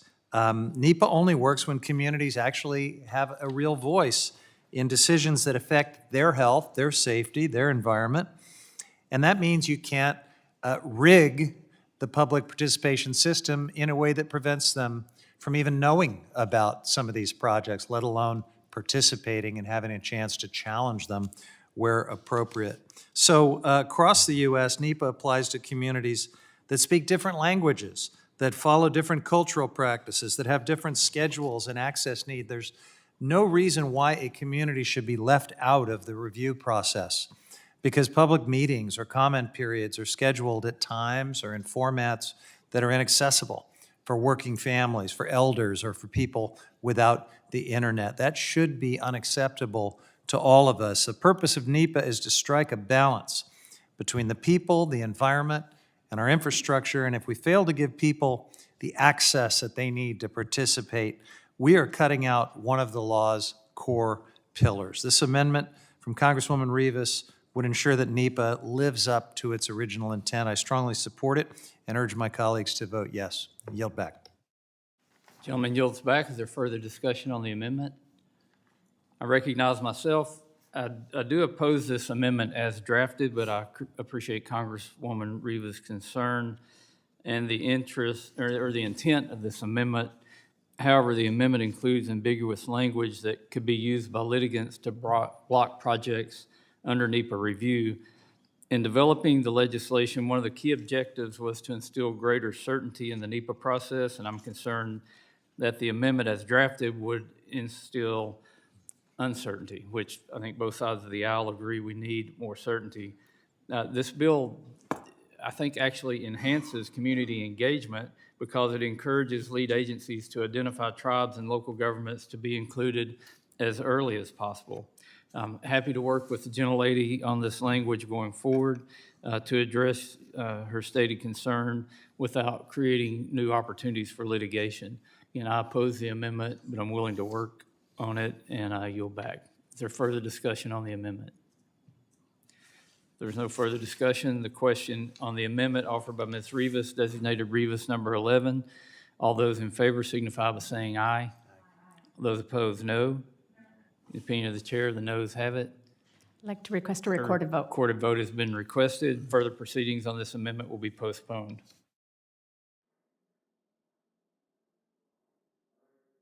Now is the gentlewoman from California, Ms. Rivas, for the purpose of offering an amendment designated Rivas number 12. Without objection, the amendment is considered read. Thank you, Mr. Chair. My amendment is simple. If the majority wants to include energy in the mission of the Council on Environmental Quality, then we should also make sure that the CEQ includes renewable energy too. If we want to meet the energy demands of the future, renewable energy will play a crucial role creating good-paying union jobs while reducing pollution. The Inflation Reduction Act invested $369 billion to expand vital clean energy tax credits. We were already seeing success. Jobs were being created, our environment was improving, and we were making real progress in tackling climate change. But what did the administration and House Republicans choose to do? They chose to erase that progress, side with billion-dollar polluting corporations, and harm the American people. During the Republican shutdown, the Trump administration canceled almost $8 billion in crucial Department of Energy grants. In my home state of California, 79 awards totaling $2 billion were eliminated due to simple political retribution. These projects would have strengthened Los Angeles' energy grid during crises such as extreme heat waves and wildfires, made vital investments in the California Hydrogen Hub, and help a children's hospital in the Central Valley lower its energy costs. My amendment ensures that the Council on Environmental Quality incorporates renewable energy into its mission. I stand with the American people and their right to good-paying jobs and a clean environment. We need to create an efficient energy system of the future that creates jobs, protects our health, and preserves our environment for the next generation. Thank you, and I yield back. Gentlelady yields back. Is there further discussion on the amendment? I recognize myself. I oppose this amendment because renewable energy is already covered under the SPEED Act. Whenever the bill says energy, it's referring to all types of energy, and adding this language in the bill would violate a guideline we put around the bill to be technology neutral and to not include biases in the bill. This is actually an amendment in search of a problem, and it's unnecessary and redundant. I oppose the amendment and encourage my colleagues to do the same. Is there further discussion on the amendment? If there's no further discussion, the question is on the amendment offered by Ms. Rivas, designated Rivas number 12. All those in favor signify by saying aye. Those opposed, no. In the opinion of the chair, the noes have it. I would like to request a recorded A vote. recorded vote has been requested. Further proceedings on this amendment will be postponed. I recognize the gentlewoman from Arizona, Ms. Grijalva, for the purpose of offering an amendment designated Grijalva 14. Without objection, the amendment is considered read. Thank you, Mr. Chair. The underlying bill revises NEPA to say that CEQ's duty and function includes helping advise the president on how to meet the energy requirements and goals of the nation. My amendment says that if we're going to do that, then we should make clear that CEQ's mission also includes advising on how to address the climate crisis and issues of environmental justice. Addressing environmental justice is essential. Communities that have been burdened by pollution for decades deserve stronger protections, not weaker ones, and yet we keep seeing attacks on NEPA that would leave them with fewer tools to defend their health and environment. This should be non-controversial. It's right there in the name. The Council of Environmental Quality should be focused on environmental quality. My amendment ensures that CEQ's guidance to the president reflects the full scope of environmental challenges, not just energy considerations. I urge the adoption of my amendment, and I yield back. The gentlelady yields back. Is there further discussion on the amendment? Mr. Huffman, you're recognized. Thank you, Mr. Chairman. I strongly support the gentlelady's amendment, and I couldn't agree more that we are dealing with a strange inversion when the Council on Environmental Quality is being reimagined as a council to promote oil and gas development and sales.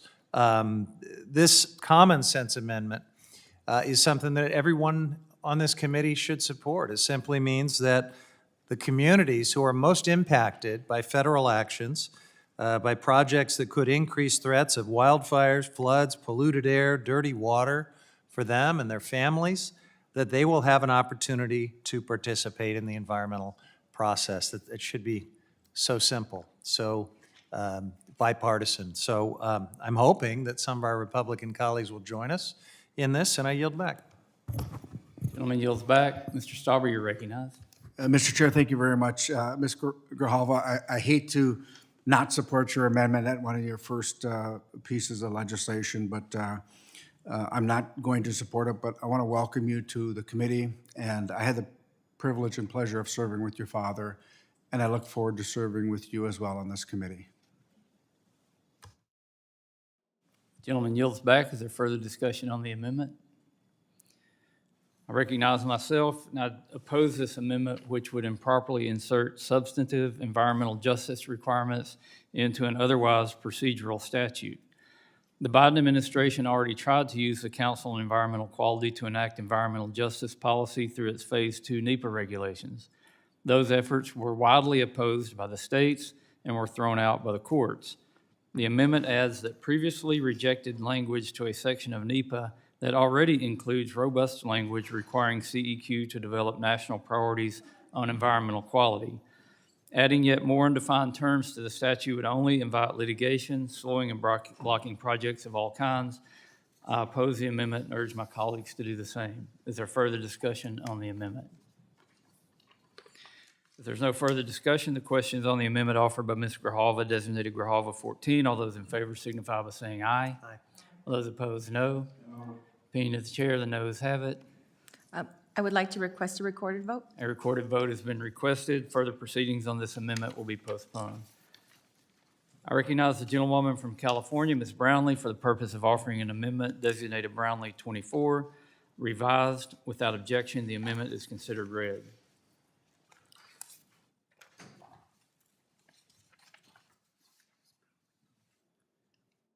Ms. Brownlee, you're recognized.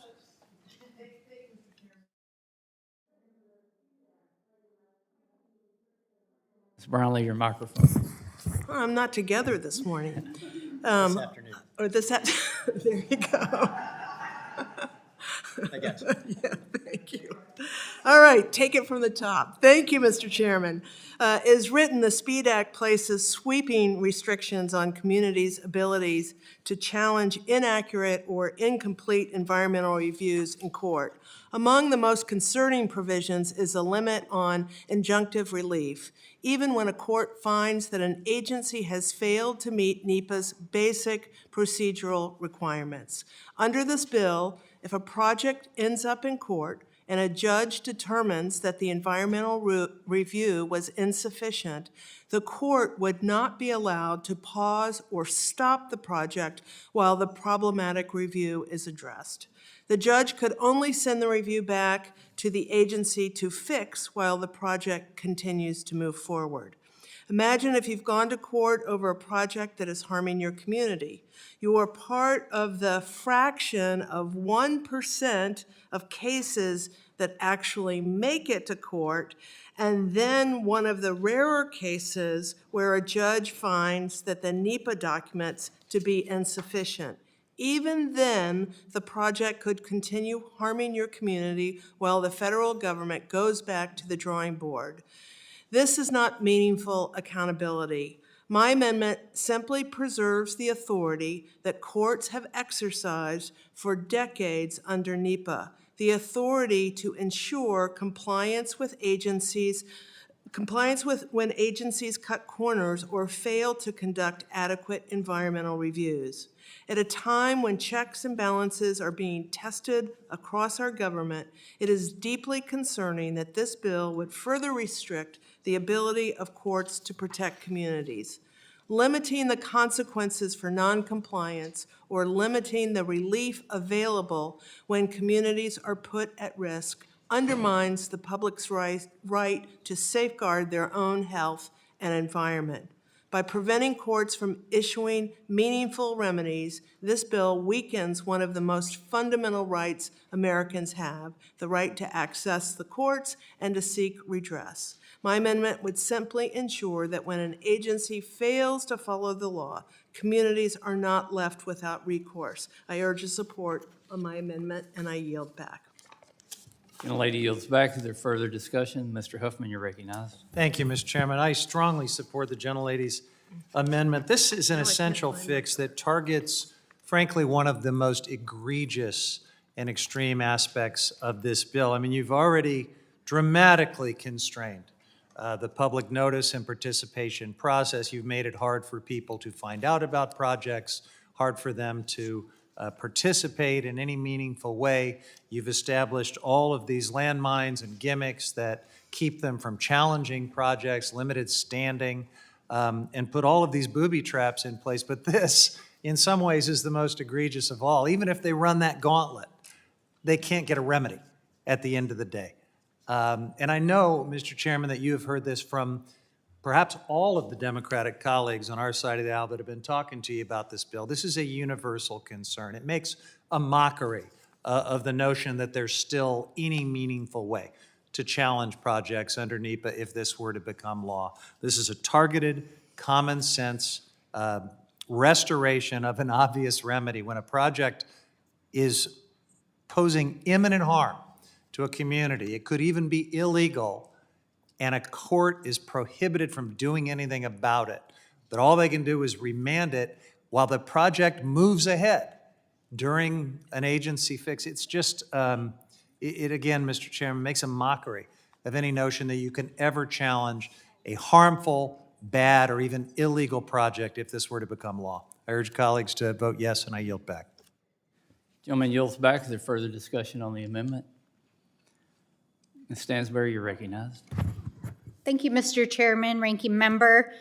I want to just take a moment of personal privilege to say, as we're here sitting debating permitting reform once again, it feels like the world has come full circle as we're joined today by our amazing colleague, Adelita Grijalva, who waited for weeks to be sworn into office, and that the first hearing that we are hearing after that is to discuss something that her dad spent his entire career fighting to protect our communities, and to hear a bill that undermines the fundamental protections that he fought his whole life to ensure would remain there.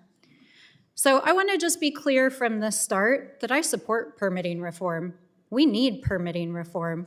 We need to build infrastructure. We need to have a modern country with modern infrastructure, and we need a government system that not only protects people and the environment, but provides efficiency and security to the businesses, the industries, the investments that make it possible for this country and our economy and our communities to run. So I support permitting reform. And let me tell you, there are plenty of things to fix in the law, in the bureaucracy, in the resourcing of these agencies.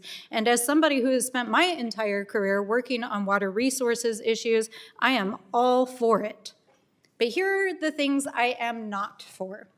I am not for gutting the capacity of our communities to go to the courts to defend their rights.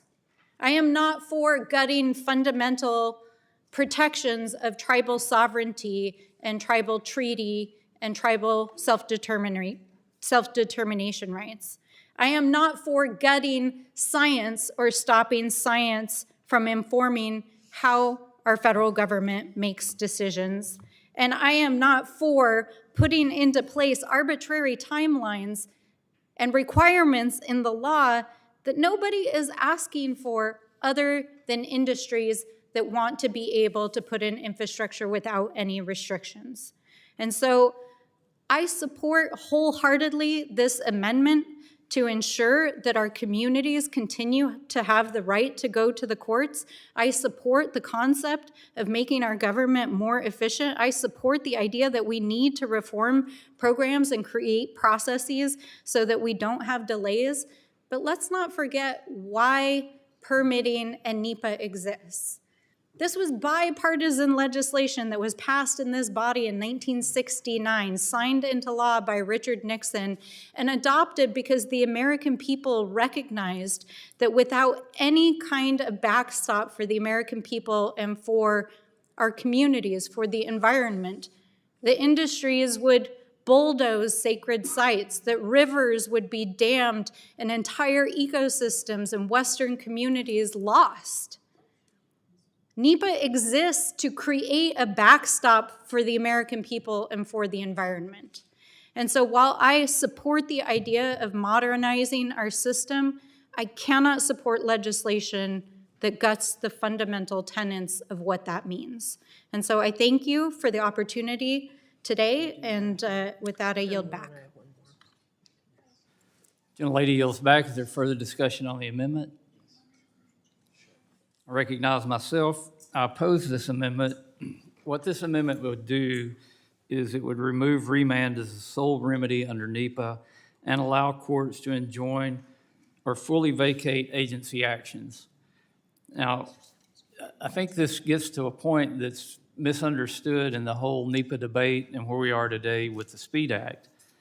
As stated in the Supreme Court's recent 7-county decision, NEPA is purely a procedural statute. The Supreme Court said that unanimously. Therefore, the courts shouldn't be allowed to block projects solely because of a procedural mistake. And if this language were put in the bill to keep the status quo like we have today, then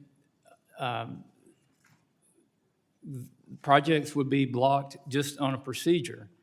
And there's been claims that this removes all protections for environmental damage or for bad actions, but it doesn't, because agency actions can still be vacated under any number of substantive environmental laws. Environmental laws, not procedural statutes like NEPA, but environmental laws like the Clean Air Act, the Clean Water Act, the Endangered Species Act, and the list goes on and on. In most cases, NEPA claims are already accompanied by claims under these substantive statutes. Allowing vacature of projects based on procedural missteps will tie up critical projects that our country needs to maintain its energy and national security. And this is, I think it's hard to grasp where we're at right now, because it kind of sounds preposterous when you look at how the judicial review under NEPA happens currently. Right now there's a 6-year time frame where actions can be challenged in court, and a judge can put an injunction on a project, and that project can be stopped and ended, and it happens all the time. It's happened to projects like the Resolution Copper Mine in Superior, Arizona. The company got their permit, in good faith started spending money on the project, a lawsuit was filed, and the project has been stopped. It happened on the Keystone XL pipeline. They got all their permits, began constructing the project, again spent billions of dollars, and the project was stopped. Not only was it stopped, they had to pull up pipeline that they'd already put in the ground. So it was stopped and killed. So there was all of this good faith investment in projects with the thought that you could get a return on your investment. The rug was pulled out from under the people building the projects, and they never got any return on the investment. Now, that's happened over and over in our country. And when investors look at that, I think they turn away and think, we'll go invest our money in something else. That's why we have to look at what NEPA is. It's a procedural statute. It doesn't affect the underlying environmental laws, and it still gives access to either approve or deny a project based on those environmental laws and statutes. So I urge my colleagues to oppose this amendment, and I yield back. Mr. Chairman, I was wondering if I might ask you to yield so I can ask a question. Well, I've already yielded back. Okay, well, I was going to ask about Resolution Copper because it's a maybe- prime maybe you can get example somebody else of why to- you need NEPA, because we're talking Point about of a order, tribal Mr. Chair, sacred point of land, order. not an environmental Point of order. issue necessarily. Thank I was you. going to suggest you could get a colleague to yield you some time. Mr. Soto. Mr. Chairman, if I may yield to the gentlelady from New Mexico. Well, I'm going to still yield back to you, if that's okay, because I do want to ask you a question, Mr. Chairman. So the argument that I just heard you make is that we should waive the rights of communities to go to the courts under NEPA because it's just an administrative process and they can do it under environmental laws. And you use the example of Resolution Copper. Well, the lands that Resolution Copper wants to develop are a tribal sacred site. They've been protected by treaty since the 1800s. They're a place that are amongst the holiest, not only for the Apache tribes in Colorado, but in New Mexico. And so the reason why litigation has ensued in that case is because the tribal sovereignty and treaty rights of the Apache people have been violated. And so how would your bill protect those rights? I yield to you. There was a process to get a permit to build that mine. They got the permit. They started investing in the mine, spent a couple of $2 billion is my understanding. I was there when, and took an elevator down 7,000 feet. I know it takes a lot of money to dig a 7,000 foot hole in the ground. And then after the fact, during this judicial review process, a lawsuit was filed, it was challenged in court, and that investment was halted. I understand that. So Resolution Copper, which is a multinational mining company with out-of-country investors, including the Chinese government, has invested billions of dollars in drilling and mining in a tribal sacred site. But our responsibility as the Congress... That they got a permit to do through the process. Sure, they got a permit at some point, but our responsibility as Congress is to protect the American people, and we have a tribal trust and treaty responsibility. We do not have a responsibility to foreign mining companies. And so my question to you is, how does your bill protect the interests of tribes who, by your own argument, would not be protected? My argument is not that they would not be protected. My argument is that there's a process to follow, and there has to be closure on that process. And you can't expect development in our country, you can't expect America to build. If you go into, you talk about a mining project, from point of discovery to producing products out of a mine right now is 29 years. But let me ask you the question. That is way too long. So we have to provide certainty, and that's what the SPEED Act would do. But let me ask you the question in a slightly different way, just philosophically speaking. Do you think that the United States Congress should pass legislation that allows a foreign mining company to mine on American public lands and take away the rights of tribes? I think the U.S. Congress should pass It's just a simple permitting. question. You can't answer that question? It's just a simple question. You don't think our responsibility as Congress is to protect tribes and Americans from foreign companies exploiting our lands? I think that's a question that gets answered in the permitting process. We're looking at a process that You don't gives think Congress has a responsibility to answer that question? I'm saying Congress has a responsibility to pass laws that are not biased, that are not picking winners or losers, and are not balancing the scales out of favor or in favor for anyone, and that's what the SPEED Act does. Are you America first? I hope we're all America first. Well, so then why would Are you you? why would you pass a law that would give rights to a foreign mining company before it would give rights to American tribes? Are you proposing that we stop all foreign investment in America? I am not proposing anything at all. I'm asking you about your bill and its protection of Americans and tribal sovereignty, and And I why thought- your bill would prioritize the investment of foreign actors and mining companies over American communities who are saying they don't want this. Well, I don't know what bill you're talking about, because this bill does not do that. This bill gives everybody access to the table to go through the permitting process, for the project to be analyzed based on the merits of the project, and for a record of decision to be issued timely and fairly. Well, I appreciate the debate. Thank you for the opportunity to discuss your bill. but I think for anyone listening, you can see where the priority lays. Is there further discussion on the amendment? There's no further discussion. The question on the amendment offered by Ms. Brownlee, designated Brownlee number 24 revised. All those in favor signify by saying aye. All those opposed, no. In the opinion of the chair, the noes have it. Julia, do you want to record? A recorded vote has been requested. Further proceedings on this amendment will be postponed. I recognize the gentlewoman from California, Ms. Brownlee, for the purpose of offering an amendment designated Brownlee number 25. Without objection, the amendment is considered read. Thank you, Mr. Chairman.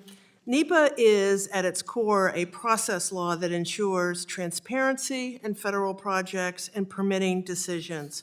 But this bill, with its broad definitions and diminished public engagement, would significantly weaken that transparency. Many provisions are drafted so broadly that they create less certainty for project applicants, not more. I'm particularly concerned about the section that allows federal agencies to substitute state or other reviews in place of NEPA. While the majority party would argue this eliminates duplications in our permitting system without clear standards and guidelines for what constitutes an equivalent level of review, we are left with inconsistent protections that expose communities, tribes, and ecosystems. And yet, this type of NEPA reciprocity can be accomplished when it's thought out and well done. In my home state of California, we have strong state-level environmental protections through California Environmental Quality Act. And there are programs that allow for types of NEPA reciprocity in cases where states, like California, can prove their provisions are at least as stringent as the federal level and have agreed to take legal accountability for their level of environmental reviews. But in all the negotiations that have occurred since the SPEED Act was first introduced, there still remains very little clarity on how those determinations would be made under this bill, other than at the discretion of the lead agency.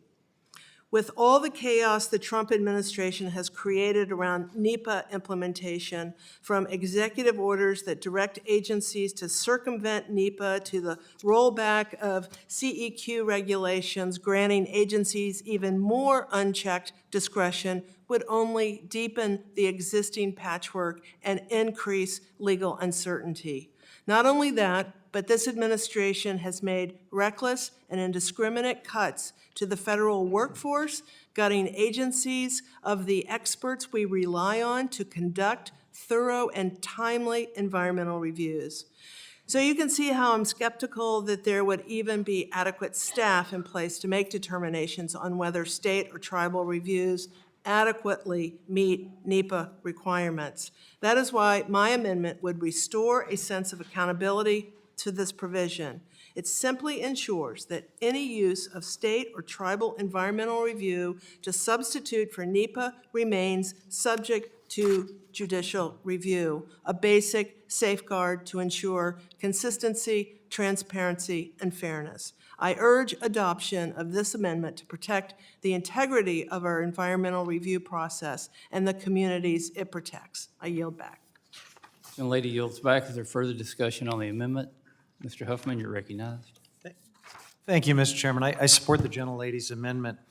And you know, this notion of deeming a state or a tribal environmental review to be functionally compliant with NEPA, it's not a crazy idea. That's something we could absolutely work with Republicans on if we wanted to have an honest conversation. But what you can't do is to give an agency blanket discretion to make that determination and then take away any recourse if that discretion is exercised incorrectly or in an invalid way or even in bad faith. That makes a mockery over the process. That allows them to point to any old ham sandwich and call it NEPA compliance, and there's nothing anyone can do about it. So I hope as we go forward, we can circle back if there's ever an opportunity to have a meaningful, problem-solving, bipartisan conversation and put some guardrails into this, because this is potentially something that both sides should be able to work together on. With that, I yield back. Gentleman yields back. Is there further discussions on the amendment? I recognize myself, and I oppose the amendment simply because it's unnecessary, as the determinations in question are already subject to judicial review. I urge my colleagues to oppose the amendment, and I yield back. Is there further discussion on the amendment? There's no further discussion. The question is on the amendment offered by Ms. Brownlee, designated Brownlee number 25. All those in favor signify by saying aye. Aye. Those opposed, no. Opinion of the chair, the noes have it. Is a recorded vote requested? Julia? A recorded vote has been Requested. requested. Further proceedings on this amendment will be postponed. I recognize the gentlewoman from Nevada, Ms. Lee, for the purpose of offering an amendment designated Lee number 2. Without objection, the amendment is considered read. Thank you, Mr. Chairman and Ranking Member Huffman. Mr. Chairman, when you introduced the SPEED Act, you said, quote, "Our permitting process, with common sense upgrades, we can cut red tape and enable the United States to build once again while setting the standard for environmental stewardship." I'm certainly with you on that, Mr. Chairman. But let me begin my remarks with a question. On July 15th, President Trump, Interior Department actively chose to wrap the biggest piece of permitting red tape around the neck of renewable energy sector that we've ever seen, publishing a memo that now requires Secretary Burgum to personally sign off on every permit related to solar and wind energy development in this country. There's many members in here, I'm looking at a few of them, Gozar, Higgins, Hunt, myself, Amade, who are in states that have seen this type of development literally stopped. Do you happen to know how many wind and solar permits have managed to make their way out of the Secretary's office in the last 4 months and 5 days? The ranking member has it right, 0. It is not one, it has been a total blockade on solar and wind energy. In fact, our Republican governor in Nevada, Joe Lombardo, described what this means for our state. The memo has not only stopped solar development on federal lands in Nevada, but also on private lands where federal approvals such as transmission line rights of way are required. There is nothing in the SPEED Act that would cut through the biggest piece of red tape we have when it comes to permitting. And here's the deal. My amendment would restore genuine permitting parity at the DOI for all forms of energy in a clear and unambiguous way. The memo has weaponized not just the NEPA process, but every permitting decision at DOI. Have you read the memo, anyone? The list is 70, there's 70 points where the secretary can come in and make a decision to halt development. The Solar Energy Industries Association has warned that the Trump administrations on America's solar and storage industry alone are threatening over 500 projects totaling 116 gigawatts of capacity. These projects represent half of all new planned power capacity in the United States at a time when I think we all can agree that we need more energy development in our country. And it's worth pointing out that these administration's attacks are harming everyone in red and blue districts alike, with at least 18 states in all corners of the country now having to confront a reality where the majority of their planned capacity is effectively on the chopping block. 3 out of the 5 states have actually voted for President Trump last year, including Texas, which alone accounts for 40% of the at-risk projects. I'm sorry, Mr. Hunt, but you're right. I'm right, right? These attacks are happening at a time when electricity demand from AI, data centers, and manufacturing is skyrocketing. And here's the reality for my friends on the other side of the dais. Last month, Politico highlighted a new analysis from Lazard, the world's largest independent investment firm, which found, quote, when faced with the choice of what kind of new power sources to build, wind and solar are the clear cheapest choice when accounting for capital, fuel, operations, and maintenance costs. That's true even without the federal wind and solar subsidies that Republicans and Trump have unwound in the budget law that was passed. And I'll close with this. If you want the SPEED Act to reach the Senate, which everything else in the SPEED Act I can get on board with, except with the fact that there's no parity.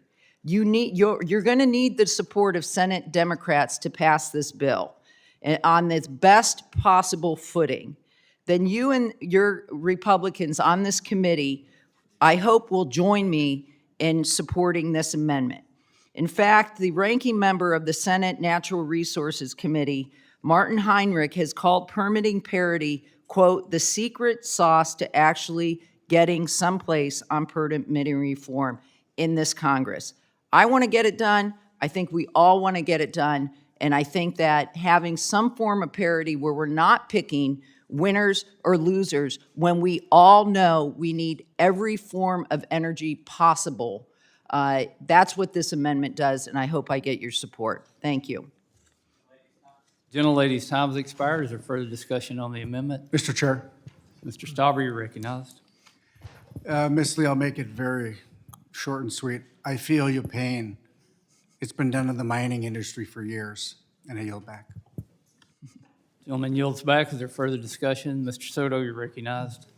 Thank you, Mr. Chairman, and I rise in support of Representative Lee's great amendment. We need to stop the embargo on clean energy projects. We see electricity rates are rising by 6% year over year nationally. In some places, like in Florida, we see it rising 10 to 15%.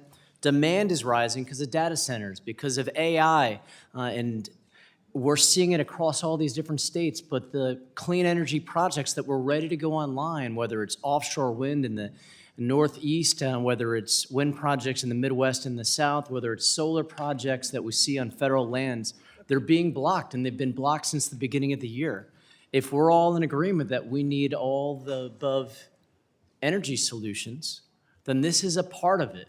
And if these projects are about to go online, the blocking of it is a direct reason why rates are going up.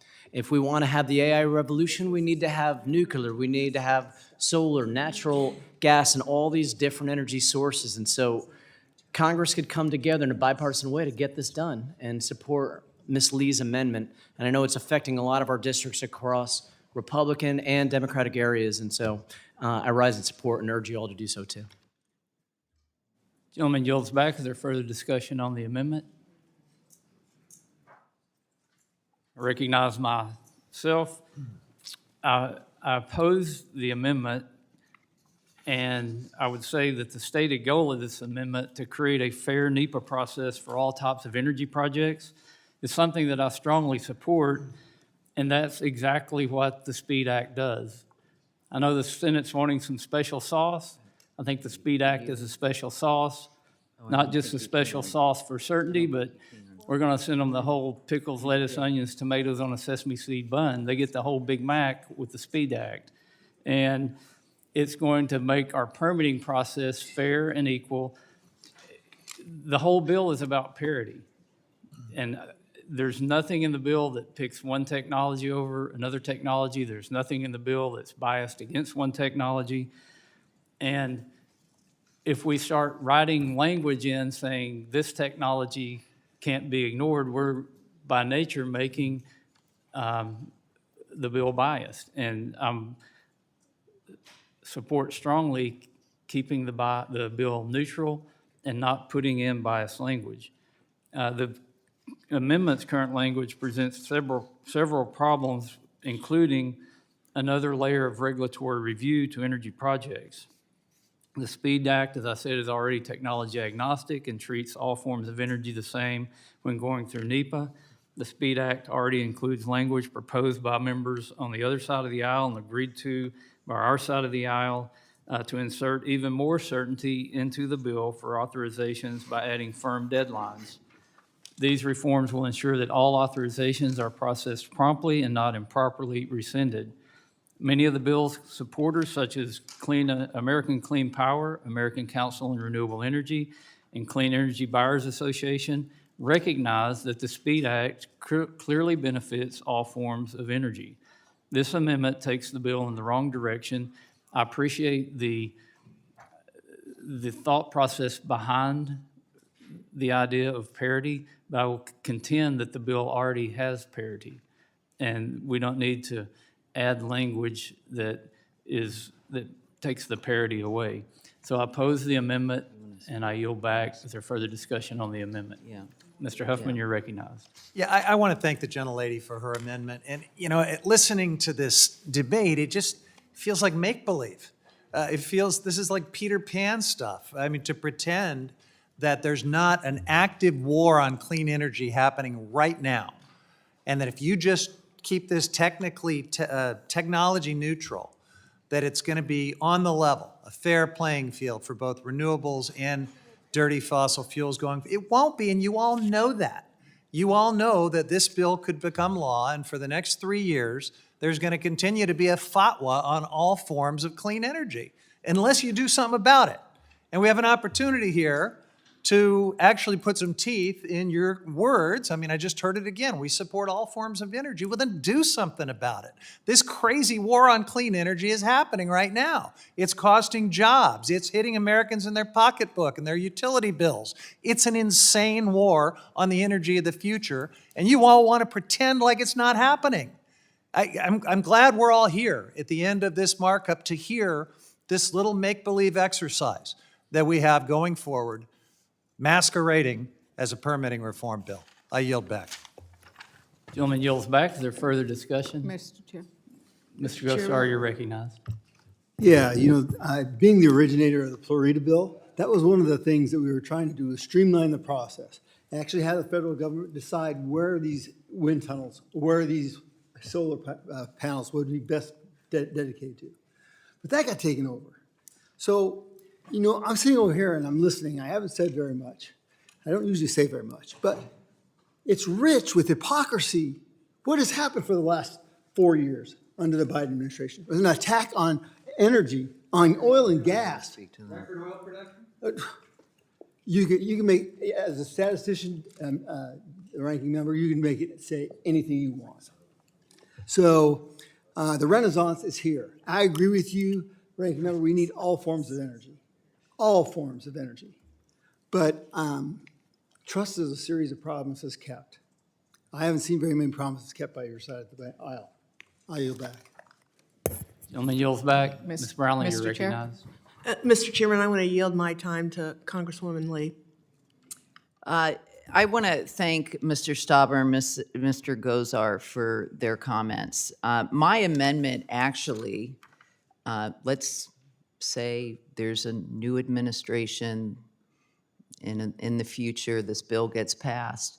My bill would actually protect the type of energy you're talking about because, quote, the requirement in my bill is that the quote-unquote Secretary of the Interior should ensure that no category or specific type of energy project on federal land is subject to more arbitrarily restrictive or burdensome procedural requirements than any other type of energy project. So it goes both ways. This is not just about solar and wind energy. It's basically about saying, let's treat all type of energy development equally. And I'll just point out as well, Mr. Chairman, you know, it's really I understand the intent of the SPEED Act. And as we've talked about, I support the intent of the SPEED Act. But what my bill or my amendment would do is basically provide more clarity for the SPEED Act to do what it's intending to do and not allow an administration to come in and write a memo, which, by the way, now it's on energy, you know, solar and wind, but in another administration, It could be on oil and gas, it could be on coal, it could be, so this goes both ways. And when you look at this list, believe it or not, NEPA is one of the determinations that is listed by the Secretary of the Interior. So we're doing all this work to provide clarity on NEPA, but we're not preventing the Secretary of the Interior to come in with a memo that basically will put another layer of burdensome red tape on top of everything you are trying to accomplish with this bill. That's what this amendment does, plain and simple. It's saying, let's quit tipping the scales, and it goes both ways. Right now, it happens to be against solar and wind, but in another administration, it could be on another form of energy. If we're going to do all of the tough work, and I commend you, Mr. Chairman, for working across the aisle, for doing the work that you've done on this bill. But if you're gonna do all that work to literally have it be erased by an administration, what are we doing here?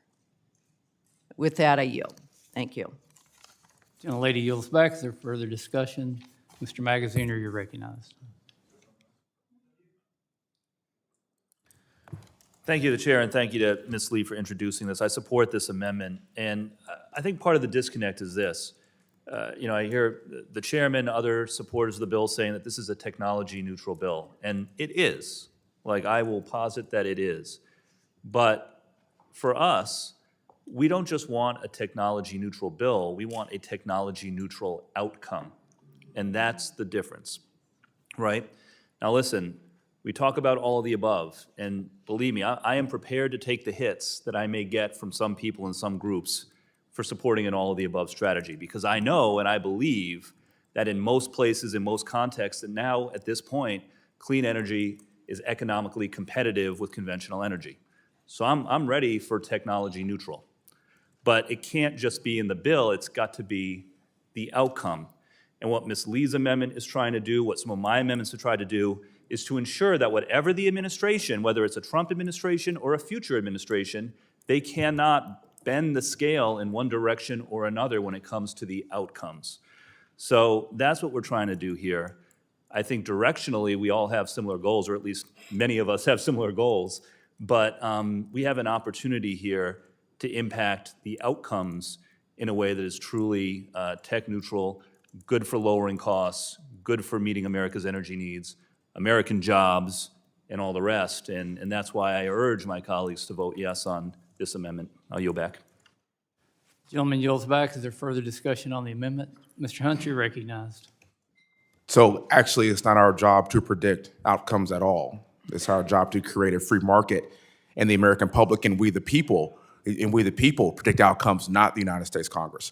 And so I've also seen a very interesting, unlikely bedfellows that I have seen with the tech industry and the oil and gas industry. And the reason why is because they absolutely need more natural gas. And that's why you're seeing these data centers in places that you would absolutely never imagine. I would have never thought that Google would be flocking to West Texas like hotcakes, like you would not believe. Because when the sun doesn't shine, solar don't work. When the wind doesn't blow, guess what? Windmills don't work. And so the idea that we're sitting on the Permian Basin and the Marcellus Shale and the Eagle Ford Shale ad nauseum, we go on and on and on. These resources that God gave us, it is up to us to ensure that they have an equal opportunity to produce low cost and abundant energy, not just for us, but for the entire world. You want to talk about picking winners and losers. The oil and gas industry has been kicked in the teeth for the past 4 years. It's all good and fun till the rabbit got the gun. And now we are in charge. And now it's up to us to ensure that there is actual equality moving forward. That's all this is. It is eliminating bureaucratic tape so that we can all move forward. Sir, I live in Houston, Texas. Do you know how hot it is in Houston, Texas? And I can assure you that we ain't going back. And I can also assure you that this country isn't going back. And my favorite show today is Landman. Y'all should watch it if you haven't. It really articulates exactly how important this industry is, not just to us, but to the entire world. It's actually an issue of national security, not just an issue of comfort or the glasses on your face or the plastics that we produce. Ask Ford what happened when they produced the Lightning. The Ford F-150 in Texas is the top-selling vehicle in the United States.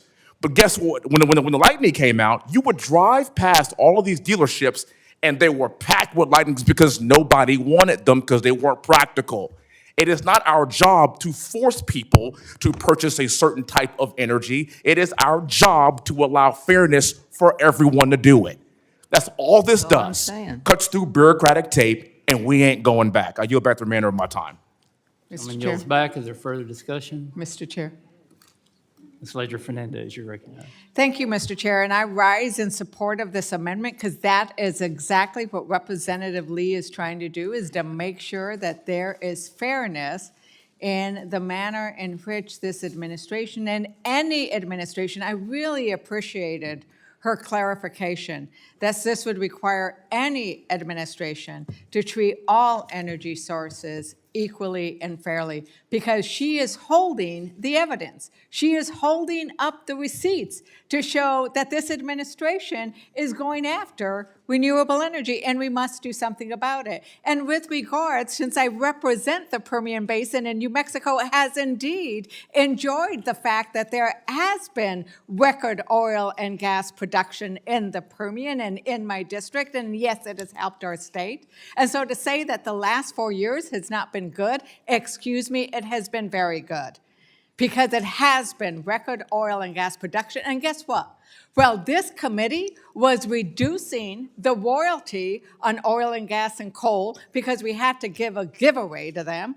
New Mexico actually increased its royalty rate to 25%, and you know what happened? Record lease sales. Because you can demand more of the oil and gas industry. You can demand that they clean up and reduce the methanes, and they will respond. But what's key is what Representative Lee is trying to do, is to make sure that there isn't a tipping of the scale. And with that, I'd like to yield the rest of my time to Mr. Magaziner. Well, thank you to the gentleman. I'm glad that our colleague from Texas has had an opportunity to try to bolster his struggling Senate campaign with that speech. But I will point out that when he talks about the need for a level playing field, that is what we are trying to accomplish here. I heard him say that it is not Congress's job to pick winners and losers. He is correct about that, I believe, but it is also not President Trump and his administration's job to try to pick winners and losers by blocking clean energy at every turn, including wind energy, which, by the way, is abundant in the state of Texas and is about to be abundant in the state of Rhode Island, because we are leaning in to affordable, clean energy here at home. So listen, we want equality in outcomes. We want a level playing field, but we need an administration that is prepared to deliver on that. And with that, I'll yield back. Gentleman yields back. Is there further discussion? Ms. Dingle, you're recognized. Thank you, Mr. Chair. I support the gentlelady's amendment, and I would like to say to my colleague that I was there when that F-115 was unveiled. And we are competing in a global marketplace, and the autos are still making those EVs and struggling with companies that are being helped by their foreign governments while we are not. We just want inclusive. We want renewables and oil and gas, and that is what my colleague is trying to do, and I will yield the balance of my time to Ms. Lee. Thank you. I want to address Mr. Hunt's comments, because I feel like we're talking in a circle here. If you want the market to determine the outcome, and you don't want government to tip the scale, and I understand that you feel slighted because the government in the past has tipped the scale, but we're talking about the future. I mean, we can't erase the past. We're talking about the future. So we're talking about moving forward. And, you know, if you're talking about market forces, then why would you not support an amendment that basically, word for word, ensures that no category or specific type of energy project is subject to more arbitrarily restrictive or burdensome procedural requirements? Like, why would you not accept that if you're wanting to have the market forces be the determinant? I think we're speaking the same language. So that's why I asked for your support of the bill, or the amendment. Thank you. I yield. Ms. Dingle, do you yield back? Is there further discussion on the amendment? There's no further discussion. The question is on the amendment offered by Ms. Lee, designated Lee number 2. All those in favor signify by saying aye. Aye. All those opposed, no. In the opinion of the chair, the noes have it. Mr. Chairman, I request a nay vote. A recorded vote has been requested. Further proceedings on this amendment will be postponed. Ask unanimous consent to submit to the record additional support letters and statements from over 325 organizations in support of the SPEED Act. These groups include farmers, ranchers, energy of all types, and technology developers, tribes, think tanks, and more. It includes Meta, Google, Microsoft, and OpenAI. These are over 325 substantive and unique letters that have come in from all 50 states to support the SPEED Act.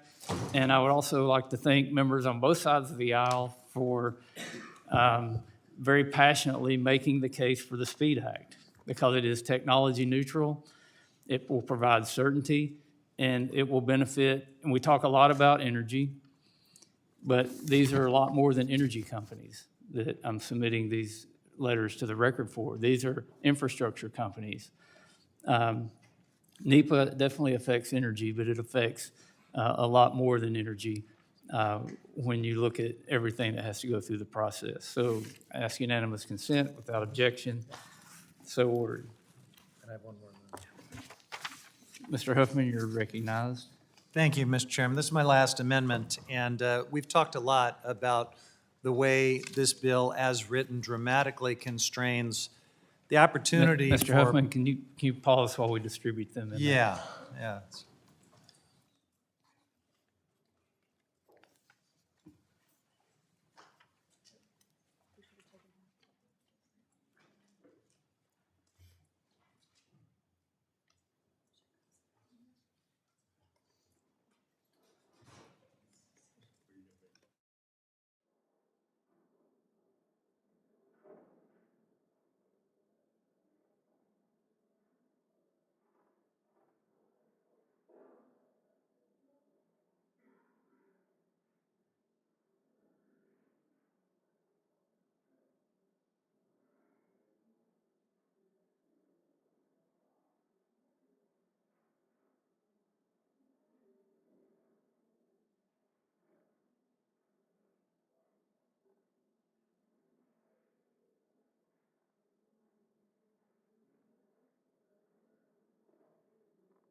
The clerk will designate the amendment.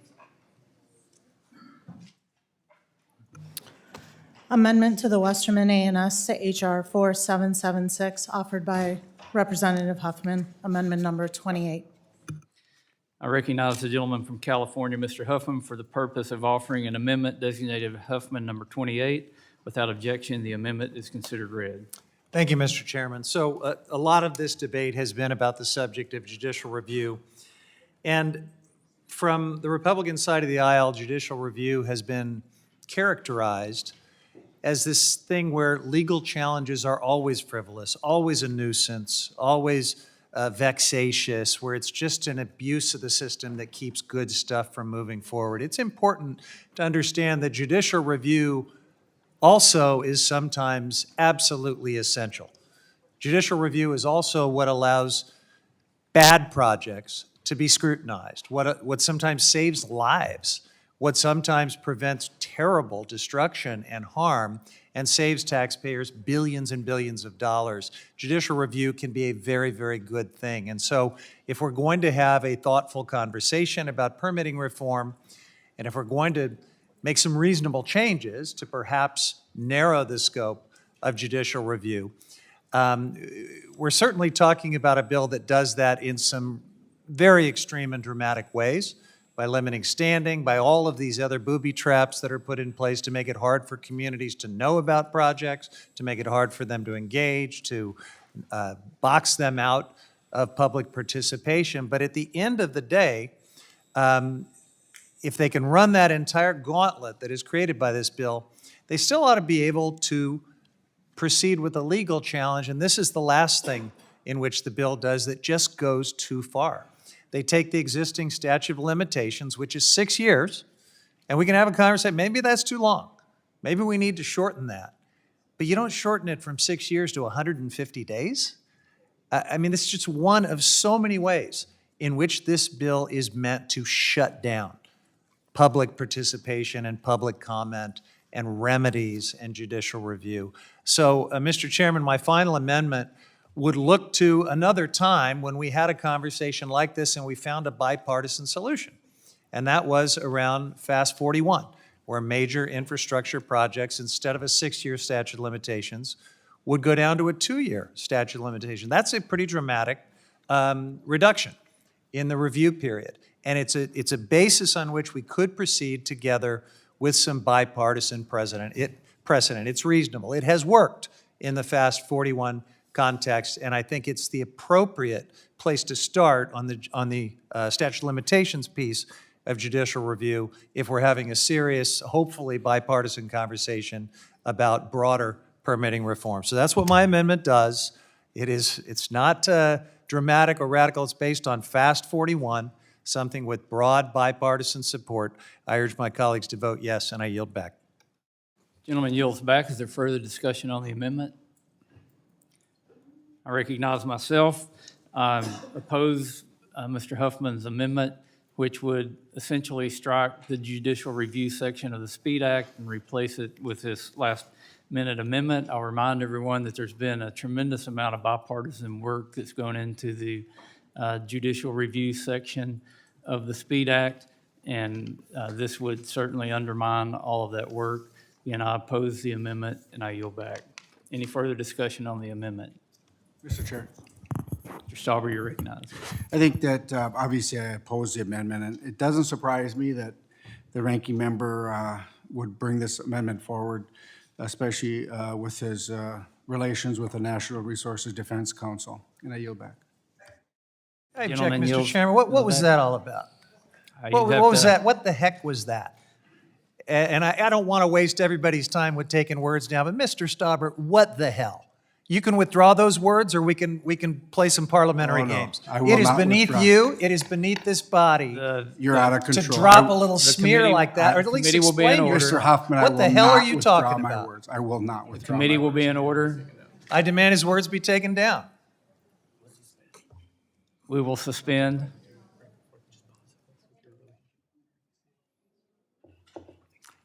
You're better than that, Pete.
Come to order.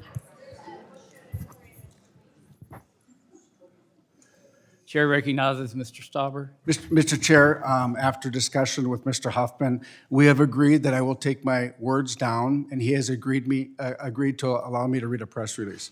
This is from Not the whole press release. This was from yesterday, from the Natural Resources Defense Council.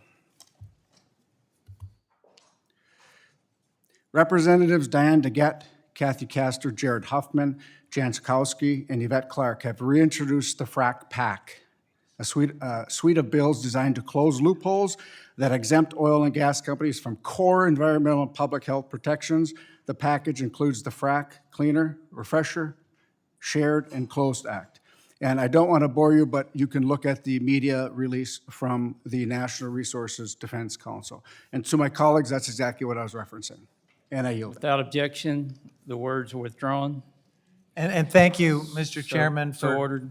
letting everyone know that I'm doing legislation to protect water quality from polluting discharges by fracking. I'm guilty as charged, but maybe we could be a little better in our discourse. If you're in this guilty as committee. charged, why'd you ask me to take my words down? The committee will come to order. Is there further discussion on the amendment, the Huffman 28 amendment? There's no further discussion. The question on the amendment offered by Mr. Huffman, designated Huffman 28. All of those in favor signify by saying aye. Aye. Those opposed, no. No. In the opinion of the chair, the noes have it, and the amendment is not agreed to. Recorded vote. A recorded vote has been requested. Further this procedures will be, or the further proceedings on this amendment will be postponed. There are no further amendments. We will now proceed to recorded votes. The unfinished business is on the request for recorded vote on amendments to the ANS to HR 4776. Members will record their votes using the electronic voting system. The question is on the amendment to the ANS to HR 4776 offered by Ranking Member Huffman, designated Huffman number 1, on which the noes prevail by voice vote. The clerk will open the vote.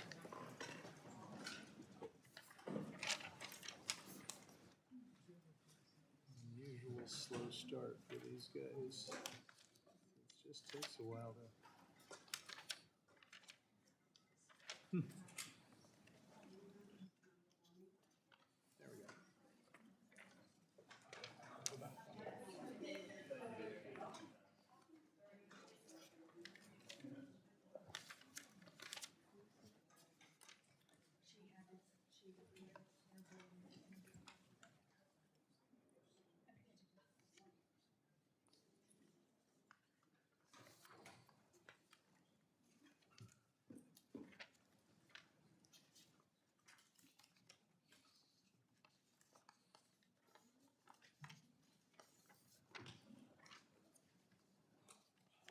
Have all members voted? Ms. Randall?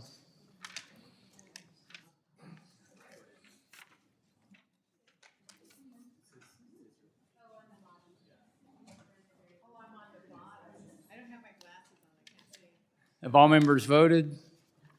Does any member wish to change their vote? Clerk will close the vote and report. Mr. Chairman, on this vote, the yeas are 17 and the nays are 24. The amendment is not agreed to. The question is on the amendment to the ANS to HR 4776 offered by Ranking Member Huffman, designated Huffman number 3, on which the noes prevail by voice vote. The clerk will open the vote.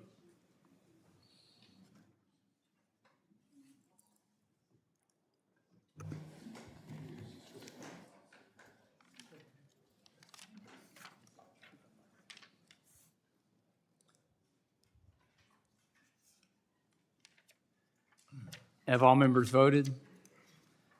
Does any member wish to change their vote? Clerk will close the vote and report. Mr. Chairman, on this vote, the yeas are 18 and the nays are 23. The amendment is not agreed to. The question is on the amendment to the ANS to HR 4776 offered by Ranking Member Huffman, designated Huffman number 13, on which the noes prevail by voice vote. The clerk will open the vote.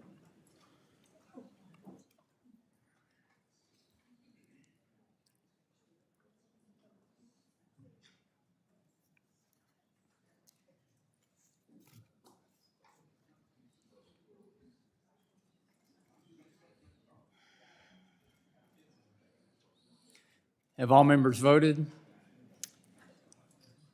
Mr. Fulcher is not. Does any member wish to change their vote? The clerk will close the vote and report. Mr. Chairman, on this vote, the yeas are 16 and the nays are 25. The amendment is not agreed to. The question is on the amendment to the ANS to H.R. 4776 offered by Ranking Member Huffman, designated Huffman number 26, on which the noes prevail by voice vote. The clerk will open the vote.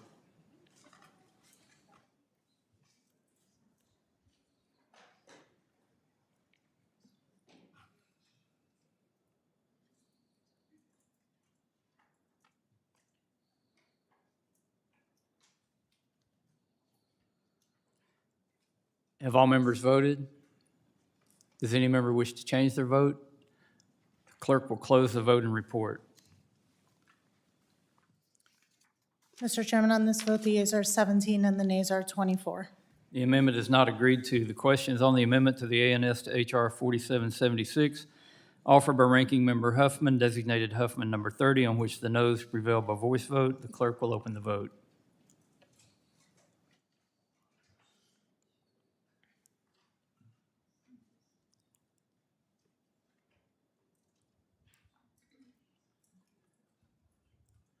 Have all members voted? Does any member wish to change their vote? The clerk will close the vote and report. Mr. Chairman, on this vote, the yeas are 17 and the nays are 24. The amendment is not agreed to. The question is on the amendment to the ANS to H.R. 4776, offered by the gentlewoman from New Mexico, Ms. Ledger Fernandez, designated Ledger Fernandez number 15, on which the noes prevail by voice vote. The clerk will open the vote.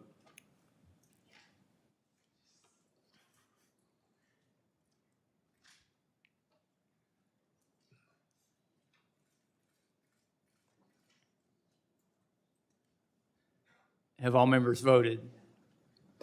Does any member wish to change their vote? The clerk will close the vote and report. Mr. Chairman, on this vote, the yeas are 16 and the nays are 25. The amendment is not agreed to. The question is on the amendment to the ANS to H.R. 4776, offered by the gentlewoman from New Mexico, Ms. Ledger Fernandez, designated Ledger Fernandez number 16, on which the noes prevailed by voice vote. The clerk will open the vote.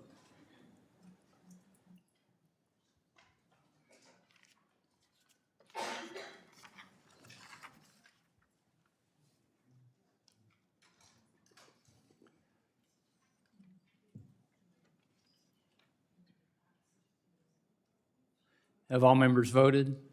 Does any member wish to change their vote? The clerk will close the vote and report. Mr. Chairman, on this vote, the yeas are 17 and the nays are 24. The amendment is not agreed to.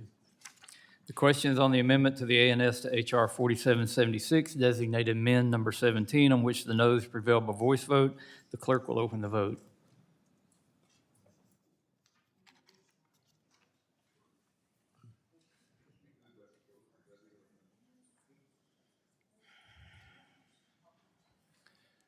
Have all members voted? Does any member wish to change their vote? The clerk will close the vote and report. Mr. Chairman, on this vote, the yeas are 17 and the nays are 24. The amendment is not agreed to. The question is on the amendment to the ANS to H.R. 4776, offered by the gentlewoman from Oregon, Ms. Dexter, designated Dexter number 23, on which the noes prevail by voice vote. The clerk will open the vote.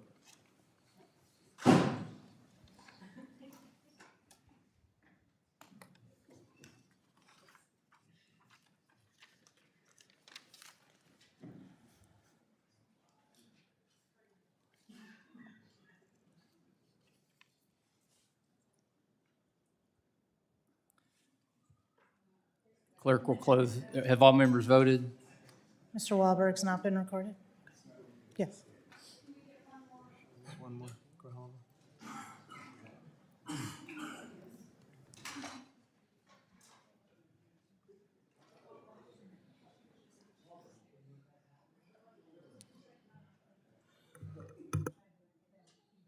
What are you guys eating down there? Have all members voted? Does any member wish to change their vote? The clerk will close the vote and report. Mr. Chairman, on this vote, the yeas are 19 and the nays are 24. The amendment is not agreed to. The question is on the amendment to the ANS to HR 4776, designated magaziner number 7, on which the noes prevail by voice vote. The clerk will open the vote.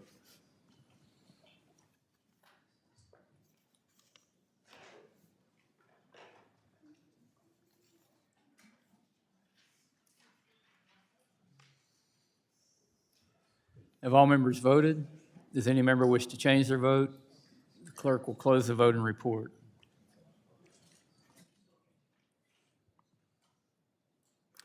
Mr. Chairman, on this vote, the yeas are 19 and the nays are 24. The amendment is not agreed to. The question is on the amendment to the ANS to HR 4776, designated magaziner number 8, on which the noes prevail by voice vote. The clerk will open the vote.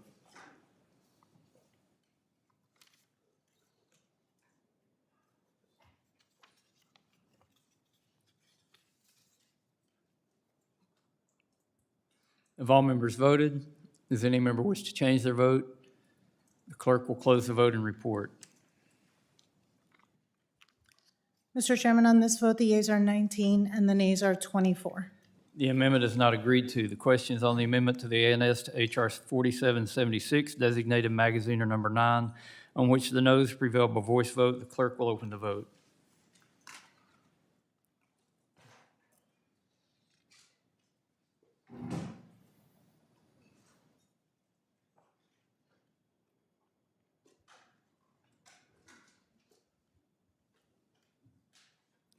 Have all members voted? Does any member wish to change their vote? The clerk will close the vote and report. Mr. Chairman, on this vote, the yeas are 19 and the nays are 24.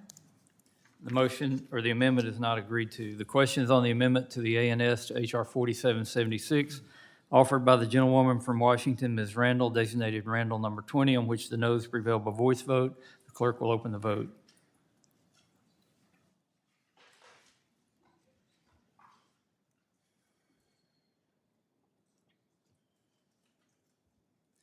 Have all members voted? Does any member wish to change their vote? The clerk will close the vote and report.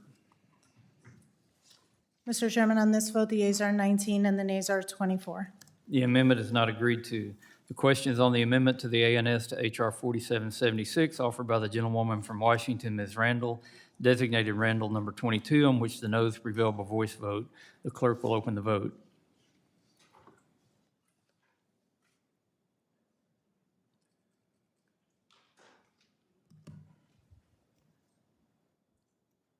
Have all members voted? Does any member wish to change their vote? The clerk will close the vote and report. Mr. Chairman, on this vote, the yeas are 20 and the nays are 23. The amendment is not agreed to. The question is on the amendment to the ANS to HR 4776, offered by the gentlewoman from Washington, Ms. Randall, designated Randall number 31, on which the noes prevail by voice vote. The clerk will open the vote.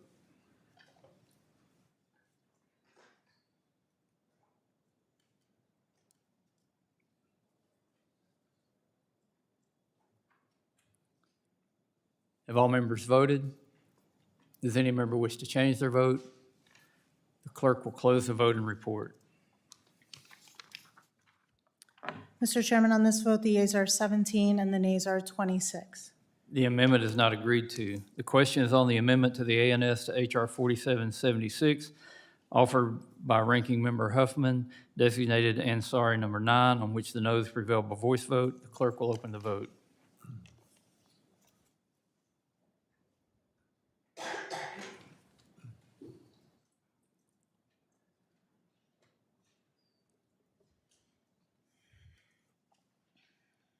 Have all members voted?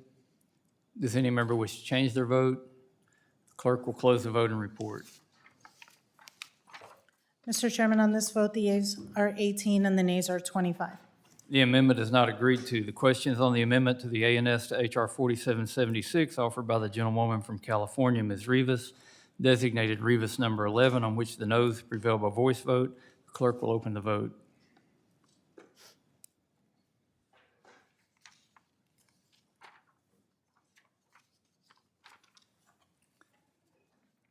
Have all members voted? Does any member wish to change their vote? The clerk will close the vote and report. Mr. Chairman, on this vote, the yeas are 20 and the nays are 23.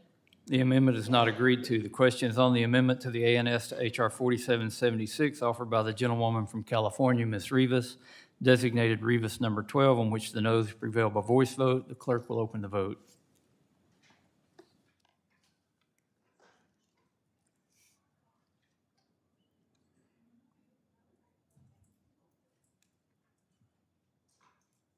Have all members voted? Does any member wish to change their vote? The clerk will close the vote and report. Mr. Chairman, on this vote, the yeas are 20 and the nays are 23. The amendment is not agreed to. The question is on the amendment to the ANS to H.R. 4776 offered by the gentlewoman from Arizona, Ms. Grijalva, designated Grijalva number 14, on which the noes prevail by voice vote. The clerk will open the vote.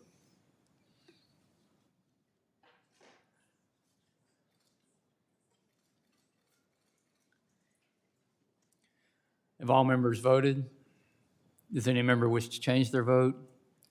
The clerk will close the vote and report.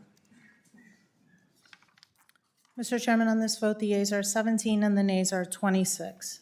The amendment is not agreed to. The question is on the amendment to the ANS to H.R. 4776 offered by the gentlewoman from California, Ms. Brownlee, designated Brownlee number 24, revised, on which the noes prevail by voice vote. The clerk will open the vote.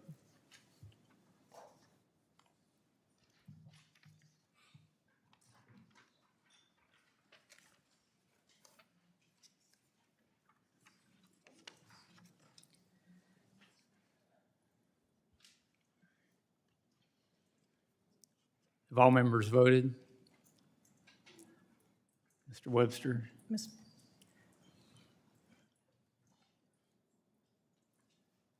Clerk will, does any member wish to change their vote? Clerk will close the vote and report. Mr. Chairman, on this vote, the yeas are 18 and the nays are 25. The amendment is not agreed to. The question is on the amendment to the ANS to H.R. 4776 offered by the gentlewoman from California, Ms. Brownlee, designated Brownlee number 25, on which the noes prevail by voice vote. Clerk will open the vote.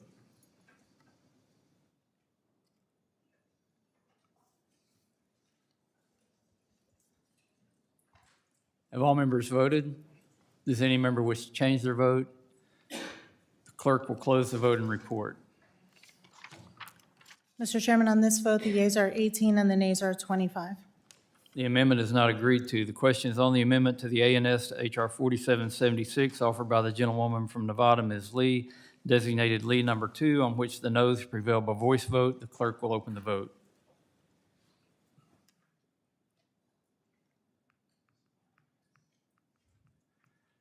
Have all members voted? Does any member wish to change their vote? The clerk will close the vote and report. Mr. Chairman, on this vote, the yeas are 19 and the nays are 24. The amendment is not agreed to. The question is on the amendment to the ANS offered by Ranking Member Huffman, designated Huffman number 28, on which the noes prevail by voice vote. The clerk will open the vote.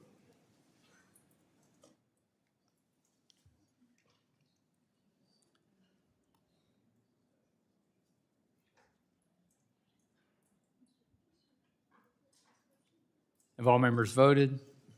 Does any member wish to change their vote? The clerk will close the vote and report. Mr. Chairman, on this vote, the yeas are 18 and the nays are 25. The amendment is not agreed to. The question now occurs on the amendment in the nature of a substitute as amended to H.R. 4776, offered by myself, designated Westerman 42 ANS. All those in favor signify by saying aye. Aye. Those opposed say no. No. In the opinion of the chair, the ayes have it, and the amendment in the nature of a substitute as amended is adopted. The question now occurs on reporting H.R. 4776 as amended to the House with the recommendation that the bill be favorably approved. All those in favor signify by saying aye. Aye. Those opposed, no. No. In the opinion of the chair, the ayes have it. A recorded vote has been requested. Members will record their vote using the electronic voting system. The clerk will open the vote.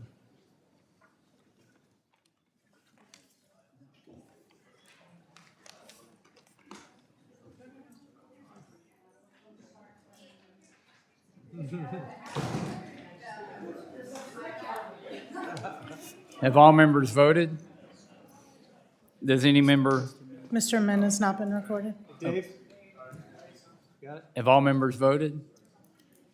Does any member wish to change their vote? The clerk will close the vote and report. Mr. Chairman, on this vote, the yeas are 25 and the nays are 18.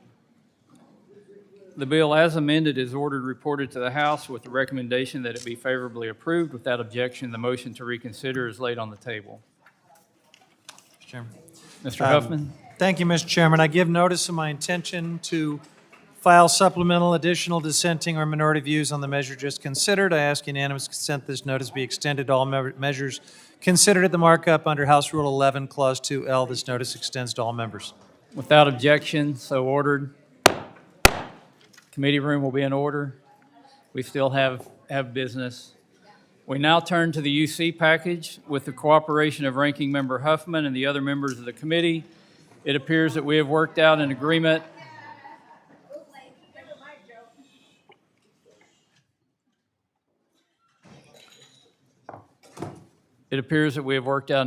on 7 bills scheduled for markup today. As we have done before, rather than going through a formal markup process for each of the bills, I will make a single unanimous consent motion to report out the bills favorably with any amendments that have been filed and agreed to.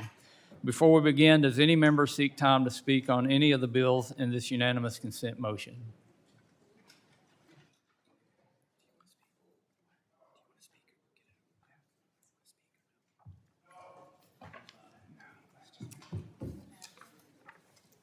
Seeing none, I ask unanimous consent that the Subcommittee on Indian and Insular Affairs be discharged from further consideration of H.R. 681 to amend the Act of August 9, 1955, commonly known as the Long-Term Leasing Act, to authorize leases of up to 99 years for land held in trust for the Mashpee Wampanoag Tribe and the Wampanoag Tribe of Gayhead, Aquana, and for other purposes, and H.R. 3903, Chugach, Alaska Land Exchange Oil Spill Recovery Act of 2025. Without objection, so ordered. I ask unanimous consent that the Subcommittee on Federal Lands be discharged from further consideration of H.R. 4386 to amend the Federal Lands Recreation Enhancement Act to clarify entrance privileges for vehicles with respect to the America the Beautiful Interagency Pass. H.R. 4467, Vicksburg National Military Park Boundary Modification Act, and H.R. 5131, Public Lands Military Readiness Act of 2025. Without objection, so ordered. I now ask unanimous consent that the following measures be approved and favorably reported as described to the House of Representatives. H.R. 573, Studying NEPA's Impact on Projects Act, with an amendment in the nature of a substitute offered by the Chair, designated Westerman 1 ANS. H.R. 681, to amend the Act of August 9, 1955, commonly known as the Long-Term Leasing Act, to authorize leases of up to 99 years for land held in trust for the Mashpee Wampanoag Tribe and the Wampanoag Tribe of Gayhead, Aquana, and for other purposes. H.R. 3903, Chugach, Alaska Land Exchange Oil Spill Recovery Act of 2025, with an amendment in the nature of a substitute offered by the gentleman from Alaska, Mr. Begich, designated Begich 66 ANS. H.R. 4386, to amend the Federal Lands Recreation Enhancement Act to clarify entrance privileges for vehicles with respect to the America the Beautiful Interagency Pass, with an amendment offered by the gentleman from Minnesota, Mr. Wahlberg, designated Wahlberg 27. H.R. 4467, Vicksburg National Military Park Boundary Modification Act, with an amendment offered by the gentleman from Colorado, Mr. Neguse, designated Neguse number 1. H.R. 4503, E-Permit Act, with an amendment in the nature of a substitute offered by the Chair, designated Westerman 1 ANS. H.R. 5131, Public Lands Military Readiness Act of 2025, with an agreement in the nature of a substitute offered by the gentleman from Alaska, Mr. Begich, designated Begich 74 ANS. Without objection, so ordered. Without objection, the motions to reconsider are laid upon the table. I ask unanimous consent that the staff be allowed to make any technical and conforming changes to the documents the committee just adopted, subject to the approval of the minority. Without objection, so ordered. If there's no further business, the committee stands adjourned.